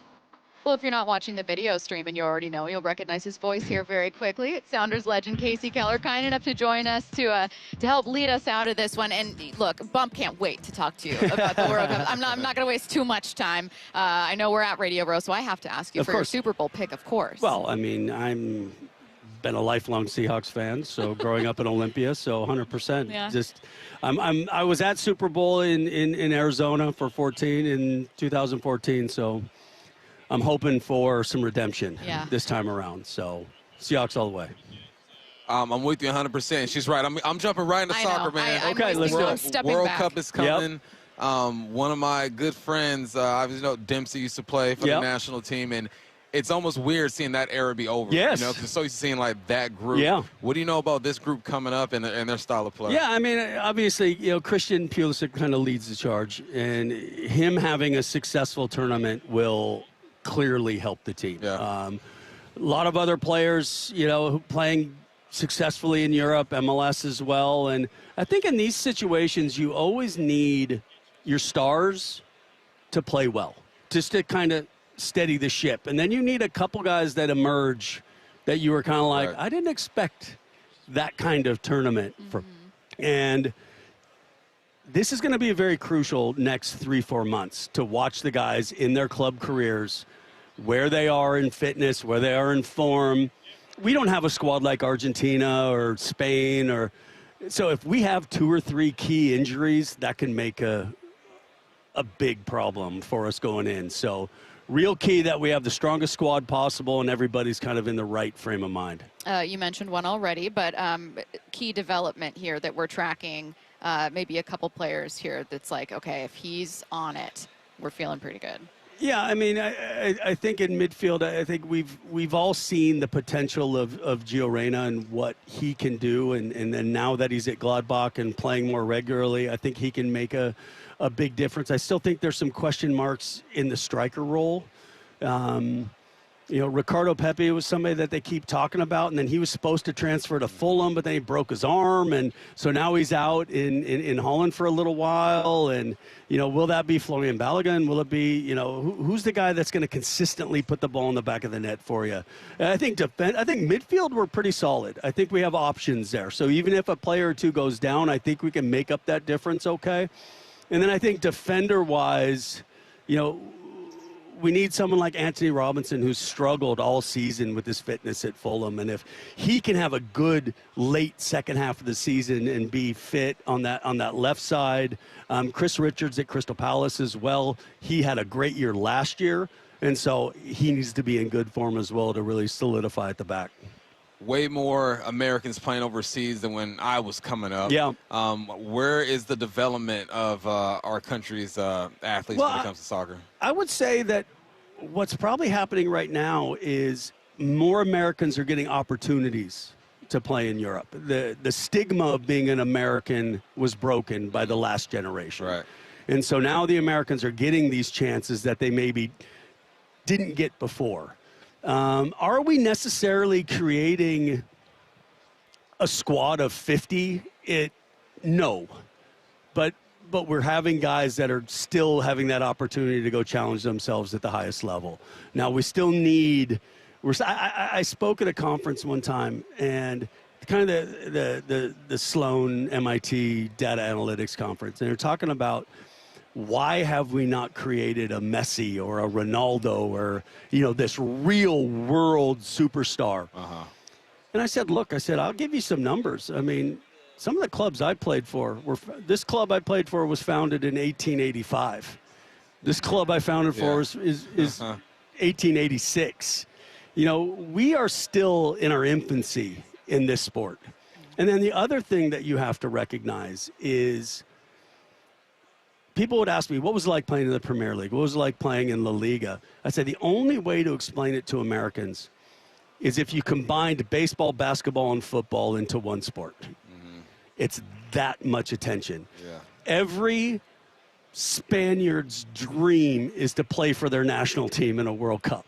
Yeah. Americans, we have the options are endless for us. I think what other country could develop a Tony Hawk, a skateboarder to become like this world icon? Nobody. Yeah. You're a footballer or you're nothing in the rest of the world. Maybe the odd Michael Schumacher or the odd, downhill racer in skiing if you're from Switzerland or something. But other than that, it's soccer or nothing. Today is World Cancer Day, and you're partnering with Bristol Myers Squibb to break the silence on your own cancer battle. Yeah, I had a crazy little journey. Yeah. So when I returned from Europe and signed for the Sounders, I signed a 2-year contract. When that 2 years was up, we negotiated a year's extension. But I was having a little problem with my hip at the end of the season. And I didn't want to play a 20th season as a pro and spend all that time on the treatment table. So I said, before I sign this contract, I just want to make sure my hip's not going to implode, 2 weeks into the season. So I have an MRI, finish the MRI, go to lunch with my wife. Doctor calls, says, hey, just wanted to let you know, your hip looks kind of like what we expected from 41-year-old, 19-year veteran with 700 matches behind your belt. But I have a question for you. Have you had lunch yet? And I said, Doc, I've had a lot of MRIs. Nobody's ever asked me if I'd had lunch yet. And he said, well, we saw something on the MRI, and if you hadn't had lunch, we wanted you to go back to the hospital and have a biopsy. And since you've had lunch, you're scheduled for 6 a.m. tomorrow morning. And you're like, oh, that can't be good. Yeah. So go back to the hospital in the morning, get the biopsy, wait the 3-4 days for pathology, confirms that I'm diagnosed with non-Hodgkin's lymphoma. So I meet with the oncologist. He says, look, you're asymptomatic. We found this because of this MRI. Suggestion is we just monitor it. We do nothing. And I said, okay. He said, some people can't do that. They got something they have to do. So I said, no, I get it. I trust you in this. And he says, and you don't have to tell anybody. I said, I can't sign a new contract and not tell the club that I just got diagnosed with cancer. So I met with Adrian Hanauer. I met with Gary Wright and kind of told them what had happened. And we told nobody else. I didn't tell my parents. I didn't tell my kids. We said we had no idea when I was going to have to start treatment. Why make them worry about something that I have no idea when it's a reason to worry about it?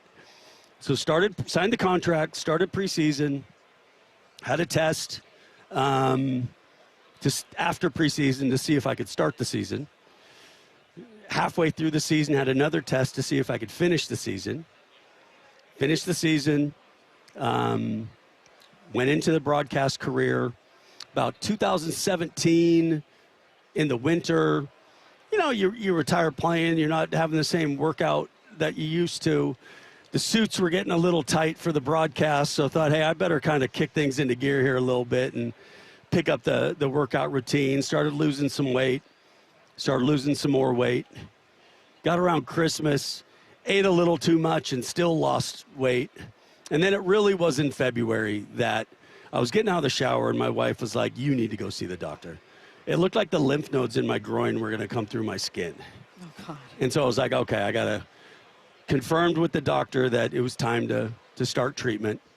You know, had that first round of treatment and fully expected, having the success as an athlete that I had, that the doctor was going to sit down and tell me that these are the best results we've ever seen from any patient. And instead, it was the start of disappointment after disappointment.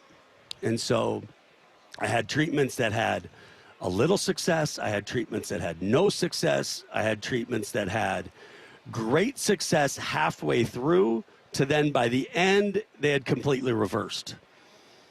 In the end, I had 13 different treatments. One of those treatments was one of the nastiest treatments you could have. It was a 96-hour continual chemo drip. And this happened right as COVID had kicked off. So the treatment was supposed to be inpatient, and I had the first 5-day treatment when they shut the hospitals down. So then after that, they said, we're going to try to do this outpatient. I said, okay. So I had a fanny pack and a pump and a 24-hour bag of chemo. And then every day I would go back to Fred Hutch and get a new bag of chemo. Is this the... I don't mean to interrupt. Is this the Breonzi? No, this is one of the treatments before Breonzi. Then you got to Breonzi. Right. Okay. So I have this treatment, and again, success until no success. But MLS had shut down. I thought I was going to have to go public because I was going to miss a bunch of broadcasts. Well, then the world shuts down. Then in the MLS's back tournament, when they were in residence in Orlando, kind of playing each other in the bubble, we were calling the games for radio out of Lumen Field, and I actually called a match while connected to chemo. So I thought that was pretty wild. Oh, and then, so, you know, why I'm partnering with Bristol Myers Squibb with this drug Breonzi. So I come out of that heavy chemo, I do a couple other things, and then this becomes FDA approved. And this is Breonzi. Breonzi. And I want to throw this out before BreonziWithin.com. Yeah, it's a CAR T-cell therapy. Now, CAR T is pretty wild. So you go get apheresis. So apheresis is where they take your blood, they spin it, and then it comes back in. They take the T-cells out. The T-cells go to a lab and get engineered and then reinfused back into your body.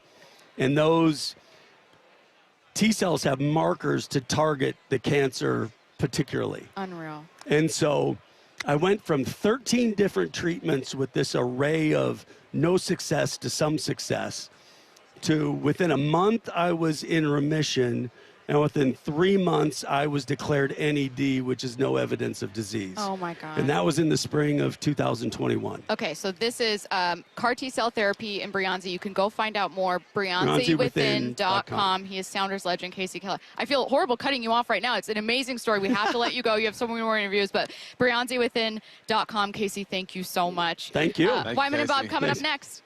4 more days until Super Bowl 60. And this is the only place you'll hear Steve Wabel and Dave Wyman call the Seahawks and Patriots in the Super Bowl. KIRO AM Seattle and KIRO FM HD2 Tacoma.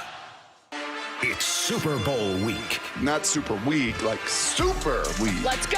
It's going down. The home of the Seahawks, Seattle Sports, is broadcasting live from Radio Row in San Francisco all week with Brock and Salk at 6 a.m. Bump and Stacy 10 to 2. Wyman and Bob 2 to 6 with bonus coverage 6 to 8. Powered by WGU. From the only station where you hear Rabel and Wyman call the Seahawks in Super Bowl 60. Touchdown, Seahawks! Seattle Sports. Attention, have you racked up $10,000 or more in credit card debt? Are you barely getting by making minimum payments?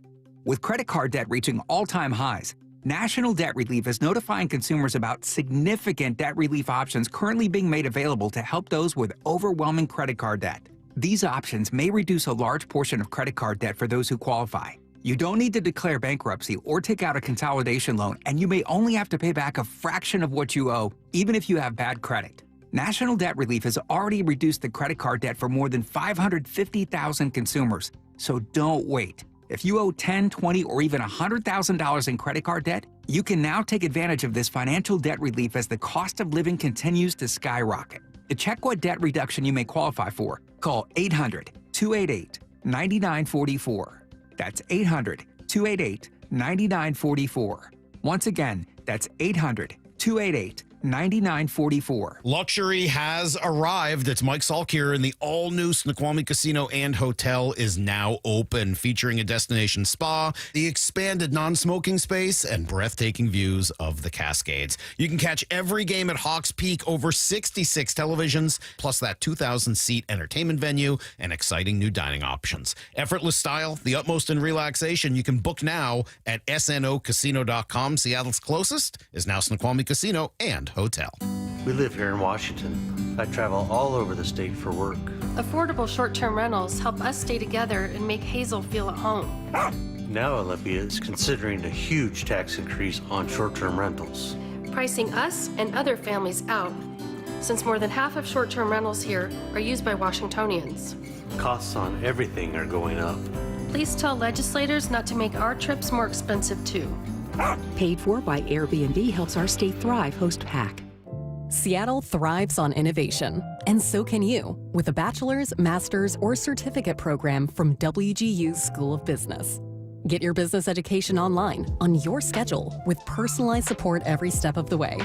Our accredited programs are built with input from industry experts and respected by employers nationwide. Are you ready to move your career forward at the speed of business? Learn more at wgu.edu. It took us 93 years to build this reputation, but it'll take just 5 minutes to ruin it. If you think about that, you'll do things differently. Lee Johnson Auto Family. This is Chris Davis with the Davis Law Group. Did you know that a pedestrian does not have to be crossing the street on a marked crosswalk to have a successful legal claim against the driver? Pedestrians can even be partially at fault for a collision and still have a valuable claim. Call us today for a free consultation or get my free book on pedestrian accident law at WashingtonAccidentBooks.com. That's Davis Law Group, better service and even better results. Your old furnace ain't nice, and your toes are like ice. DayandNight.net. Save $1,700 when you have Day and Night match your current furnace with a qualifying AC or heat pump. Your furnace is lonely all by itself, but it doesn't have to be. With our Matchmaker Special, we'll match your furnace with a perfect air conditioner or heat pump to keep your furnace company and your home comfy all year round. Match your furnace to a qualifying cooling system and save $1,700. DayandNight.net. This is Steve Amman, president of Pacific Power Batteries. And when we hear oy vey, zut alors, or oofda, we know that battery prices are high these days. Our job is to control our costs and offer a great value to you. We tried calling our vendors to ask them to stop raising prices, but they haven't returned our calls. Whether it's a brand new battery, a reconditioned battery with a 90-day guarantee, or a factory second with a 1-year guarantee, we'll have something for your budget. So stop in at any Pacific Power Battery store, and we promise to help you. Good Dog Auto Glass. When the stakes are high, you want the best on your team. When your windshield breaks, don't settle for your insurance company's fix that's just safe enough. Trust Good Dog Auto Glass, where the quality isn't light. We do all the things the little guys don't, and we do all the things the big guy does. We answer the phone when you call, We work for you, and we will walk you through the insurance process. Visit GoodDogAutoGlass.com, Puget Sound's most trusted auto glass company, and get more bang for your bark. Take the next step to becoming a Seahawks season ticket holder. Join the season ticket holder notification list to secure your spot in line. By signing up, you'll be the first to know when space becomes available on the official Blue Pride wait list. Plus, receive team news,